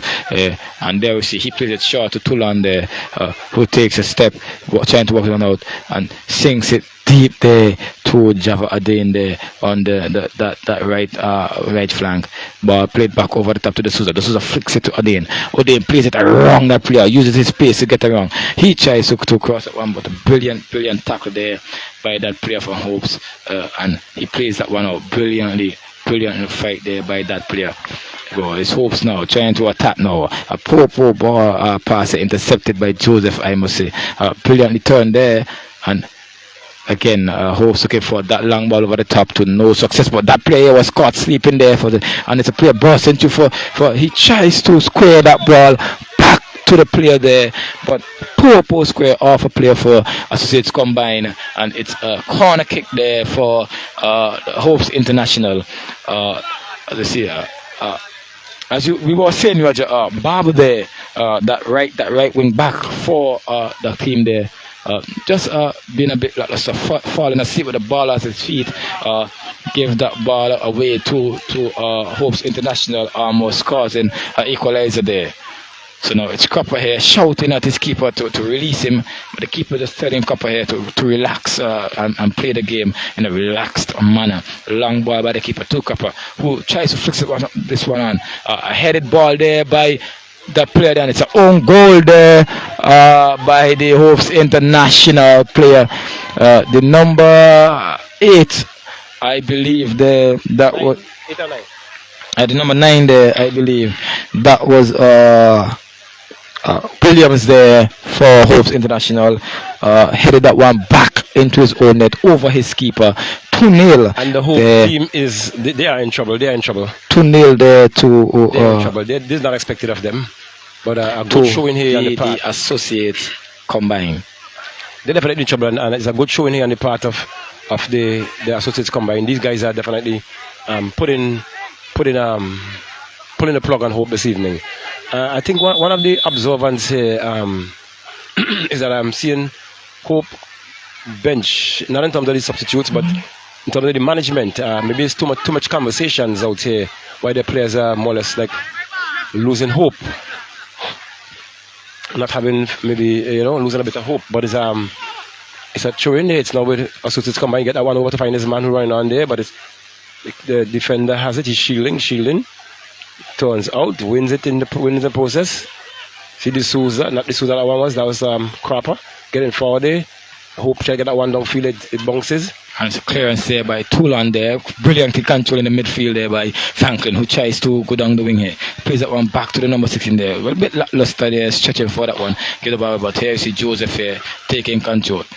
He tries to give that one to Franklin, but that one is out of play off the Hopes International player, and it's a throw in here for Associates Combined. Terrace and Joseph and Franklin, very, very good link up in the middle of the park there, Roger. Yes, and this was adds to that as well. So they do have a more sturdy midfield. I make over Hope International, except for one blunder that I think took place that didn't result in a goal. And if you remember that penalty that was awarded, that penalty, that's the only blunder from my observation in terms of the penalty. I don't think the penalty was actually a penalty, but maybe the rush of blood on the assistant. It was and the referee. It was a free kick. Outside of the box. But a player for Hope is down now. We see the referee asking him to leave the field. I'm not just sure. To get some assistance, because it seems that he's holding his head there. It seems to be Javon Webb there. Yes, that's Javon Webb there. Who received a head lash or injury, as we say. Oh, it's actually a gash on it. I think he has a gash on his hand, or he has some issue when he's moving his hand there. Probably feeling a bit of a pain there, Roger. But you see, so it's come a brilliant turn there by that number 16. He looked to be being held. He's fighting. He's trying to get the one out. No foul, says the referee on the Hopes International. That one looked like a foul to me, Roger. It should have been called because you allowed an advantage. And there we see the ball. And again, Roger, that ball to that player of Hopes, he seems to be in an outside position as well from where I am standing. Yes, and as we said earlier on, the referee did similar actions there where he called back a foul. And there were 2 fouls there actually that he didn't call back. But allowed the play to go on, and now Hope wins a free throw deep in the half of the... I see Terrace, first mistake I would have seen him made for the evening. But Hope wins a corner with this one. And it's Kushari Lewis there. Standing over the ball there, taking this corner for Hopes International. As you can see, although leading 2-0, Associates taking nothing for chance. One player outside of that area, caught Stowe sleeping there a bit, I must say. A little fight there in the box for the ball there. Players tried beautiful take and goal there. Good Back finish to there. goal, you know. Back to goal and Good finish still there, pull yes. that shot off. That was Tevin Thompson. Tevin Thompson looks like, yes. Tevin Thompson pulling one back there for Hope International. Their spirits are going to be high now, number 27. There, Tevin Thompson. Pulling one back for Hope. So his name is now on the book. So it's Tevin Thompson. Yes. So it's 2-1 in favor of the Associates combined over Hope's International Youth. Scorers as yet. See, and Associates combined, they give that own. They are ahead now, courtesy of an own goal. But here comes Javadin, busts into the box. He takes a shot. A bit of a selfish play there, Roger. He could have passed that one to Cropper at the far post there. Far post there. But not a bad try. A good pull there. Good Chicago. He has good power now. A lot of power behind it as well, with his dominant foot. Yes, as I was saying before, that bit of play there. Hope's International, that own goal now, they may be regretting it, because they could have been leveled in this game. Yes, a bit of a miscommunication. What is fortunate for them, they had 3 players retrieving there, so it paid dividends for them that they followed to give away a corner. Corner kick comes in, a lovely one there. To lose the that keeper. one was fizzing in front of the crossbar there. Maybe if the wind was blowing in a different direction, that one could have ended up in the net. So we are seeing now, and as we can see here, the Hope's International, the same problem that we were having, the third official is having as well, where the numbers of the players there does not correspond. But you know what is wrong here at the moment? That should not have been happening with the officials. They've not been doing their work quite clearly. Because there are numbers on the field that are not on the card, Roger. So, and Franklin there tried a bit to loses that one out to Lewis. Lewis plays that one wide to that player who was subbed on in the second half. Plays it forward. Toulon there trying to head that one up, but he could have took that one down there, Roger. It's time and space. That one to the top there, and it's a. Why should that be a foul? No, listen, the ball was airborne. He won the ball. He won the ball. That guy went under him, man. That should be a foul for him. He made absolutely And attempt to play the ball. a substitution happened quickly there. But look again, that number on the field, the player on the field, his shirt does not has a number on it. That's the guy there in that green boot there. Apart from Cropper. Why should the official allow that to happen? If the player has not got a number, then they should have played, and you can't please do that it's number 5 or whatever. This could be deceptive. I'm going to be clear and blunt on this one. No, this is not obvious. This is A bit of a hiccup to the quality of the competition that we've been seeing. Yep. But Hope has one. A free kick there. It has one player down. And the two will happen in this now. Just 25 minutes remaining in this half. A free kick here for Hopes. He goes for goal with that one safely into the arms there. Also, not enough power there. If that is the case, that it has more power on the front post, and it should be lofted more to the far post. Post strike, look it up there by Stowe. He tried to find Adane. That one was won by Hopes International. That player played that back. That place.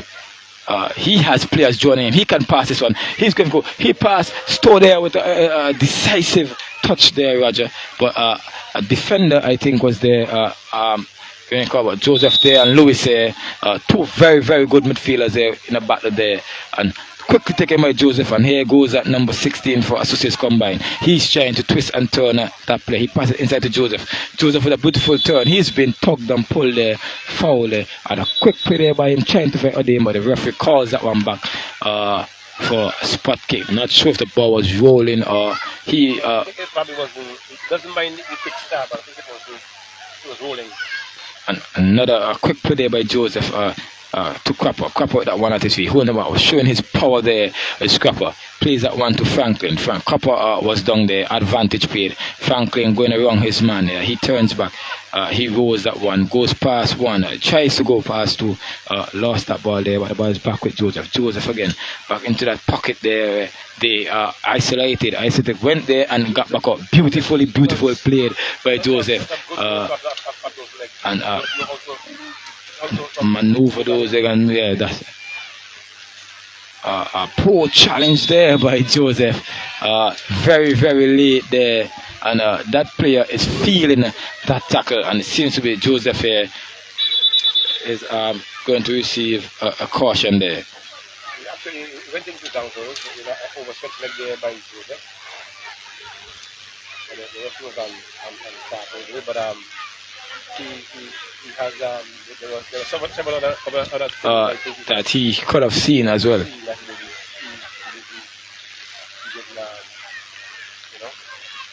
take charge of, but And it's a caution there for Joe. Joe. It go both ways. A foul is a foul, it should be called, right? But it must be wanted, yes. Must be equal, as we say. What is fair is fair. Yes, So we see, just 22 minutes remaining in this half in our third and final game. National Lotteries, Unique Touch Soccer, St. Vincent and the Grenadines Community College Invitational Football Competition here, 2022, the 7th edition. A free kick here for Hopes International. They are losing 2-1 against Associates Combined. A goal there from Crapper and an own goal. A beautifully released ball there, but too much power. And the keeper is outside the box with that kick there. Keeper is outside the box with the kick there. He was outside of the box there, outside of his area. He kicked it from outside. He was outside.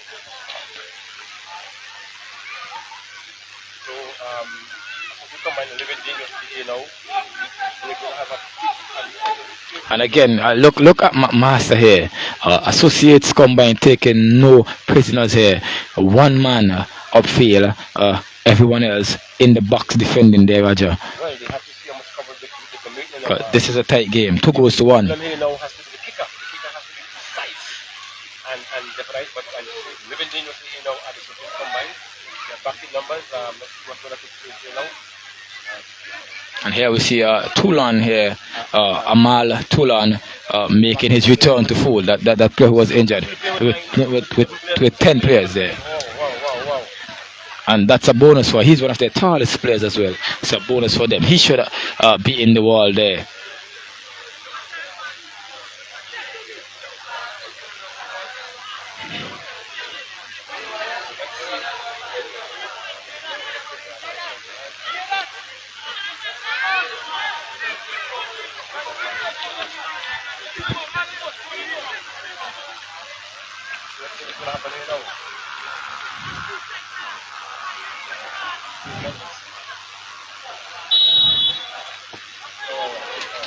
That should have been retaken. That should be retaken because the players would have approached before the ball was kicked. But I think there's somebody that referees should really pay attention to that. They're not doing right. Like in that case, they actually broke the line.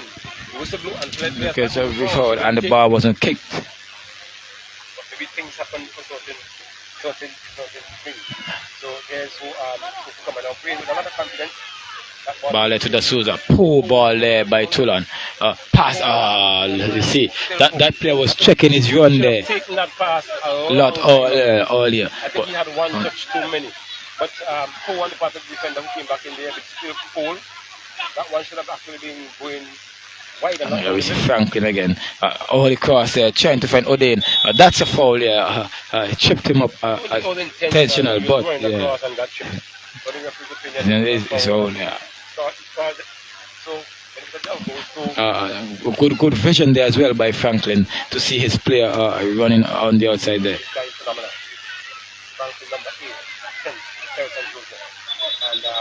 That's the Souza, the number 7. 3 brilliant midfielders in this team here for Associates Combined. and if you're looking at these players as well, Roger, they show no sign of fatigue as well. And I see number 18 entering the field of play, but look at this. The referee and the player, but who is leaving the field? Oh, so,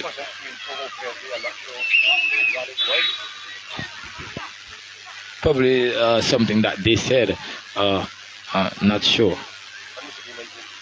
With a call there, that player is beautiful, man, and that's knowledgeable by that player to see that that guy was awesome. Brilliant footwork there. He tries to shoot that ball, and Franklin there applying the pressure early there. And looks like the defense of Associates are falling asleep. Look at McMaster. McMaster trying to do too much. That player is doing too much. He's doing too much there, but And you see the Souza there. control, very strong player. Shot by Oh, Thompson, not connected properly. yeah, that one just roll over the boot there. Global national team is on the zone. He has some control. Back by this man. He tried to Brilliant play there by that player. Oh, brilliant. find this man. See, Roger, he did all that work to play that ball, go back home, Roger. And here comes Scrapper, a beautiful pass by Joseph. Tries to play one wrong to a Dane there, but the keeper is quick to that one. And good steal there by the Souza, but that one just hit off his boot to another player. Get that one low. For such a big player, he has a bit of a pace. Yeah, that player. Big upright, but you know, he has some pace. Built, but still lack fitness. Showing there by Hopes International. Poor control there by Tevin Thompson. It's probably the ball didn't retake there. Come on the field and that's chase one. So not getting into this half as we saw early up in the game. That's the other thing. That's a long term back by this man. Goes to the back here. That's the same player, you know. From good play, down, across. That ball hit his hand there, Roger, because he slipped. He slipped. Maybe, well. If it's a handlebar, it'll be a handlebar. I think that it looked that way. Maybe it hit his upright, the shoulder area there. But if when he slipped there, the ball was intercepted by his hand, it should be a foul. Right? Because you look as if he probably tried to block that. To, although he was using it to kind of assert some balance there. But that shoe ball there, Roger, from where I am standing, the official was actually behind the play, and that player looked offside. That's a handball. That's a bit of a mix-up there, Roger. It was a handball by Copper, but he received a push in the back there by the Hopes player. So it's a foul there against Hopes International. Beautiful ball by Joseph, beautifully controlled by Adane, but he again kills the momentum and put that one back. And we talk about Barber there, and you see he loses that one out, and he's looking for beautifully played by Joseph again there doing the work, and beautiful receive there, recovery work there by Josh Stowe. Good come back there for Josh Stowe. Made a brilliant save for us, and rather than get a second attempt.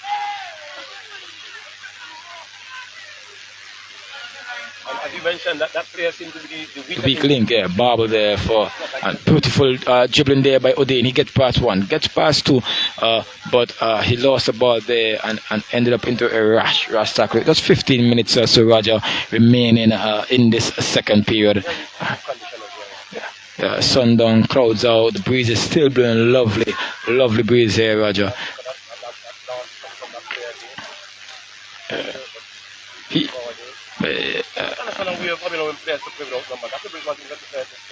John, attention. No way we should be allowing this in this competition. And if I get looking to have some substitutions in place. A ball drops there, but he can't get it. Keeper comes forward, gets it. Yeah, good reading the passes there. There seems to be the team looking to together for many years. There's such a good understanding. Well taken by Josh, it's still with combined. I think they're in the if not their second year at the college, I believe, these players. I played over there. You see, this was a change thing. I play comes on very strong, get it cross. Brilliant save there. Displaying his national qualities there, Roger. Yeah, most definitely. Beautiful save there. That's a foul there, and that should be a card.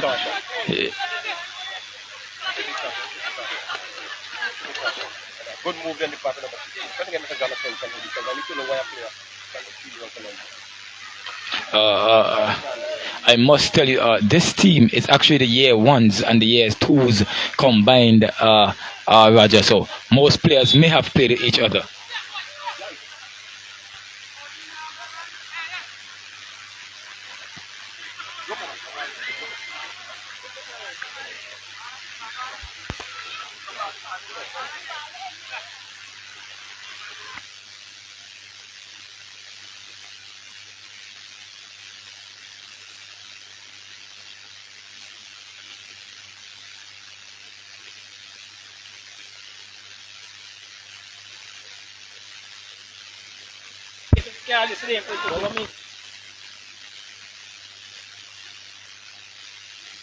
Anyway, we're back to football. You're not missing any action here.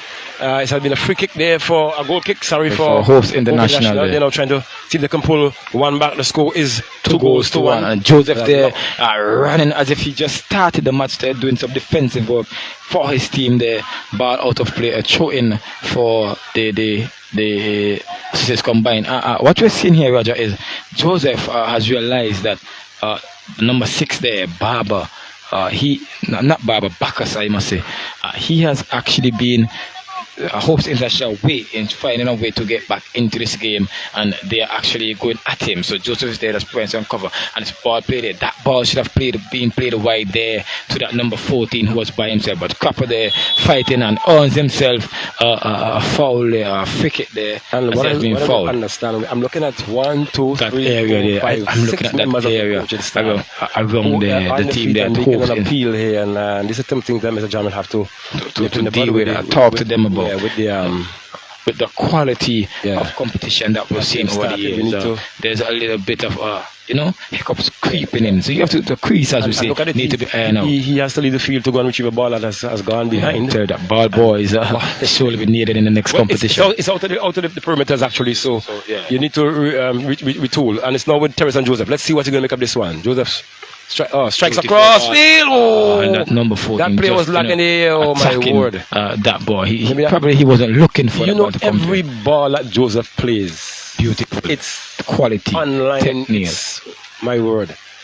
You say it. Quality player indeed. But Hope now trying to come forward, looking for that goal. Intercepted there by Hope player there. He holds up, plays it to his man. Good touch there. Player who was, and there we see Joseph there shielding that player. It's 2 against 1, and Java Odein crying for that pass, but Joseph doing it all by himself. He gets around 1, he gets around 2. My word! My word! Listen to me.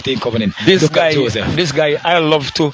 I'm sure if this is being viewed internationally or regionally, I am sure that some scout is going to pick up this guy. This guy took on 4. I think we need an interview with this guy after as well. He took on 4 players there. 4 players went right around, put in a brilliant cross. But it was, even though Cropper was that tall, maybe judgment day, and maybe he went a bit too early. So as he goes up, as he was going back down when the ball struck him, but great play there by Joseph there. And another player, number 19, is on. Who's off? Somebody seems to be off the field somewhere. Let's pick up a check of that one. They play the boots over there, and orange boots going off. Yeah, that's number 14. Not sure the players as yet. So that's 14 off for Svgcc combined, and 19 entering the field of play there. Svgcc combined, trying to mount attack, playing on beautiful 1-2s. They just has it just outside the 18 there. Hopes International, brilliant ball. That looks to be offside there. Beautiful cross there. And there we see Toulon again, that player who was injured, missing from the game for a couple of minutes, back in doing his defensive for the poor challenge late by Joseph. I wish to say something, but I wouldn't say it on air because, not everything should go out, right? But there's some things that's from my experience that I've seen and known and learned over the years, right? Is that there's some things that need to be looked at, but I just have to chuckle and keep it to myself. But anyway, it's Hope had another chance. Who behind one is Tevin Thompson. What would he make of this one? Very powerful kicker, hard kicker. Referees has made his 10 yards there. Let's see. Let me see if there's going to be any offsides call here. Must be aligned with this one. Let's see. This is going to goal. To the wall, but too straight. Straight to the keeper, yeah. Too straight. He tried to go to the wall, but the distance he couldn't deceive Sto at that point from where that kick was taken. Sto kicks again. A lovely ball there. Find his man. He tries to flick that one. He gets that one back. Oh, That's my not a word. foul, Oh, my word. The foul. My word. My word. And there we see Hope's trying Why to is the catch keeper it. going for that one? Oh, he's in the box? Yeah, trying to catch Svgcc Combine off guard there, but he got this one.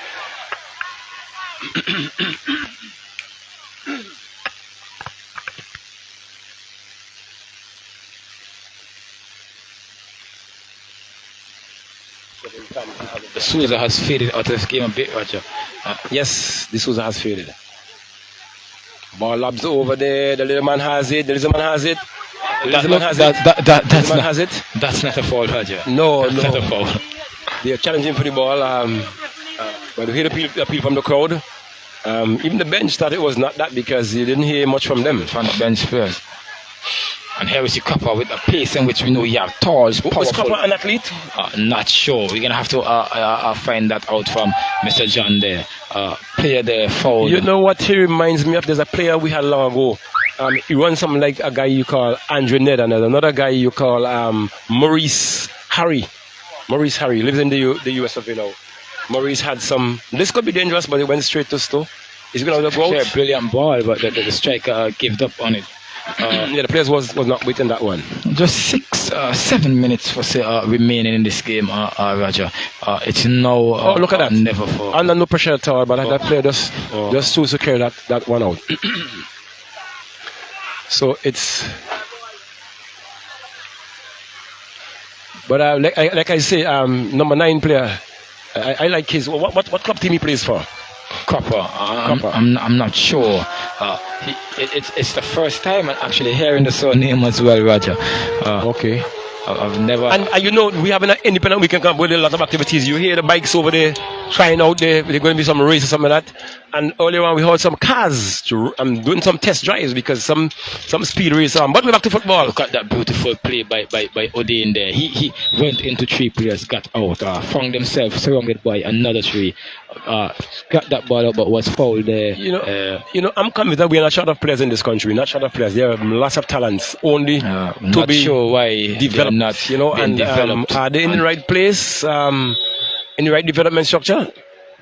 The Souza taking that one a bit too hard. Adane there, that's Java Adane hit that one too hard there. As I was saying there, the Souza seemed to have faded a bit out of the game here. He definitely has. But maybe he still can be troublesome. It's not with Hope. They're trying to walk as one from the defense as well. Back to that player. He uses his both feet and he plays that one back to find his left wing back who gets. Look at that pressing there by luckily for him. Luckily, Adane lost him, but Copper there fighting. He thought he was fouled there. Look at the official. Before the Souza there with the tackle, the interception, but Hope's come away, Franklin there with the tackle. Big switch there, beautiful ball by the number 7 here for he beautiful turn there, but I think he may have lost too hard that one. But the player has to turn over. That was opportunity gone at beginning there. It was a good play. I think that player should have been heading towards the goal because had a player come across and clip him, he could have got a penalty. And he had the chance to play that cross into the box. He decided to cut back. These decisions again. Looked like his weaker foot as well. 4.5 minutes remaining in this half of the final game, this second half. 4 minutes remaining in this game. Svgcc Combine leading Hope's International 2 goals to 1 in the National Lottery Trees, Unique Touch Soccer, St. Vincent and the Grenadines Community College Invitational Football Competition. Ball over the top here by that Hopes player, but that one was a bit off target there and out of touch. Yeah, I think you anticipated that ball would have been, but two players there, I think either thought the ball was going their way and they just stood it, not any of a big chase, and it goes into touch for a goal kick.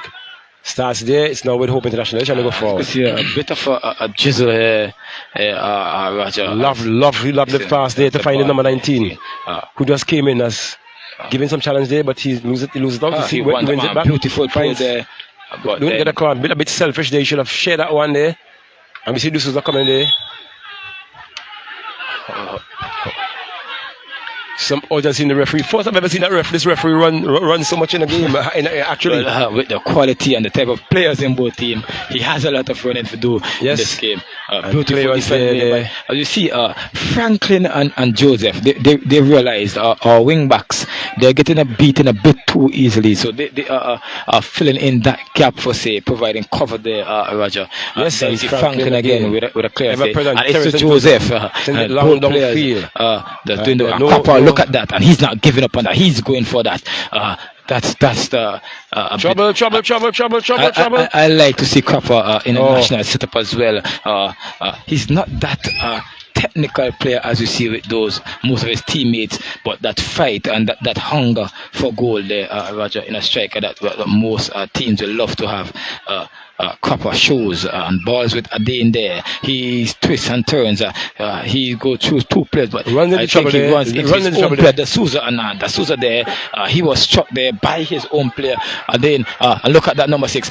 Beautiful recovery there, and beautiful goal scoring there, equalizing goal. Hope has equalized by Hope International. Hope has equalized, and look at where that started. And Java Odeina trying to be too cheeky, losing that ball out. And Hopes again, he lost that ball on their weaker side as well. Yes. Backus there, that right wing back has been poor to the Roger defensively, and I think what have happened there too. Had the goalkeeper advanced a bit, maybe he might have been able to shut him down a bit, but there was Backus was definitely outrun there. He was overpowered there. Defensively poor. He's played some beautiful balls upfield, must say, Roger, but when doing his defensive duties, poor by Backus. Who did score there, number? That's the number 7, the player who came in the first half there. That was Jidan Jacobs. Number 7, Jidan Jacobs for Hopes International with the equalizing goal here. Just a minute or so remaining there, Roger. 2 goals apiece. Hopes International and the associates combined. Cropper there. I'm not sure what. Player had to leave the field of play. In the Souza. That's the Souza here. He's feeling it. Cropper showing his frustration. He's saying, come on guys, we've been working hard and that was too easy to give up. Yes, so it's 2 goals apiece. Hope had a clear chance as well as probably in terms of having a penalty disallowed because they did not score. But it's now with Hope. Number again, 18, again, Roger, associates combined that first half penalty that was saved. Java Adain was the player who took that penalty, and again, that's true. Goal there that equalized. Java Adain was the player who actually tried to be a bit too cheeky and lose that ball, and again Backus is outrun. Again, someone needs to provide cover for that player. Hopes in the box with that ball. They're shoving, they're fighting. Look at that. He took a wild shot there into the arms of the keeper. So not sure. Buzzer goes off. That's the end of the game for our buzzer. But the referees at the time there is playing. It looked like he was signaling 2. Not sure what he was signaling there, but so that penalty missed by Java Adain in the first half there, Roger, seems to have a big impact into this game.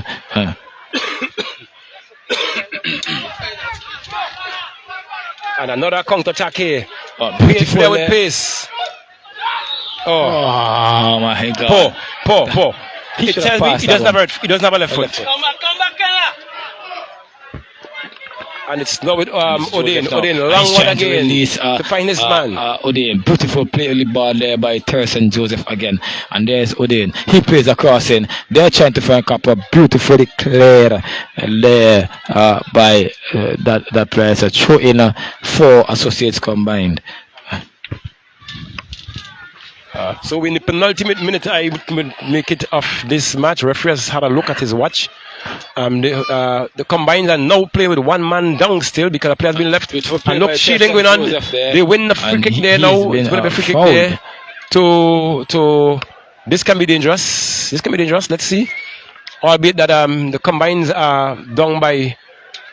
They've lost one player. The Souza there, not an injury there. He's signaling that he can come in. No, probably he's out. He's going to be remain out. He's going with the physio. We see a player there changing. So I think she's going to come in for the final minutes there. Yeah, Terrazan is asking for a substitution. He's not Terrazan. That's the Souza is not going to come in for sure. On the far side. I think he's going to be substituted. Joseph long one in a bit too hard. Did they go into touch? Yes, that's have a they corner kick there corner for kick associates. Looking back, if this game is to finish in a draw, I think Odin will have some explanation to do to his teammates. Missing a penalty, Roger, and then trying to be a bit too cheeky, losing that ball upfield, and the counter attack on the weak side, as you say, where Bacchus is like you could say the weak link to the team. He got token advantage of a goal scored there, equalizing goal. The equalizer, and a very good game on hand this evening for the final encounter. Quality game. It was a quality game. We see I think Hope in one point they underestimated these players, yeah, but they would have done justice to the I think they would have done justice to the team most likely. I think both teams really played. They came out and played. As I said before, I thought Hope might have underestimated the combines, but the combines really show Hope. They led all the way. And I think they give a good account of themselves. Beautiful game played by both teams. Stiff pace, straight through, going at each other. A bit of a mishap for combined, but a bit lucky, I should say, because of that own goal that was scored by the Hope defender. Java Adane again, not too bad.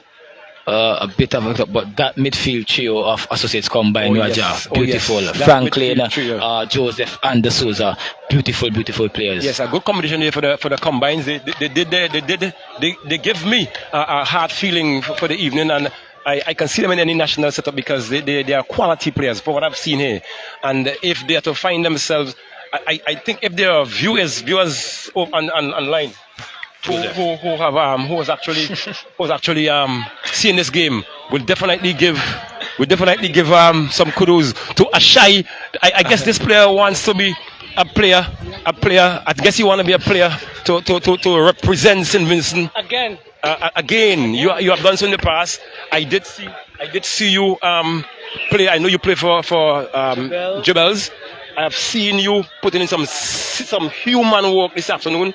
You actually marshal the team. I recognize 3 stalwart defenders there, midfielders in you. What was your name again? Franklin and the Souza. Right?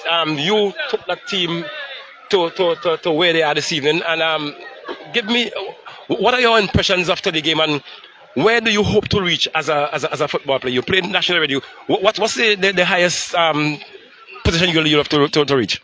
Well, personally, I'm pushing hard to become a professional footballer. And as you could see, we played collectively as a team today. We played very compact. Hopefully, next game we get a better result that we deserve and move forward through the tournament. Hopefully, we can win it. So, do you think that Hope International is the team that would have given you the biggest challenge thus far, and when we're going forward to the competition? It's very difficult to say because JBLs and System 3 they have 2 very strong teams, and also Hopes and ourselves. But as a player, you can't really be bothered by other people's teams, right?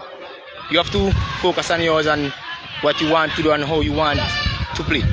And that's what we did today, because we know we were coming up against a very strong team, so we were focused and we got a result. Well, I must say that you were focused. You were focused indeed, because your team did play to a game plan. I did see that all through the game, and kudos to you guys, and wishing you all the best for the future. And as you aspire to be a professional player, I've seen some qualities in you, and I can only urge you to, my keyword, to be disciplined. And as you go forward, you definitely make it there. Never mind your stature, pretty short, but he was you're reaching like some very high balls there. I see he was heading some balls. He has a quite of ups, as we say there. Yeah, and what is also important is that most of your free kicks were just on target. Is it something that you practice? Should I say this? Do it like Beckham, or do it like Joseph? Well, I think it's natural. Natural. Yeah, because I've tried it on many occasions in different games, and I executed it precisely on multiple occasions. So yeah, I think it's a natural thing. Kudos to you, man. All the best for the future. Keep rising. Roger, so, very humble young man, as you can see in his personality. So we are back here on Monday. I'm not sure if there will be commentary on Monday, Roger, but football is here on Monday again. Match day 4, Monday the 24th, I believe. Is a match day 4 for this competition. Quality football today, Roger. Quality players, beautiful games. Lots of goals again. Yeah. I believe the goals seems to follow us, Roger. Goals galore today. I'm just wondering what was going through these players' mind when that equalizing goal score, and did that missed penalty run back in the head of Java Adane. Well, I guess there's something that they need to look at. And from the final playing field, we want to thank all our viewers and listeners as we give kudos to the Big Hill Network for bringing viewing to us, and kudos to the organizers of the tournament, Mr. Roxer John and the colleges. It's time out. Have a good evening. Thank you.